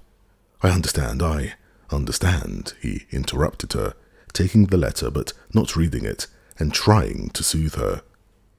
"The one thing I longed for, the one thing I prayed for, was to cut short this position, so as to devote my life to your happiness." "Why do you tell me that?" she said. "Do you suppose I can doubt it? If I doubted—" "Who's that coming?" said Vronsky suddenly, pointing to two ladies walking towards them. "Perhaps they know us," and he hurriedly turned off, drawing her after him into a side path. "Oh, I don't care," she said. Her lips were quivering, and he fancied that her eyes looked with strange fury at him from under the veil. "I tell you, that's not the point. I can't doubt that. But see what he writes to me. Read it." She stood still again. Again, just as at the first moment of hearing of her rupture with her husband, Vronsky, on reading the letter, was unconsciously carried away by the natural sensation aroused in him by his own relation to the betrayed husband. Now, while he held his letter in his hands, he could not help picturing the challenge which he would most likely find at home today or tomorrow, and the duel itself, in which, with the same cold and haughty expression that his face was assuming at this moment, he would await the injured husband's shot, after having himself fired into the air, and at that instant there flashed across his mind the thought of what Serpuhovskoy had just said to him, and what he had himself been thinking in the morning, that it was better not to bind himself, and he knew that this thought he could not tell her. Having read the letter, he raised his eyes to her, and there was no determination in them. She saw at once that he had been thinking about it before by himself. She knew that whatever he might say to her, he would not say all he thought, and she knew that her last hope had failed her. This was not what she had been reckoning on. "You see the sort of man he is," she said, with a shaking voice. Forgive me, but I rejoice at it," Vronsky interrupted. "For God's sake, let me finish," he added, his eyes imploring her to give him time to explain his words. "I rejoice because things cannot possibly remain as he supposes." "Why can't they?" Anna said, restraining her tears and obviously attaching no sort of consequence to what she said. She felt that her fate was sealed. Vronsky meant that after the duel, inevitable, he thought, things could not go on as before, but he said something different. "It can't go on. I hope that now you will leave him. I hope," he was confused and reddened, "that you will let me arrange and plan our life. Tomorrow," he was beginning. She did not let him go on. "But my child," she shrieked, "you see what he writes. I should have to leave him, and I can't and won't do that. But for God's sake, which is better, leave your child or keep up this degrading position? To whom is it degrading? To all, and most of all to you. You say degrading. Don't say that. Those words have no meaning for me," she said in a shaking voice. She did not want him now to say what was untrue. She had nothing left her but his love, and she wanted to love him. "Don't you understand that from the day I loved you, everything has changed for me? For me, there is one thing, and one thing only, your love. If that's mine, I feel so exalted, so strong, that nothing can be humiliating to me. I am proud of my position because proud of being proud." She could not say what she was proud of. Tears of shame and despair choked her utterance. She stood still and sobbed. He felt, too, something swelling in his throat and twitching in his nose, and for the first time in his life he felt on the point of weeping. He could not have said exactly what it was that touched him so. He felt sorry for her, and he felt he could not help her, and with that he knew that he was to blame for her wretchedness, and that he had done something wrong. "Is not a divorce possible?" he said feebly. She shook her head, not answering. "Couldn't you take your son and still leave him?" "Yes, but it all depends on him." "Now I must go to him," she said shortly. Her presentiment that all would again go on in the old way had not deceived her. "On Tuesday I shall be in Petersburg, and everything can be settled." "Yes," she said, "but don't let us talk any more of it." Anna's carriage, which she had sent away and ordered to come back to a little gate of the Vried garden, drove up. Anna said goodbye to Vronsky and drove home. Chapter 23. On Monday there was the usual sitting of the commission of the 2nd of June. Alexei Alexandrovich walked into the hall where the sitting was held, greeted the members and the president as usual, and sat down in his place, putting his hand on the papers laid ready before him. Among these papers lay the necessary evidence and a rough outline of the speech he intended to make. But he did not really need these documents. He remembered every point, and did not think it necessary to go over in his memory what he would say. He knew that when the time came, and when he saw his enemy facing him, and studiously endeavouring to assume an expression of indifference, his speech would flow of itself better than he could prepare it now. He felt that the import of his speech was of such magnitude that every word of it would have weight. Meantime, as he listened to the usual report, he had the most innocent and inoffensive air. No one looking at his white hands with their swollen veins and long fingers so softly stroking the edges of the white paper that lay before him, and at the air of weariness with which his head drooped on one side, would have suspected that in a few minutes a torrent of words would flow from his lips that would arouse a fearful storm, set the members shouting and attacking one another, and force the president to call for order. When the report was over, Alexei Alexandrovich announced in his subdued, delicate voice that he had several points to bring before the meeting in regard to the Commission for the Reorganization of the Native Tribes. All attention was turned upon him. Alexei Alexandrovich cleared his throat and, not looking at his opponent, but selecting as he always did while he was delivering his speeches, the first person sitting opposite him, an inoffensive little old man who never had an opinion of any sort in the commission, began to expound his views. When he reached the point about the fundamental and radical law, this opponent jumped up and began to protest. Stremov, who was also a member of the commission and also stung to the quick, began defending himself, and altogether a stormy sitting followed. But Alexei Alexandrovich triumphed, and his motion was carried. 3 new commissions were appointed, and the next day, in a certain Petersburg circle, nothing else was talked of but this sitting. Alexei Alexandrovich's success had been even greater than he had anticipated. Next morning, Tuesday, Alexei Alexandrovich, on waking up, recollected with pleasure his triumph of the previous day, and he could not help smiling, though he tried to appear indifferent when the chief secretary of his department, anxious to flatter him, informed him of the rumours that had reached him concerning what had happened in the commission.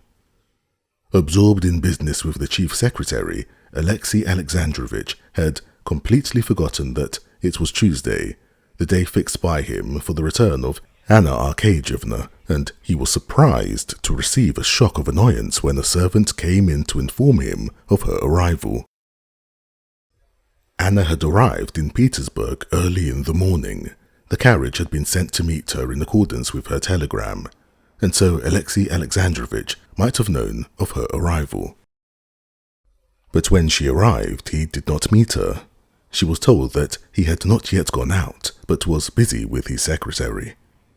She sent word to her husband that she had come, went to her own room, and occupied herself in sorting out her things, expecting he would come to her. But an hour passed, he did not come. She went into the dining room on the pretext of giving some directions and spoke loudly on purpose, expecting him to come out there, but he did not come, though she heard him go to the door of his study as he parted from the chief secretary. She knew that he usually went out quickly to his office, and she wanted to see him before that, so that their attitude to one another might be defined. She walked across the drawing room and went resolutely to him. When she went into his study, he was in official uniform, obviously ready to go out, sitting at a little table on which he rested his elbows, looking dejectedly before him. She saw him before he saw her, and she saw that he was thinking of her. On seeing her, he would have risen but changed his mind. Then his face flushed hotly, a thing Anna had never seen before, and he got up quickly and went to meet her, looking not at her eyes but above them, at her forehead and hair. He went up to her, took her by the hand, and asked her to sit down. "I am very glad you have come," he said, sitting down beside her, and obviously wishing to say something, he stuttered. Several times he tried to speak again, but stopped.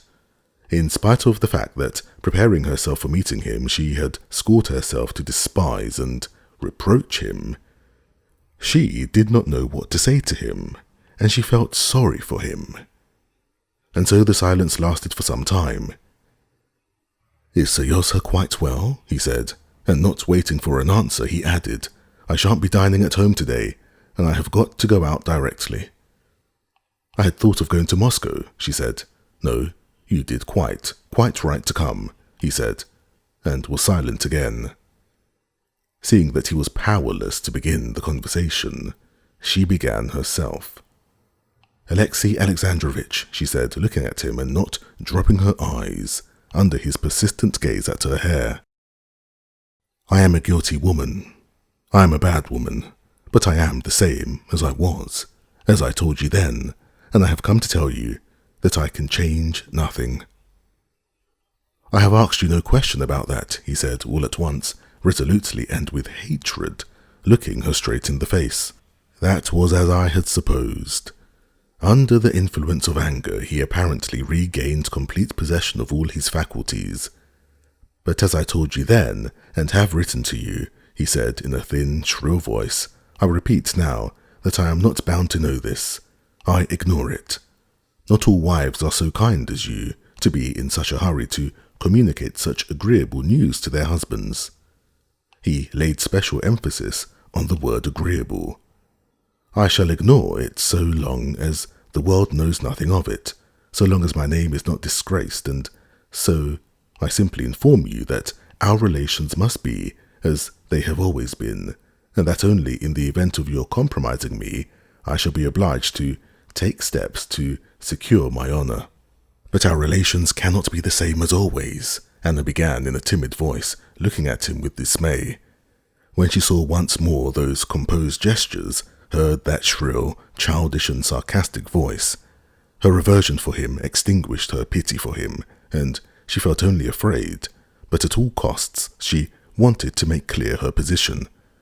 I cannot be your wife while she began. He laughed a cold and malignant laugh. The manner of life you have chosen is reflected, I suppose, in your ideas. I have too much respect or contempt, or both. I respect your past and despise your present, that I was far from the interpretation you put on my words. Anna sighed and bowed her head. Though indeed I fail to comprehend how, with the independence you show, he went on, getting hot, announcing your infidelity to your husband and seeing nothing reprehensible in it. Apparently you can see anything reprehensible in performing a wife's duties in relation to your husband. Alexei Alexandrovich, what is it you want from me? I want you not to meet that man here, and to conduct yourself so that neither the world nor the servants can reproach you not to see him. That's not much, I think, and in return you will enjoy all the privileges of a faithful wife without fulfilling her duties. That's all I have to say to you now. It's time for me to go. I'm not dining at home. He got up and moved towards the door. Anna got up too, bowing in silence. He let her pass before him. Chapter 24. The night spent by Levin on the haycock did not pass without result for him. The way in which he had been managing his land revolted him and had lost all attraction for him. In spite of the magnificent harvest, never had there been, or at least never it seemed to him, had there been so many hindrances and so many quarrels between him and the peasants as that year, and the origin of these failures and this hostility was now perfectly comprehensible to him. The delight he had experienced in the work itself, and the consequent greater intimacy with the peasants, the envy he felt of them, of their life, the desire to adopt that life, which had been to him, that night, not a dream but an intention, the execution of which he had thought out in detail, all this had so transformed his view of the farming of the land as he had managed it, that he could not take his former interest in it, and could not help seeing the unpleasant relation between him and the workpeople, which was the foundation of it all. The herd of improved cows, such as Parva, the whole land ploughed over and encircled, the 9 level fields surrounded with hedges, the 240 acres heavily manured, the seed sown in drills, and all the rest of it. It was all splendid if only the work had been done for themselves, or for themselves and comrades, people in sympathy with them. But he saw clearly now his work on a book of agriculture in which the chief element in husbandry was to have been the labourer, greatly assisted him in this, that the sort of farming he was carrying on was nothing but a cruel and stubborn struggle between him and the labourers, in which there was on one side, his side, a continual intense effort to change everything to a pattern he considered better, on the other side the natural order of things. And in this struggle he saw that with immense expenditure of force on his side, and with no effort or even intention on the other side, all that was attained was that the work did not go to the liking of either side, and that splendid tools, splendid cattle, and land were spoiled with no good to anyone. Worst of all, the energy expended on this work was not simply wasted.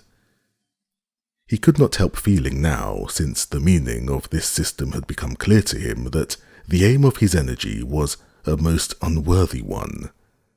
In reality, what was the struggle about? He was struggling for every farthing of his share, and he could not help it, for he had only to relax his efforts and he would not have had the money to pay his labourers' wages, while they were only struggling to be able to do their work easily and agreeably, that is to say, as they were used to doing it. It was for his interest that every labourer should work as hard as possible, and that while doing so, he should keep his wits about him so as to try not to break the winnowing machines, the horse rakes, the thrashing machines, that he should attend to what he was doing.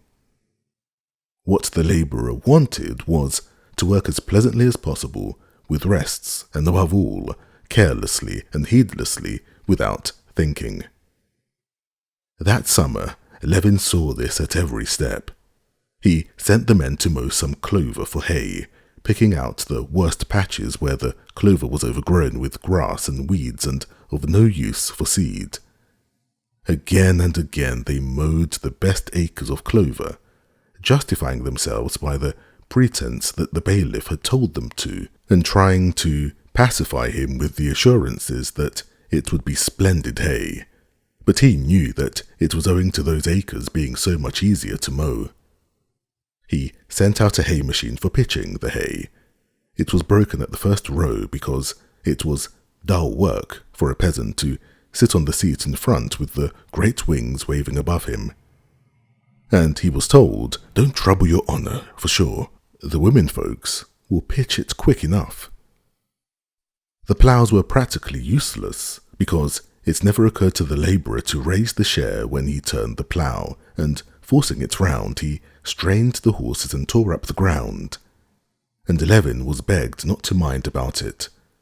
The horses were allowed to stray into the wheat because not a single labourer would consent to be night watchman, and in spite of orders to the contrary, the labourers insisted on taking turns for night duty, and Ivan, after working all day long, fell asleep and was very penitent for his fault, saying, "Do what you will to me, your honour." They killed 3 of the best calves by letting them into the clover aftermath without care as to their drinking, and nothing would make the men believe that they had been blown out by the clover, but they told him, by way of consolation, that one of his neighbours had lost 112 head of cattle in 3 days. All this happened not because anyone felt ill will to Levin or his farm. On the contrary, he knew that they liked him, thought him a simple gentleman, their highest praise, but it happened simply because all they wanted was to work merrily and carelessly, and his interests were not only remote and incomprehensible to them, but fatally opposed to their most just claims. Long before, Levin had felt dissatisfaction with his own position in regard to the land.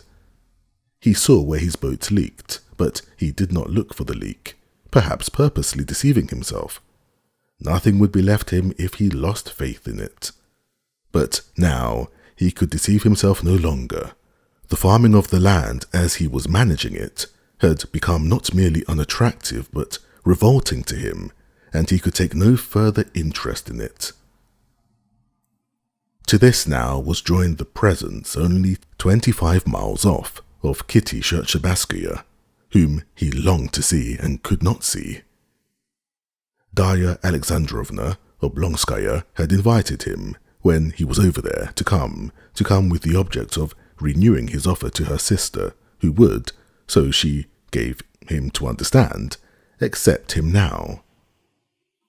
Levin himself had felt on seeing Kitty Shcherbatskaya that he had never ceased to love her, but he could not go over to the Oblonskys, knowing she was there. The fact that he had made her an offer and she had refused him had placed an insuperable barrier between her and him. I can't ask her to be my wife merely because she can't be the wife of the man she wanted to marry, he said to himself. The thought of this made him cold and hostile to her. I should not be able to speak to her without a feeling of reproach. I could not look at her without resentment, and she will only hate me all the more, as she's bound to. And besides, how can I now, after what Darya Alexandrovna told me, go to see them? Can I help showing that I know what she told me?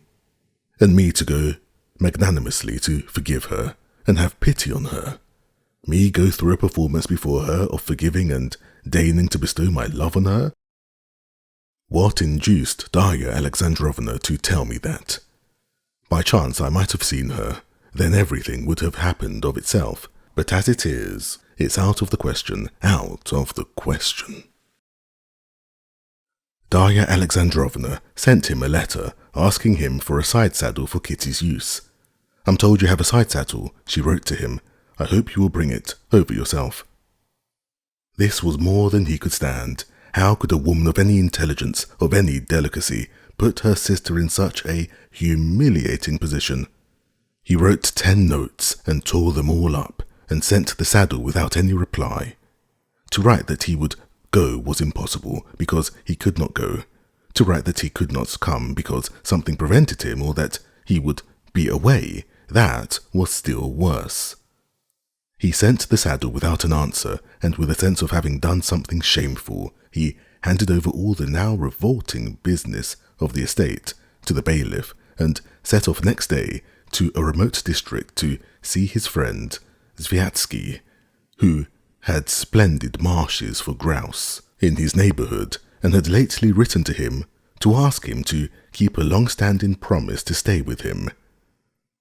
The grouse marsh in the Surovsky district had long tempted Levin, but he had continually put off this visit on account of his work on the estate. Now he was glad to get away from the neighbourhood of the Shcherbatskys, and still more from his farm work, especially on a shooting expedition which, always in trouble, served as the best consolation. Chapter 25. In the Surovsky district there was no railway nor service of post horses, and Levin drove there with his own horses in his big, old-fashioned carriage. He stopped halfway to the well-to-do peasants to feed his horses. A bald, well-preserved old man with a broad red beard, grey on his cheeks, opened the gate, squeezing against the gate-post to let the 3 horses pass. Directing the coachman to a place under the shed in the big, clean, tidy yard with charred old-fashioned ploughs in it, the old man asked Levin to come into the parlour. A cleanly dressed young woman with clogs on her bare feet was scrubbing the floor in the new outer room. She was frightened of the dog that ran in after Levin and uttered a shriek, but began laughing at her own fright at once when she was told the dog would not hurt her. Pointing Levin with her bare arm to the door into the parlour, she bent down again, hiding her handsome face, and went on scrubbing. "Would you like a samovar?" she asked. "Yes, please." The parlour was a big room, with a Dutch stove and a screen dividing it into 2. Under the holy pictures stood a table painted in patterns, a bench and 2 chairs. Near the entrance was a dresser full of crockery. The shutters were closed, there were few flies, and it was so clean that Levin was anxious that Laska, who had been running along the road and bathing in puddles, should not muddy the floor, and ordered her to a place in the corner by the door. After looking round the parlour, Levin went out in the backyard. The good-looking young woman in clogs, swinging the empty pails on the yoke, ran on before him to the well for water. "Look sharp, my girl," the old man shouted after her, good-humouredly, and he went up to Levin. "Well, sir, are you going to Nikolay Ivanovitch Shvatsky?" His Honour comes to us too, he began chatting, leaning his elbows on the railing of the steps. In the middle of the old man's account of his acquaintance with Sviatchky, the gates creaked open, and labourers came into the yard from the fields with wooden ploughs and harrows. The horses harnessed to the ploughs and harrows were sleek and fat. The labourers were obviously of the household. 2 were young men in cotton shirts and caps. The 2 others were hired labourers in homespun shirts, one an old man, the other a young fellow. Moving off from the steps, the old man went up to the horses and began unharnessing them. "What have they been ploughing?" asked Levin. "Ploughing up the potatoes. We rent a bit of land too. Fedo, don't let out the gelding, but take it to the trough, and we'll put the other in harness." "Oh, father, the ploughshares I ordered, has he brought them along?" asked the big, healthy-looking fellow, obviously the old man's son. "There, in the outer room," answered the old man, bundling together the harness he had taken off and flinging it on the ground. "You can put them on while they have dinner." The good-looking young woman came into the outer room with the 4 pails dragging at her shoulders. More women came on the scene from somewhere, young and handsome, middle-aged, old and ugly, with children and without them. The samovar was beginning to sing. The labourers and the family, having disposed of the horses, came in to dinner. Levin, getting his provisions out of his carriage, invited the old man to take tea with him. "Well, I have had some today already," said the old man, obviously accepting the invitation with pleasure. "But just a glass for company." Over their tea, Levin heard all about the old man's farming. 10 years before, the old man had rented 300 acres from the lady who owned them, and a year ago he had bought them and rented another 300 from a neighbouring landowner. A small part of the land, the worst part, he let out for rent, while 100 acres of arable land he cultivated himself with his family and 2 hired labourers. The old man complained that things were doing badly, but Levin saw that he simply did so from a feeling of propriety, and that his farm was in a flourishing condition. If it had been unsuccessful, he would not have bought land at 35 rubles the acre. He would not have married his 3 sons and a nephew. He would not have rebuilt twice after fires, and each time on a larger scale.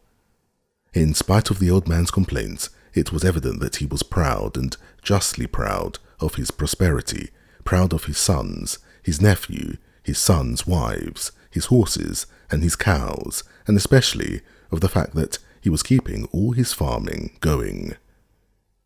From his conversation with the old man, Levin thought he was not averse to new methods either. He had planted a great many potatoes, and his potatoes, as Levin had seen driving past, were already past flowering and beginning to die down, while Levin's were only just coming into flower. He earthed up his potatoes with a modern plough borrowed from a neighbouring landowner. He sowed wheat, the trifling fact that, thinning out his rye, the old man used the rye he thinned out for his horses, specially struck Levin. How many times had Levin seen this splendid fodder wasted and tried to get it saved, but always it had turned out to be impossible. The peasant got this done, and he could not say enough in praise of it as food for the beasts. What have the wrenches to do? They carry it out in bundles to the roadside, and the cart brings it away. Well, we landowners can't manage well with our labourers, said Levin, handing him a glass of tea. Thank you, said the old man, and he took the glass, but refused sugar, pointing to a lump he had left. They're simple destruction, said he. Look at Sviatsky's, for instance. We know what the land's like, first rate, yet there's not much of a crop to boast of. It's not looked after enough. That's all it is. But you work your land with hired labourers? We're all peasants together. We go into everything ourselves. If a man's no use, he can go, and we can manage by ourselves. Father Finnegan, want some tar, said the young woman to the clogs coming in. Yes, that's how it is, sir. said the old man, getting up and crossing himself deliberately. He thanked Levin and went out. When Levin went into the kitchen to call his coachman, he saw the whole family at dinner. The women were standing up and waiting on them. The young, sturdy-looking son was telling something funny with his mouth full of pudding, and they were all laughing. The woman in the clogs, who was pouring cabbage soup into a bowl, laughing most merrily of all. Very probably the good-looking face of the young woman in the clogs had a good deal to do with the impression of well-being this peasant household made upon Levin, but the impression was so strong that Levin could never get rid of it. And all the way from the old peasants to Sviatsky's, he kept recalling this peasant farm as though there were something in this impression that demanded his special attention. Chapter 26. Sviatsky was the marshal of his district. He was 5 years older than Levin and had long been married. His sister-in-law, a young girl Levin liked very much, lived in his house, and Levin knew that Sviatsky and his wife would have greatly liked to marry the girl to him. He knew this with certainty, as so-called eligible young men always know it, though he could never have brought himself to speak of it to anyone, and he knew too that although he wanted to get married, and although by every token this very attractive girl would make an excellent wife, he could no more have married her, even if he had not been in love with Kitty Shtcherbatskaya, than he could have flown up to the sky. And this knowledge poisoned the pleasure he had hoped to find in the visit to Sviatsky. On getting Sviatsky's letter with the invitation for shooting, Levin had immediately thought of this, but in spite of it he had made up his mind that Sviatsky's having such views for him was simply his own groundless supposition, and so he would go all the same. Besides, at the bottom of his heart he had a desire to try himself, put himself to the test in regard to this girl. The Sviatsky's home life was exceedingly pleasant, and Sviatsky himself, the best type of man taking part in local affairs that Levin knew, was very interesting to him.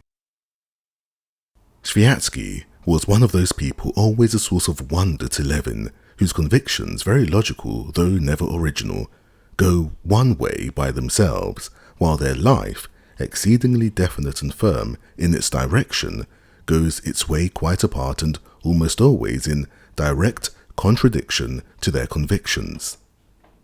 Sviatsky was an extremely advanced man. He despised the nobility and believed the mass of the nobility to be secretly in favor of serfdom and only concealing their views from cowardice.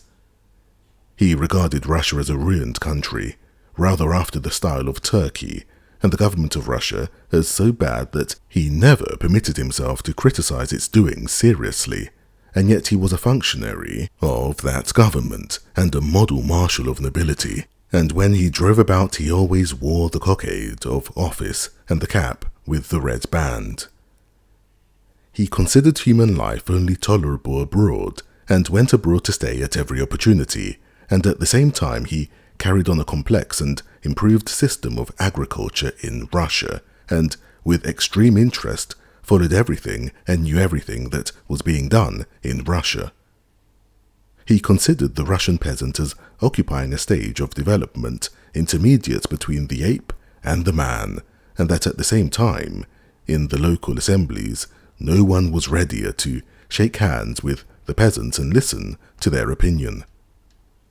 He believed neither in God nor the devil, but was much concerned about the question of the improvement of the clergy and the maintenance of their revenues, and took special trouble to keep up the church in his village. On the woman question, he was on the side of the extreme advocates of complete liberty for women, and especially their right to labor. But he lived with his wife on such terms that their affectionate childless home life was the admiration of everyone, and arranged his wife's life so that she did nothing and could do nothing but share her husband's efforts that her time should pass as happily and agreeably as possible. If it had not been a characteristic of Levin's to put the most favourable interpretation on people, Sviatsky's character would have presented no doubt or difficulty to him. He would have said to himself, a fool or a knave, and everything would have seemed clear. But he could not say a fool because Sviatsky was unmistakably clever, and moreover, a highly cultivated man who was exceptionally modest over his culture.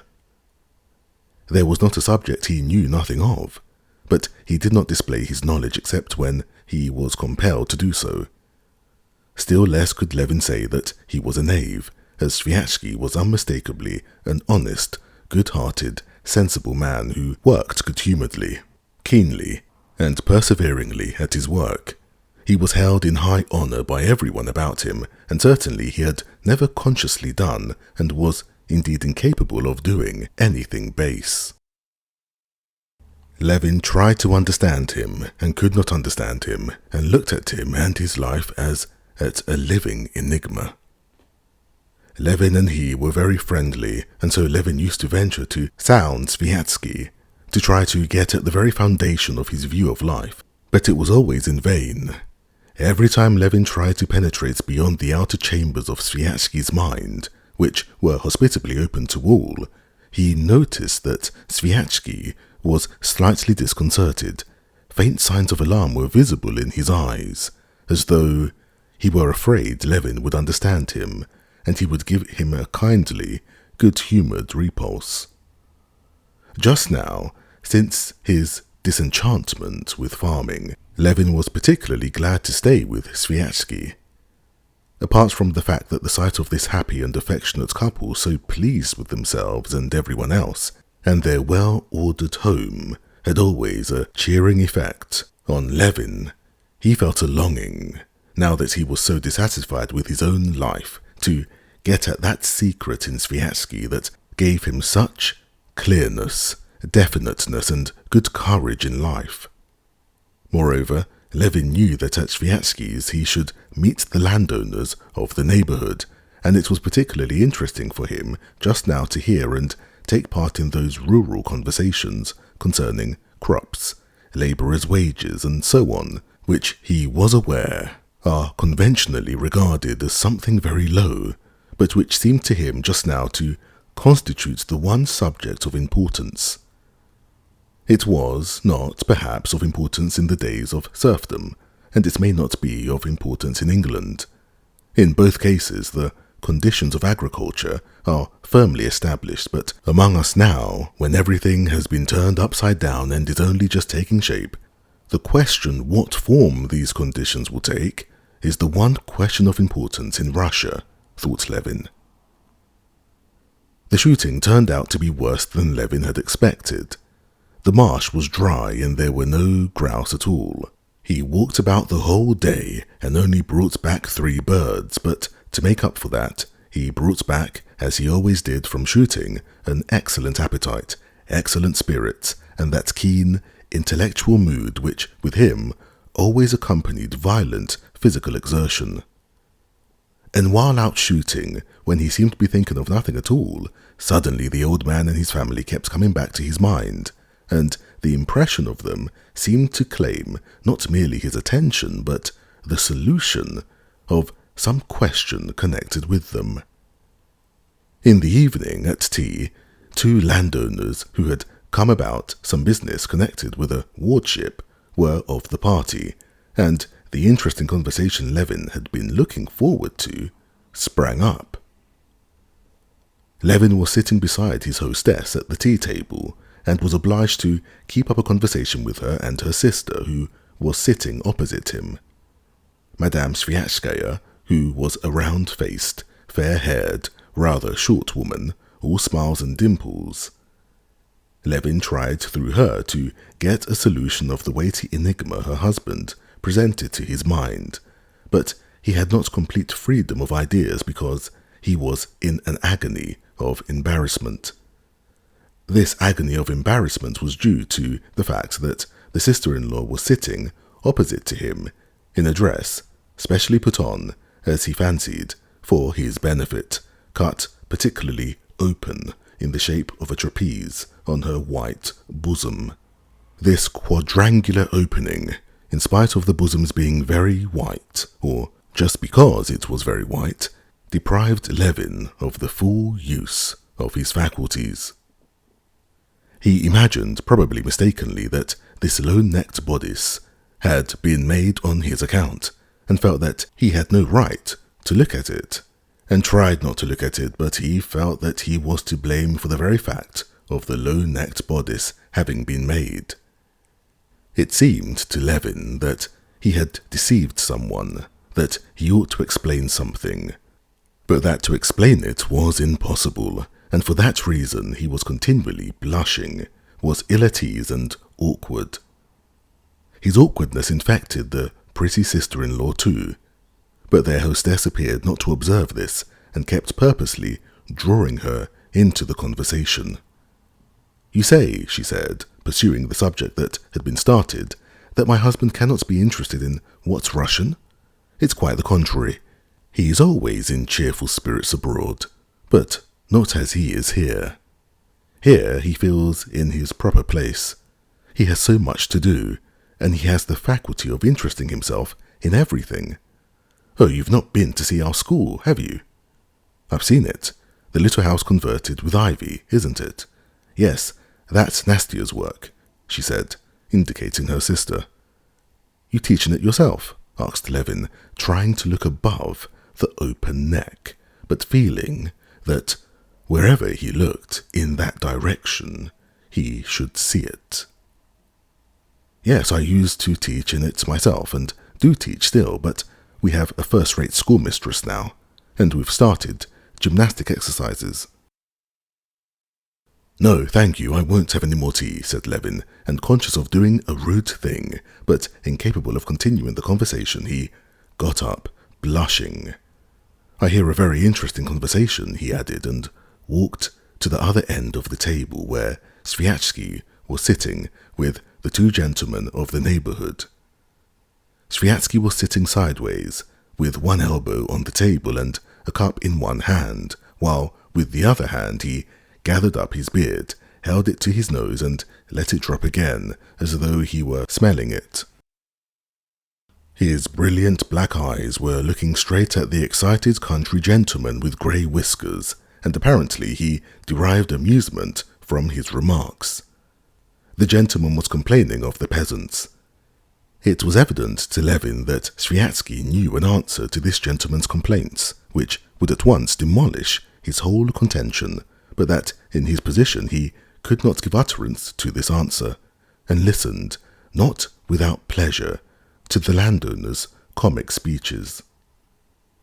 The gentleman with the grey whiskers was obviously an inveterate adherent of serfdom, and a devoted agriculturist who had lived all his life in the country. Levin saw proofs of this in his dress, in the old-fashioned, threadbare coat, obviously not his everyday attire, in his shrewd, deep-set eyes, in his idiomatic, fluent Russian, in the imperious tone that had become habitual from long use, and in the resolute gestures of his large, red, sunburnt hands, with an old betrothal ring on the little finger. Chapter 27. If I'd only the heart to throw up what's been set going, such a lot of trouble wasted, I'd turn my back on the whole business, sell up, go off like Nikolay Ivanovitch, to hear La Belle Hélène, said the landowner, a pleasant smile lighting up his shrewd old face. But you see, you don't throw it up, said Nikolay Ivanovitch Sviatsky, so there must be something gained. The only gain is that I live in my own house, neither bought nor hired. Besides, one keeps hoping the people will learn sense. Though instead of that, you'd never believe it, the drunkenness, the immorality. They keep chopping and changing their bits of land. Not a sight of a horse or a cow.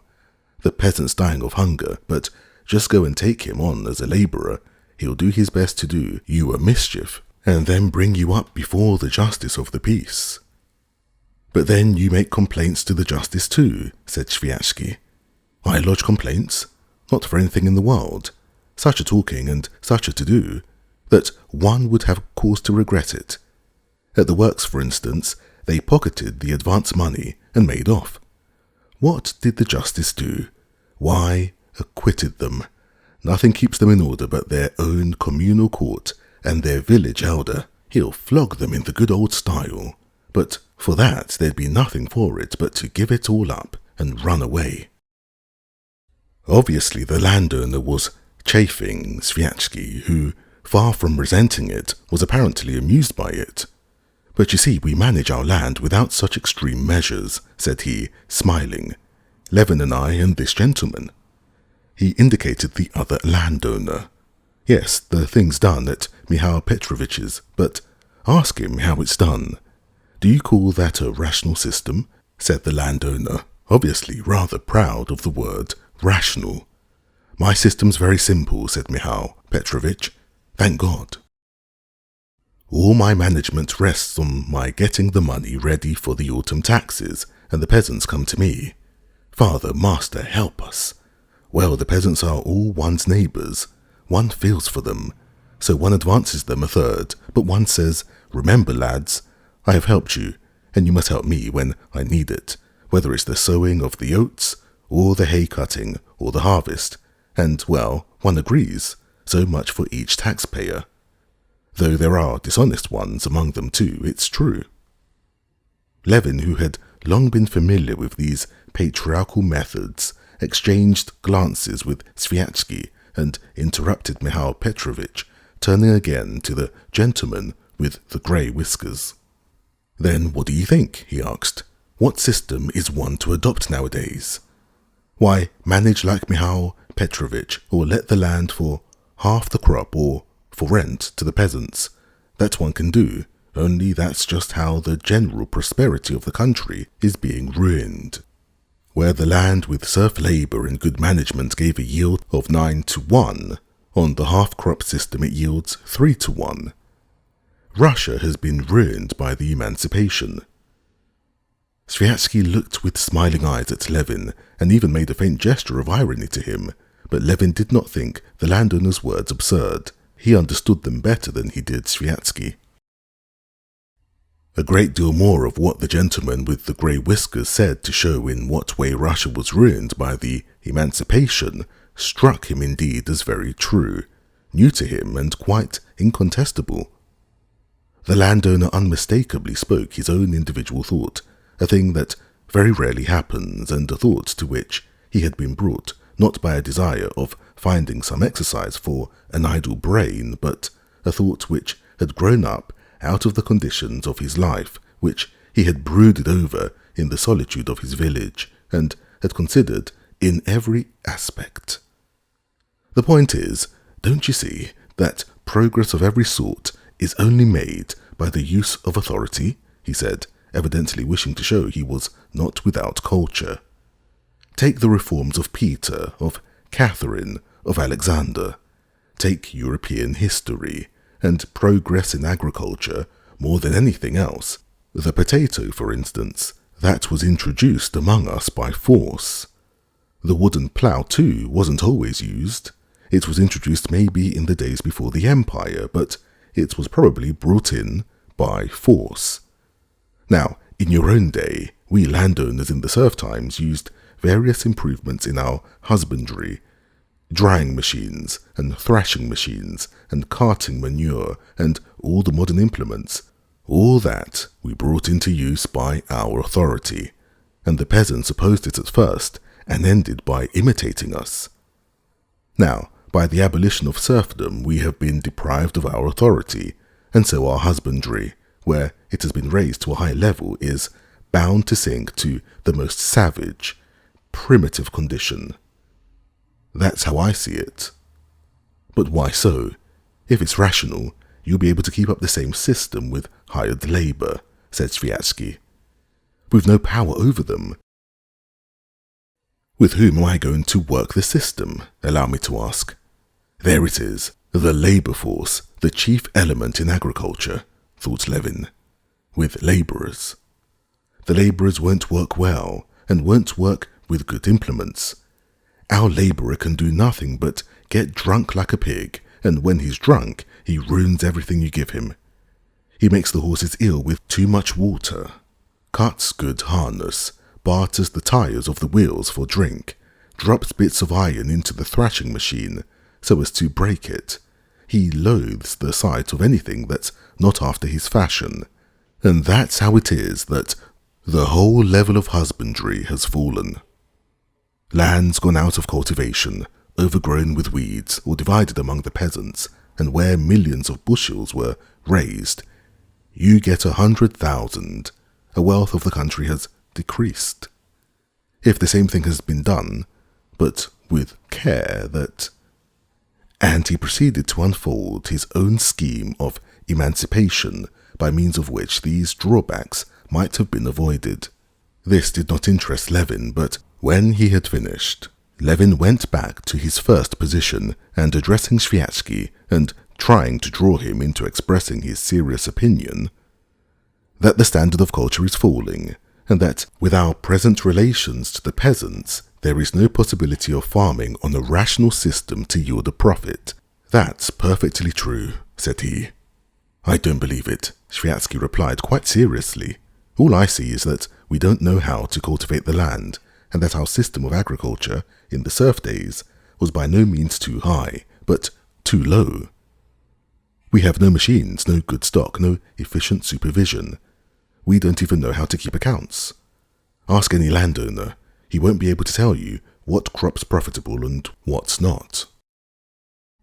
Italian bookkeeping, said the gentleman of the grey whiskers ironically. You may keep your books as you like, but if they spoil everything for you, there won't be any profit. Why do they spoil things? A poor thrashing machine or your Russian presser they will break, but my steam press they don't break. A wretched Russian nag they'll ruin, but keep good dray horses they won't ruin them. And so it is all round. We must raise our farming to a higher level. Oh, if one only had the means to do it, Nikolay Ivanovitch.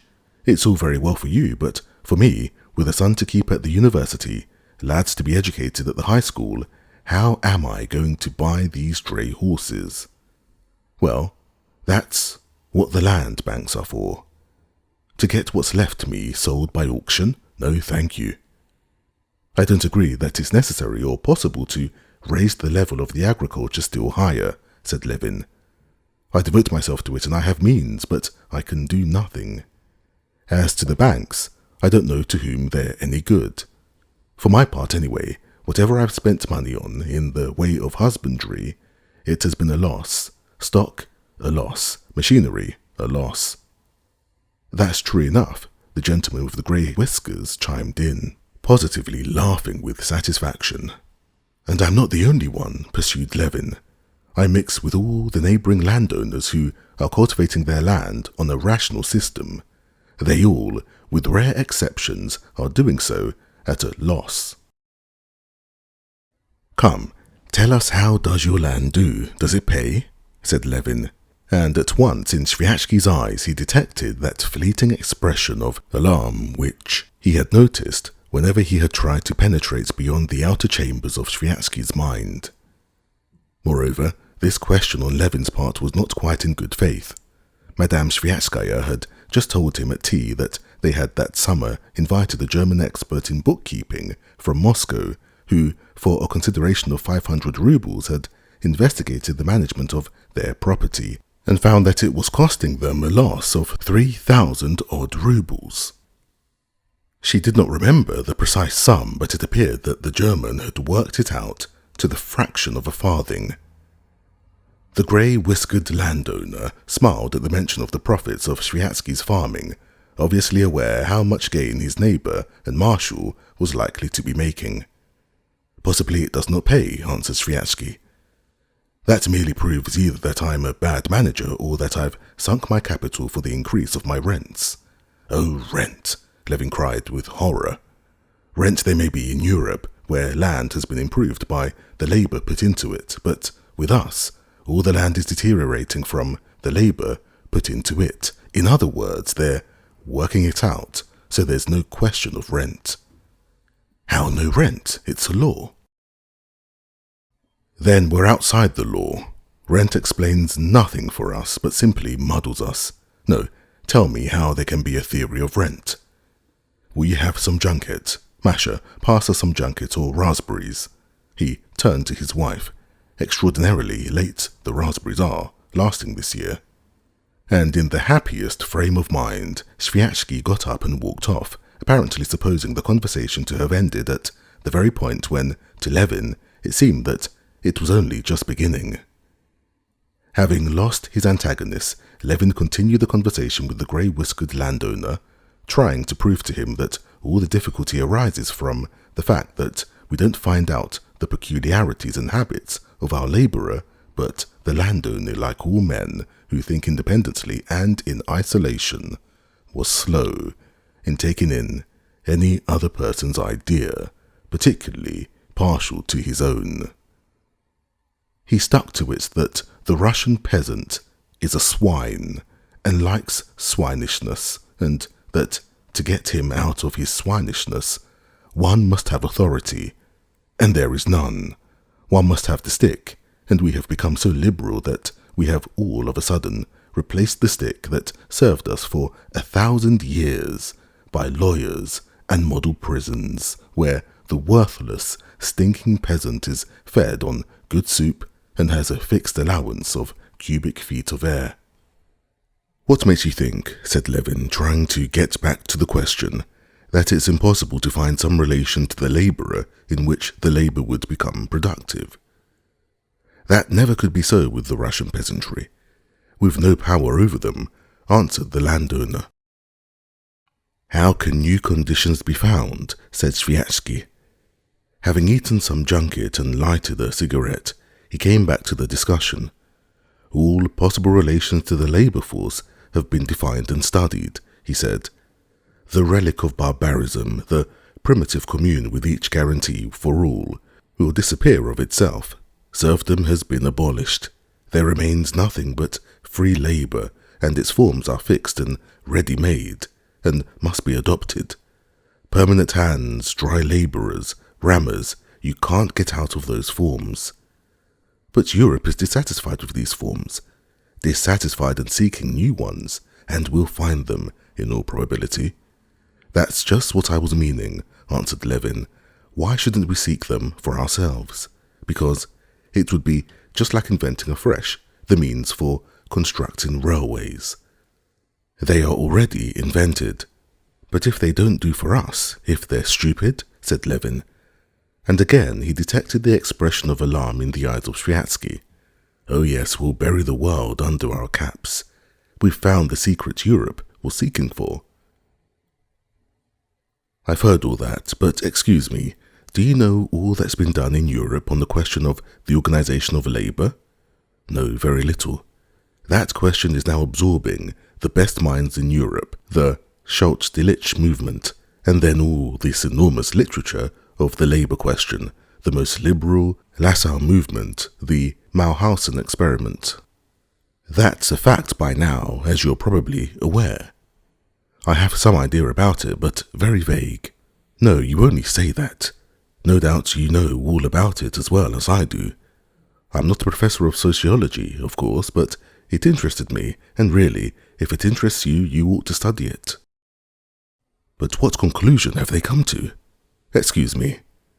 The two neighbours had risen, and Sviatsky, once more checking Levin in his inconvenient habit of peeping into what was beyond the outer chambers of his mind, went to see his guests out. Chapter 28. Levin was insufferably bored that evening with the ladies. He was stirred, as he had never been before, by the idea that the dissatisfaction he was feeling with his system of managing his land was not an exceptional case, but the general condition of things in Russia, that the organization of some relation of the labourers to the soil in which they would work, as with the peasant he had met halfway to the Sviatskys, was not a dream, but a problem which must be solved. And it seemed to him that the problem could be solved, and that he ought to try to solve it.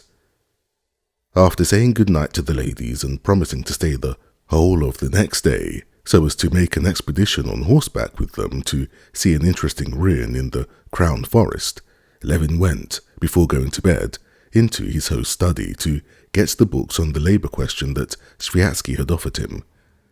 Sviatsky's study was a huge room, surrounded by bookcases and with 2 tables in it, one a massive writing table standing in the middle of the room, and the other a round table covered with recent numbers of reviews and journals in different languages, ranged like the rays of a star round the lamp. On the writing table was a stand of drawers marked with gold lettering and full of papers of various sorts. Sviatsky took out the books and sat down in a rocking chair. "What are you looking at there?" he said to Levin, who was standing at the round table looking through the reviews. "Oh yes, there's a very interesting article here," said Sviatsky, of the review Levin was holding in his hand. "It appears," he went on with eager interest, "that Frederick was not, after all, the person chiefly responsible for the partition of Poland. It is proved." And with his characteristic clearness, he summed up those new, very important and interesting revelations. Although Levin was engrossed at the moment by his ideas about the problem of the land, he wondered, as he heard Sviatsky, what is there inside of him, and why is he interested in the partition of Poland? When Sviatsky had finished, Levin could not help asking, "Well, and what then?" But there was nothing to follow. It was simply interesting that it had been proved to be so and so. But Sviatsky did not explain, and saw no need to explain why it was interesting to him. "Yes, but I was very much interested by your irritable neighbour," said Levin, sighing. "He is a clever fellow, and said a lot that was true." "Oh, get along with you. An inveterate supporter of serfdom at heart, like all of them," said Sviatsky. "Whose marshal you are." "Yes, I only marshal them in the other direction," said Sviatsky, laughing. "I'll tell you what interests me very much," said Levin. "He is right that our system, that's to say, of rational farming, doesn't answer, that the only thing that answers is the money-lender system, like that meek-looking gentleman's, or else the very simplest. Whose fault is it? Our own, of course. Besides, it's not true that it doesn't answer. It answers with Vasilichikov, a factory. But I really don't know what it is you are surprised at. The people are at such a low stage of rational and moral development that it's obvious they're bound to oppose everything that's strange to them. In Europe, a rational system answers because the people are educated. It follows that we must educate the people. That's all. But how are we to educate the people? To educate the people, 3 things are needed: schools, schools, and schools.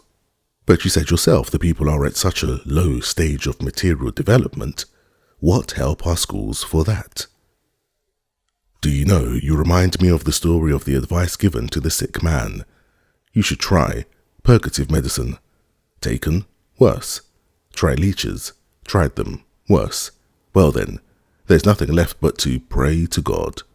Tried it, worse. That's just how it is with us. I say political economy, you say worse. I say socialism, worse. Education, worse. But how do schools help matters? They give the peasant fresh wants. Well, that's the thing I've never understood, Levin replied with heat. In what way are schools going to help the people to improve their material position? You say schools, education will give them fresh wants. So much the worse, since they won't be capable of satisfying them. And in what way a knowledge of addition and subtraction and the catechism is going to improve their material condition, I never could make out. The day before yesterday, I met a peasant woman in the evening with a little baby and asked her where she was going. She said she was going to the wise woman. Her boy had screaming fits, so she was taking him to be doctored. I asked, why, how does the wise woman cure screaming fits? She puts the child on the hen roost and repeats some charm. Well, you're saying it yourself. What's wanted to prevent her taking her child to the hen roost to cure it of screaming fits is just, Sviatsky said, smiling good-humouredly. Oh no, said Levin with annoyance. That method of doctoring I merely meant as a simile for doctoring the people with schools. The people are poor and ignorant, that we see as surely as the peasant woman sees the baby is ill because it screams. But in what way this trouble of poverty and ignorance is to be cured by schools is as incomprehensible as how the hen roost affects the screaming. What has to be cured is what makes him poor. Well, in that case, at least you're in agreement with Spencer, whom you dislike so much. He says, too, that education may be the consequence of greater prosperity and comfort, of more frequent washing, as he says, but not of being able to read and write. Well then, I'm very glad, or the contrary, very sorry, that I'm in agreement with Spencer, only I've known it a long while. Schools can do no good. What will do good is an economic organization in which the people will become richer, will have more leisure, and then there will be schools. Still, all over Europe now, schools are obligatory. And how far do you agree with Spencer yourself about it? Asked Levin. But there was a gleam of alarm in Sviatsky's eyes, and he said, smiling, No, that screaming story is positively capital. Did you really hear it yourself? Levin saw that he was not to discover the connection between this man's life and his thoughts. Obviously, he did not care in the least what his reasoning led him to. All he wanted was the process of reasoning, and he did not like it when the process of reasoning brought him into a blind alley. That was the only thing he disliked, and avoiding by changing the conversation to something agreeable and amusing. All the impressions of the day, beginning with the impressions made by the old peasant, which served, as it were, as the fundamental basis of all the conceptions and ideas of the day, threw Levin into violent excitement. This dear good Sviatsky, keeping a stock of ideas simply for social purposes, and obviously having some other principles hidden from Levin, while with the crowd, whose name is Legion, is guided public opinion by ideas he did not share, that irascible country gentleman, perfectly correct in the conclusions that he had been worried into by life, but wrong in his exasperation against a whole class, and that the best class in Russia, his own dissatisfaction with the work he had been doing, and the vague hope of finding a remedy for all this, all was blended in a sense of inward turmoil and anticipation of some solution near at hand. Left alone in the room assigned him, lying on a spring mattress that yielded unexpectedly at every moment of his arm or his leg, Levin did not fall asleep for a long while. Not one conversation with Sviatsky, though he had said a great deal that was clever, had interested Levin, but the conclusions of the irascible landowner required consideration. Levin could not help recalling every word he had said, and in imagination amending his own replies. Yes, I ought to have said to him, you say that our husbandry does not answer because the peasant hates improvements, and that they must be forced on by him, by authority. If no system of husbandry answered at all without these improvements, you would be quite right. But the only system that does answer is where labourer is working in accordance with his habits, just as on the old peasant's land halfway here.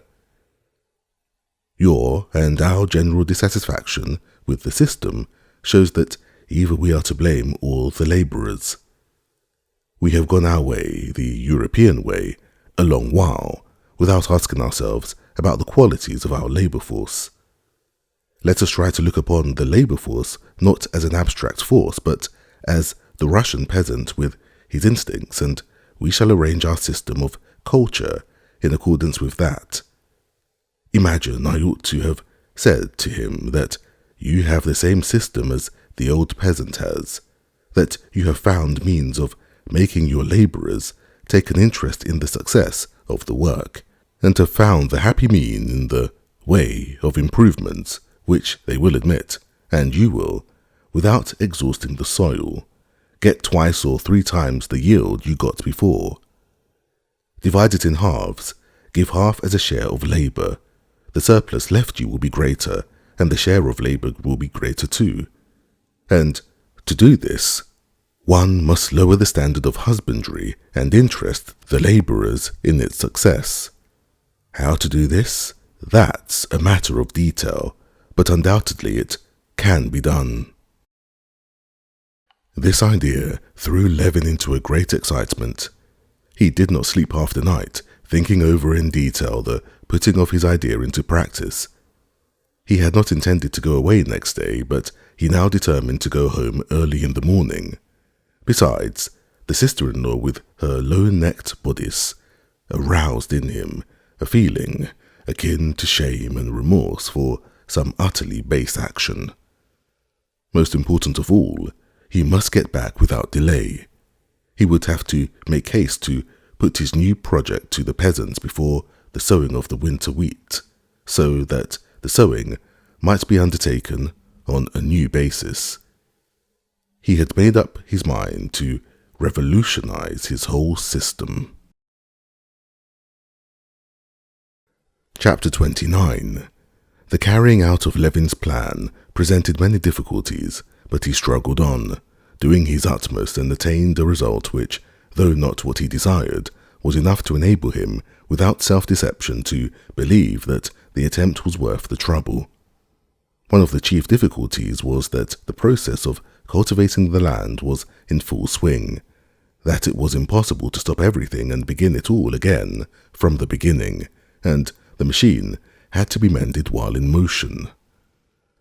When on the evening that he arrived home he informed the bailiff of his plans, the latter with visible pleasure agreed with what he said, so long as he was pointing out that all that had been done up to that time was stupid and useless. The bailiff said that he had said so a long while ago, but no heed had been paid him.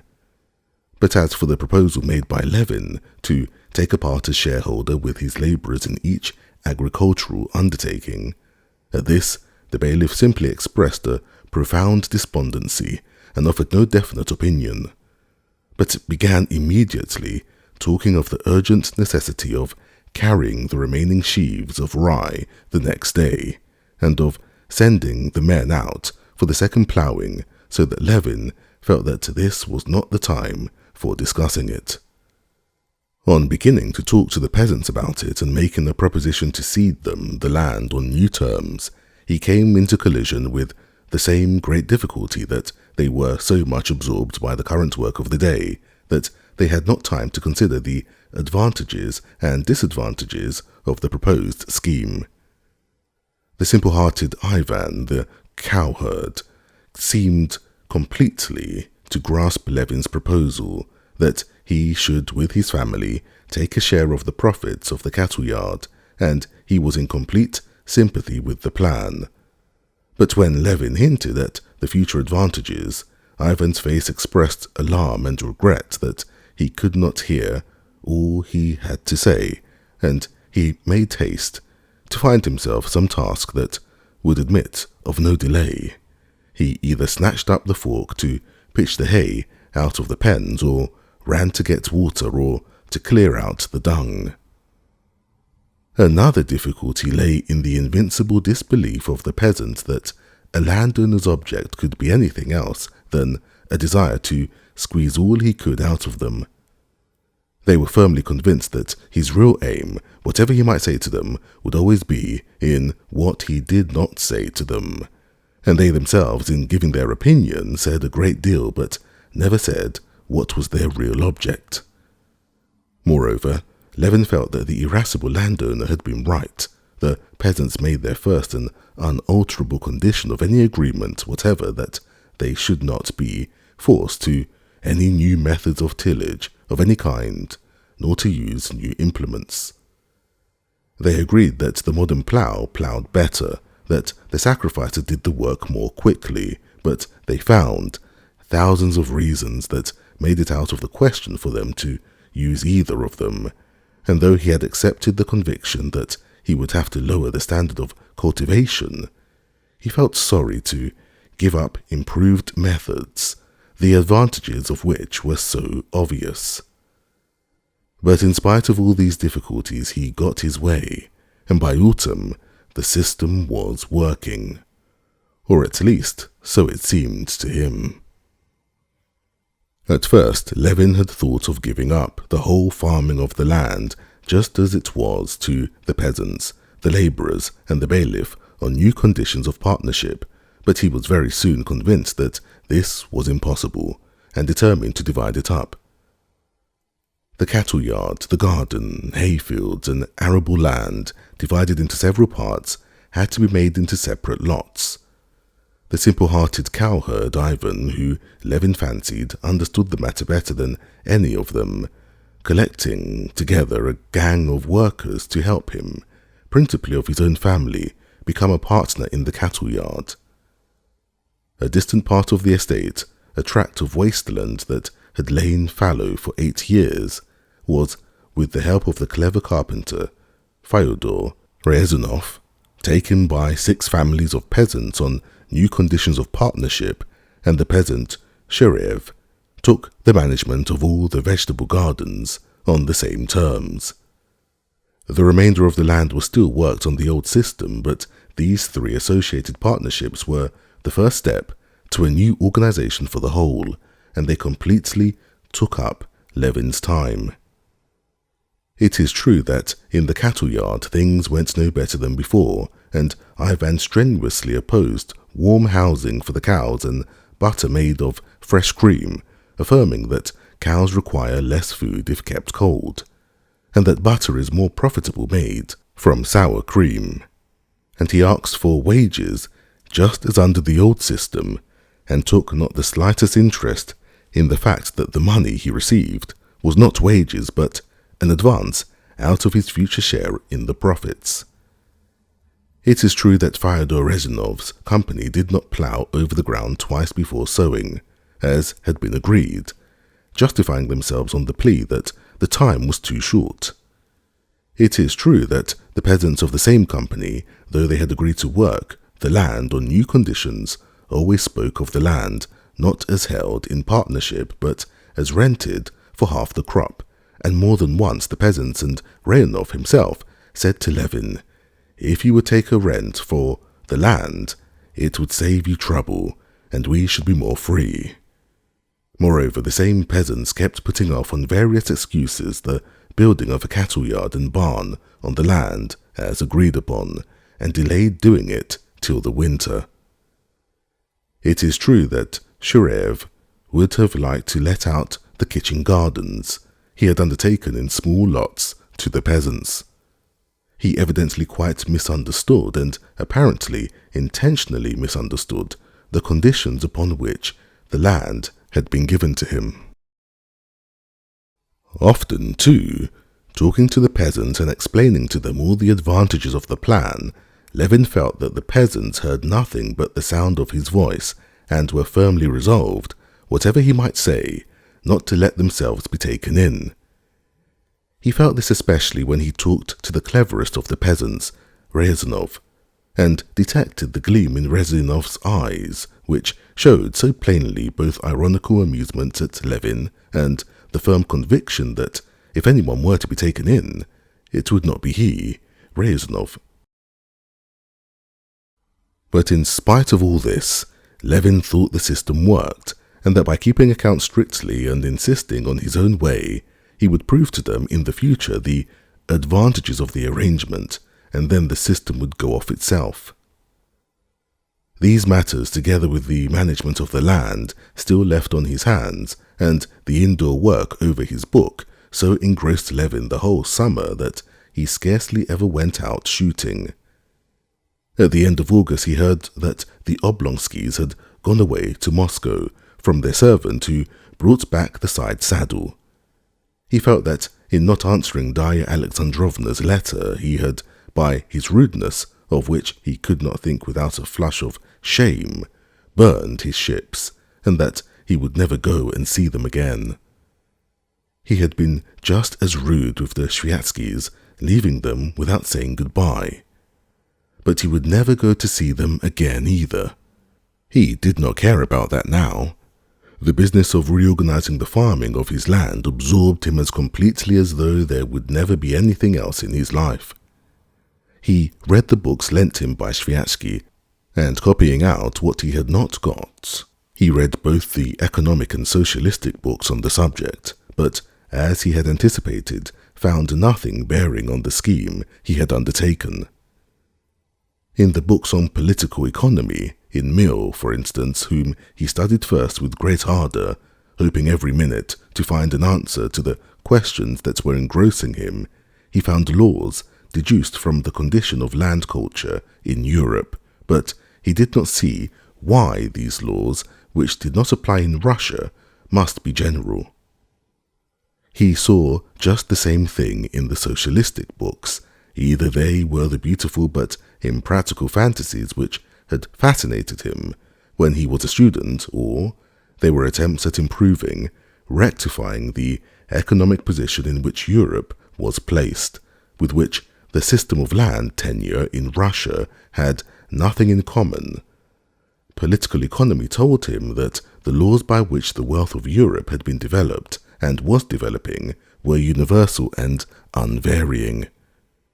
Socialism told him that development along these lines led to ruin, and neither of them gave an answer or even a hint in reply to the question what he, Levin, and all the Russian peasants and landowners were to do with their millions of hands and millions of acres to make them as productive as possible for the common weal.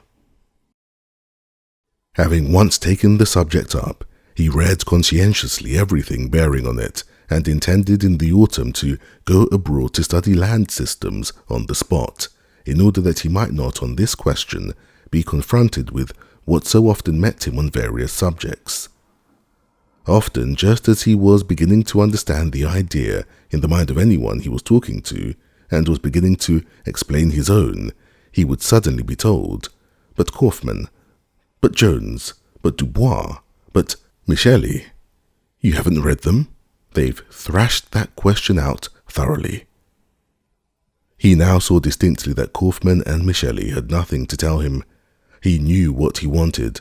He saw that Russia has splendid land, splendid labourers, and that in certain cases, as at the peasants on the way to Sviatsky's, the produce raised by the labourers and the land is great. In the majority of cases, when capital is applied in the European way, the produce is small, and that this simply arises from the fact that the labourers want to work and work well only in their own peculiar way, and that this antagonism is not incidental, but invariable, and has its roots in the national spirit. He thought that the Russian people, whose task it was to colonize and cultivate vast tracts of unoccupied land, consciously adhered, till all their land was occupied, to the methods suitable to their purpose, and that their methods were by no means so bad as was generally supposed, and he wanted to prove this theoretically in his book and practically on his land. Chapter 30. At the end of September, the timber had been carted for building the cattle yard on the land that had been allotted to the Association of Peasants, and the butter from the cows was sold and the profits divided. In practice, the system worked capitally, or at least so it seemed to Levin. In order to work out the whole subject theoretically and to complete his book, which in Levin's daydreams was not merely the effect of a revolution in political economy, but to annihilate that science entirely, and to lay the foundation of a new science in the relation of the people to the soil, all that was left to do was to make a tour abroad, and to study, on the spot, all that had been done in the same direction, and to collect conclusive evidence that all that had been done there was not what was wanted. Levin was only waiting for the delivery of his wheat to receive the money for it to go abroad. But the rains began, preventing the harvesting of the corn and potatoes left in the fields and putting a stop to all work, even to the delivery of the wheat. The mud was impassable along the roads. 2 meals were carried away, and the weather got worse and worse. On the 30th of September, the sun came out in the morning, and, hoping for fine weather, Levin began making final preparations for his journey.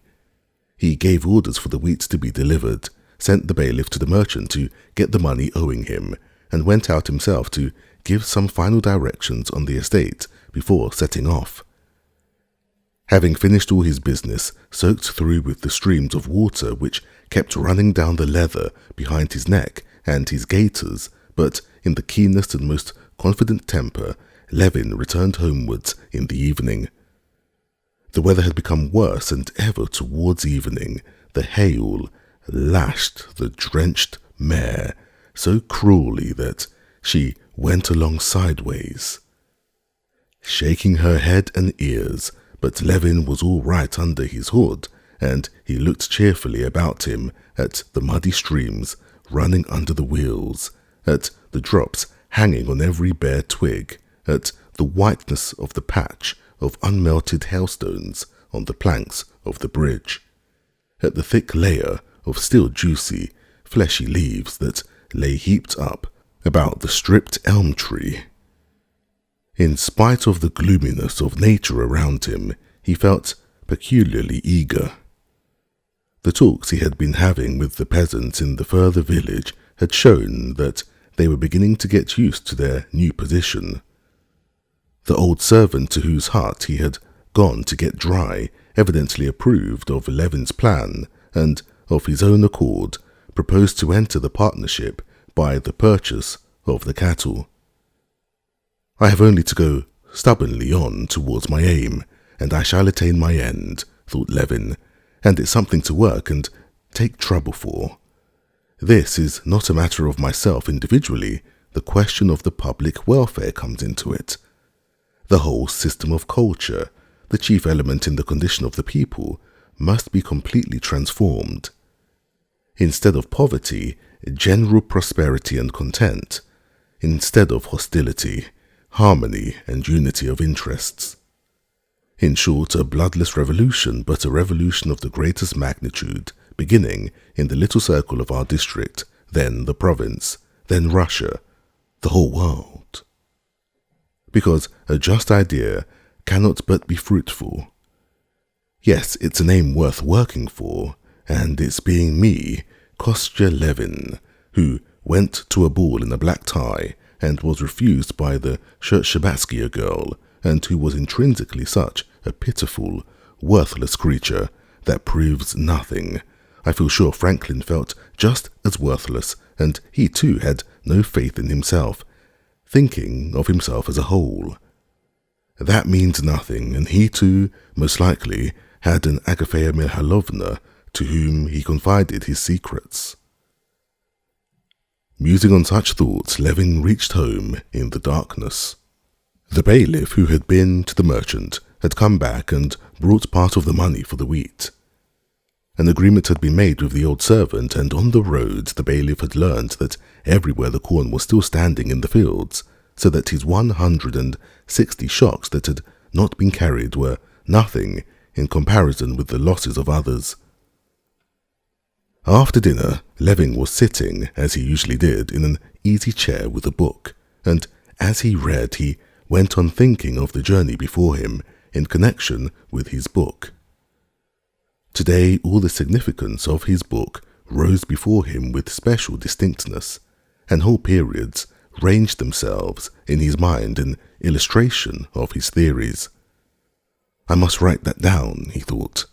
That ought to form a brief introduction, which I thought unnecessary before. He got up to go to his writing table, and Laska, lying at his feet, got up too, stretching and looking at him as though to inquire where to go, but he had not time to write it down, for the head peasants had come round, and Levin went out into the hall to them. After his levee, that is to say, giving directions about the labours of the next day, and seeing all the peasants who had business with him, Levin went back to his study and sat down to work. Laska lay under the table. Agafea Mikhailovna settled herself in her place with her stocking. After writing for a little while, Levin suddenly thought with exceptional vividness of Kitty, her refusal, and their last meeting. He got up and began walking about the room. "What's the use of being dreary?" said Agafea Mikhailovna.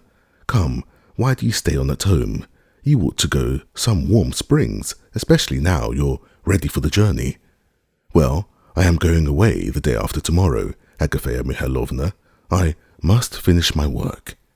There, your work, you say, as if you hadn't done enough for the peasants. Why, as 'tis their saying, your master will be getting some honour from the Tsar for it." "Indeed, and it is a strange thing. Why need you worry about the peasants?" "I'm not worrying about them. I'm doing it for my own good." Agafea Mikhailovna knew every detail of Levin's plans for his land. Levin often put his views before her in all their complexity, and not uncommonly he argued with her and did not agree with her comments. But on this occasion she entirely misinterpreted what he had said. "Of one's soul's salvation we all know and must think before all else," she said with a sigh. Parfendenich for now, for all he was no scholar. He died a death that God grants every one of us the like, she said, referring to a servant who had died recently. Took the sacrament and all. "That's not what I mean," said he. "I mean that I'm acting for my own advantage. It's all the better for me if the peasants do their work better." "Well, whatever you do, if he's a lazy good-for-nout, everything will be 6s and 7s. If he has a conscience, he'll work, and if not, there's no doing anything." "Oh, come, you say yourself Ivan has begun looking after the cattle better." "All I say is," answered Agafea Mikhailovna, evidently not speaking at random but in strict sequence of idea, "that you ought to get married. That's what I say."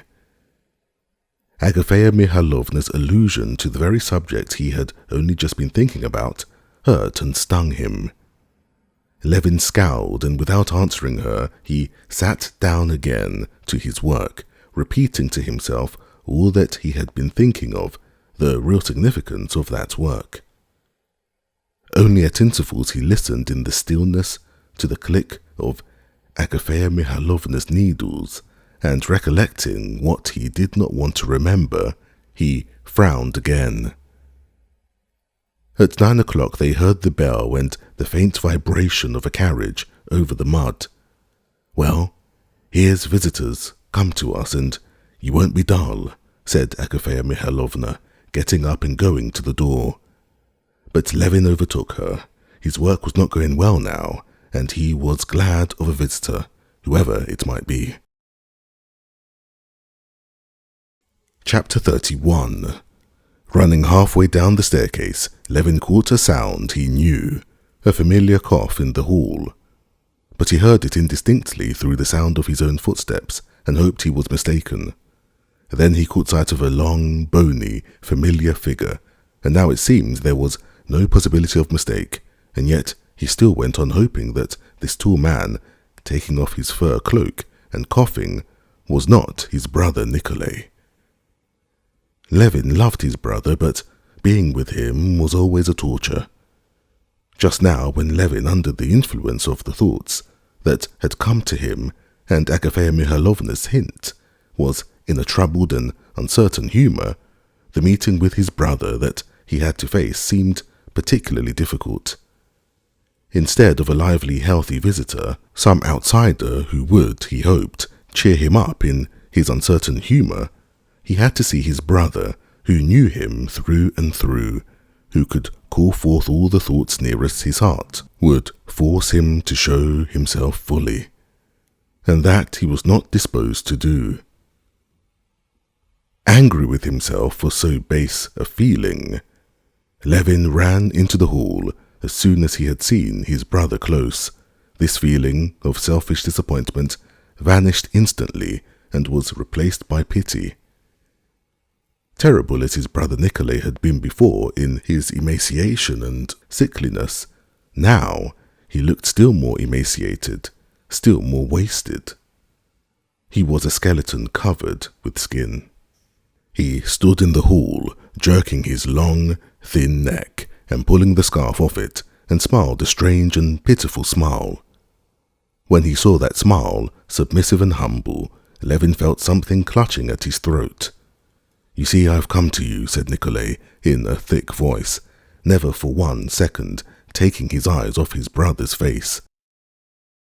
"I've been meaning to a long while, but I've been unwell all the time. Now I'm ever so much better," he said, rubbing his beard with his big, thin hands. "Yes, yes," answered Levin, and he felt still more frightened when, kissing him, he felt with his lips the dryness of his brother's skin, and saw close to him his big eyes, full of a strange light. A few weeks before, Konstantin Levin had written to his brother that, through the sale of the small part of the property that had remained undivided, there was a sum of about 2,000 rubles to come to him as his share. Nikolay said that he had come now to take this money, and what was more important, to stay a while in the old nest, to get in touch with the earth, so as to renew his strength like the heroes of old for the work that lay before him. In spite of his exaggerated stoop and the emaciation that was so striking from his height, his movements were as rapid and abrupt as ever. Levin led him into his study. His brother, dressed with particular care, a thing he never used to do, combed his scanty, lank hair, and, smiling, went upstairs. He was in the most affectionate and good-humoured mood, just as Levin often remembered him in childhood. He even referred to Sergei Ivanovich without rancour. When he saw Agafea Mikhailovna, he made jokes with her and asked after the old servants. The news of the death of Parfendinich made a painful impression on him. A look of fear crossed his face, but he regained his serenity immediately. Of course, he was quite old, he said, and changed the subject. "Well, I'll spend a month or 2 with you, and then I'm off to Moscow. Do you know, Mayakov has promised me a place there, and I'm going into the service. Now I'm going to arrange my life quite differently," he went on. "You know I got rid of that woman. Marya Nikolaevna? Why, what for? Oh, she was a horrid woman. She caused me all sorts of worries, but he did not say what the annoyances were. He could not say that he had cast off Marya Nikolaevna because the tea was weak, and above all because she would look after him as though he were an invalid. Besides, I want to turn over a new leaf completely now. I've done silly things, of course, like everyone else, but money's the last consideration. I don't regret it. So long as there's health, and my health, thank God, is quite restored." Levin listened and racked his brains, but could think of nothing to say. Nikolay probably felt the same. He began questioning his brother about his affairs, and Levin was glad to talk about himself, because then he could speak without hypocrisy. He told his brother of his plans and his doings. His brother listened, but evidently he was not interested by it. These 2 men were so akin, so near each other, that the slightest gesture, the tone of voice, told both more than could be said in words. Both of them now had only one thought, the illness of Nikolay and the nearness of his death, which stifled all else. But neither of them dared to speak of it, and so whatever they said, no one uttering the one thought that filled their minds, was all falsehood. Never had Levin been so glad when the evening was over and it was time to go to bed. Never with any outside person, never on any official visit, had he been so unnatural and false as he was that evening. And the consciousness of his unnaturalness and the remorse he felt at it made him even more unnatural.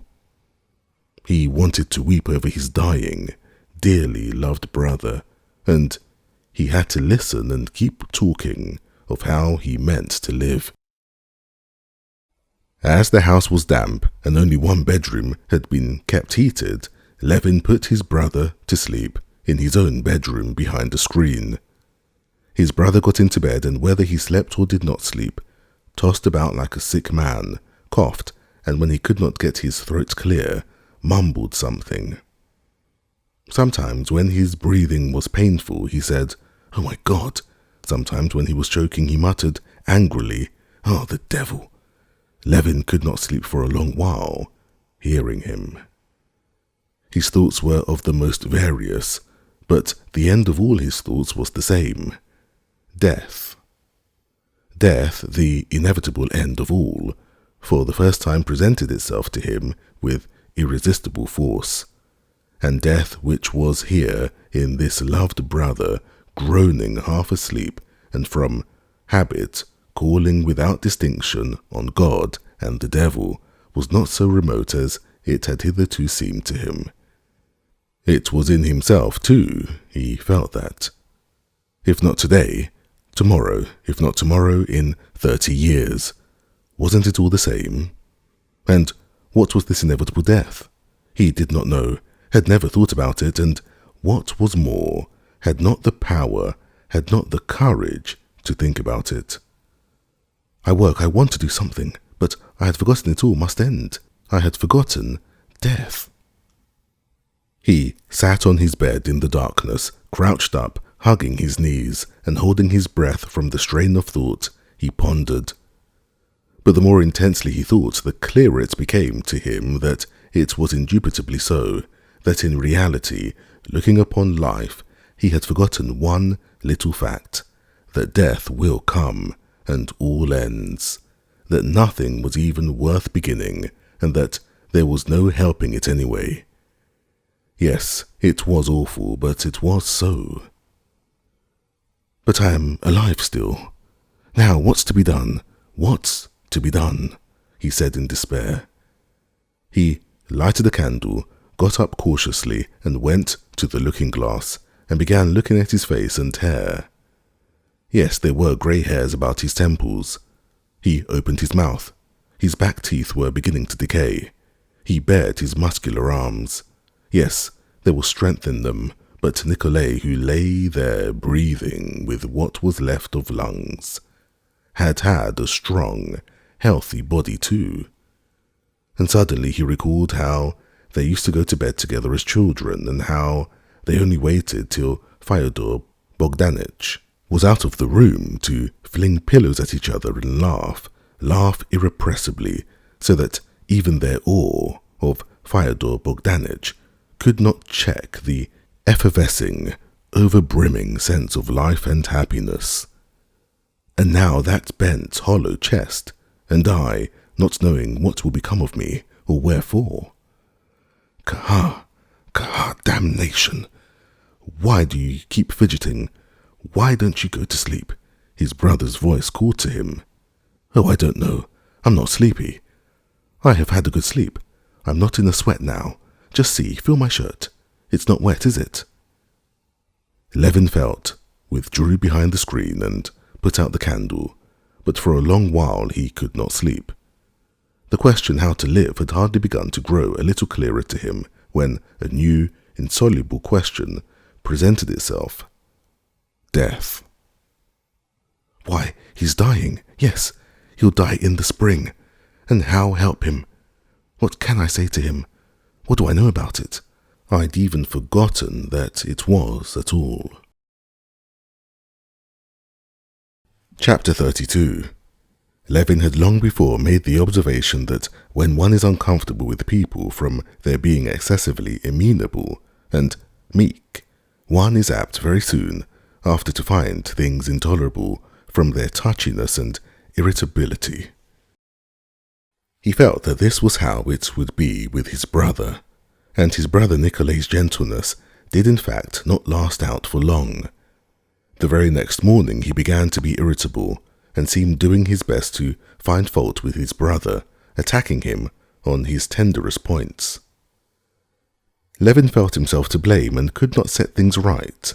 He felt that if they had both not kept up appearances, but had spoken, as it is called, from the heart, that is to say, had said only just what they were thinking and feeling, they would simply have looked into each other's faces, and Konstantin could only have said, "You're dying, you're dying," and Nikolay could only have answered, "I know I'm dying, but I'm afraid, I'm afraid. And they could have said nothing more, if they had said only what was in their hearts.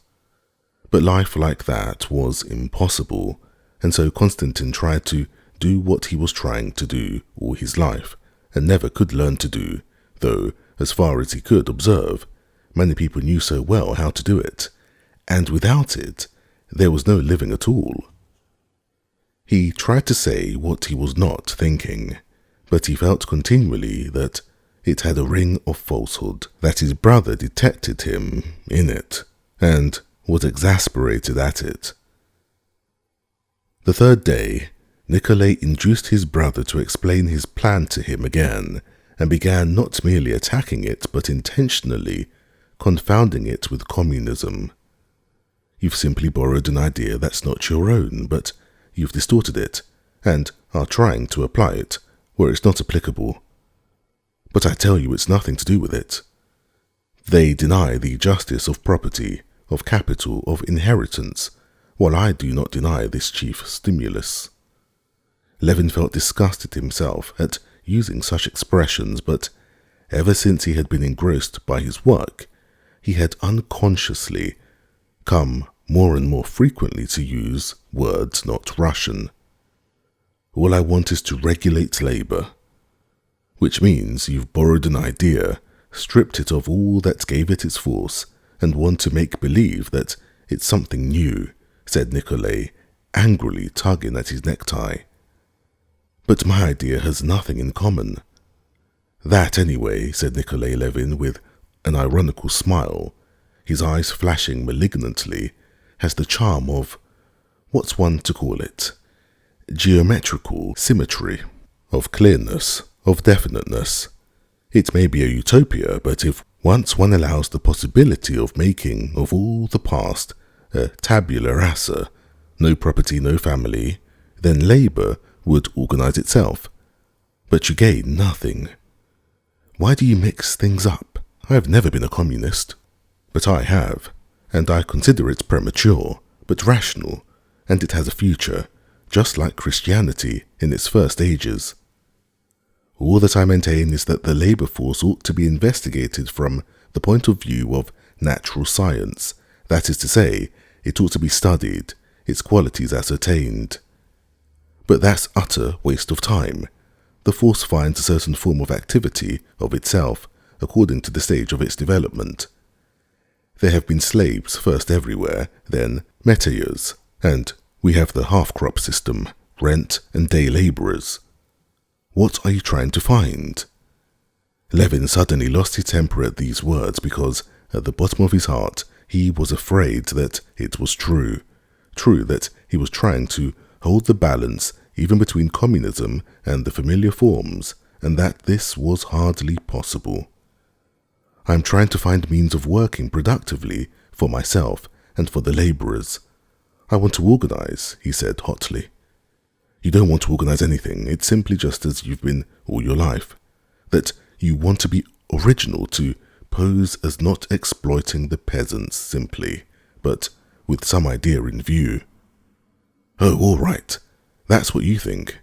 And let me alone, answered Levin, feeling the muscles of his left cheek twitching uncontrollably. You've never had, and never have, convictions. All you want is to please your vanity. Oh, very well, then let me alone. And I will let you alone, and it's high time I did, and go to the devil with you, and I'm very sorry I ever came.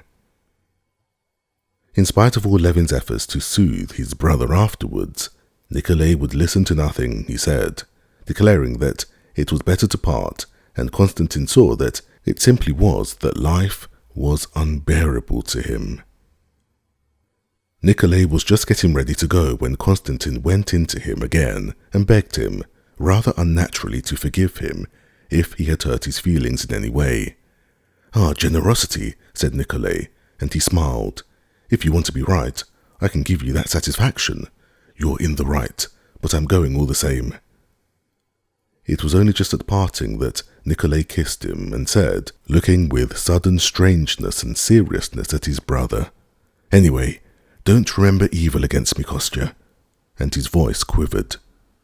These were the only words that had been spoken sincerely between them. Levin knew that those words meant, "You see, and you know that I'm in a bad way, and maybe we shall not see each other again." Levin knew this, and the tears gushed from his eyes. He kissed his brother once more, but he could not speak, and knew not what to say. 3 days after his brother's departure, Levin too set off for his foreign tour, happening to meet Shertshabatsky, Kitty's cousin, in the railway train. Levin greatly astonished him by his depression. "What's the matter with you, Shertshabatsky?" asked him. "Oh, nothing. There's not much happiness in life. Not much. You come with me to Paris instead of to Moholson. You shall see how to be happy. No, I've done with it all. It's time I was dead." "Well, that's a good one," said Shertshabatsky, laughing. "Why, I'm only just getting ready to begin." "Yes, I thought the same not long ago, but now I know I shall soon be dead." Levin said what he had genuinely been thinking of late. He saw nothing but death or the advancement towards death in everything. But his cherished scheme only engrossed him the more. Life had to be got through somehow till death did come. Darkness had fallen upon everything for him, but just because of this darkness, he felt that the one guiding clue in the darkness was his work, and he clutched it and clung to it with all his strength.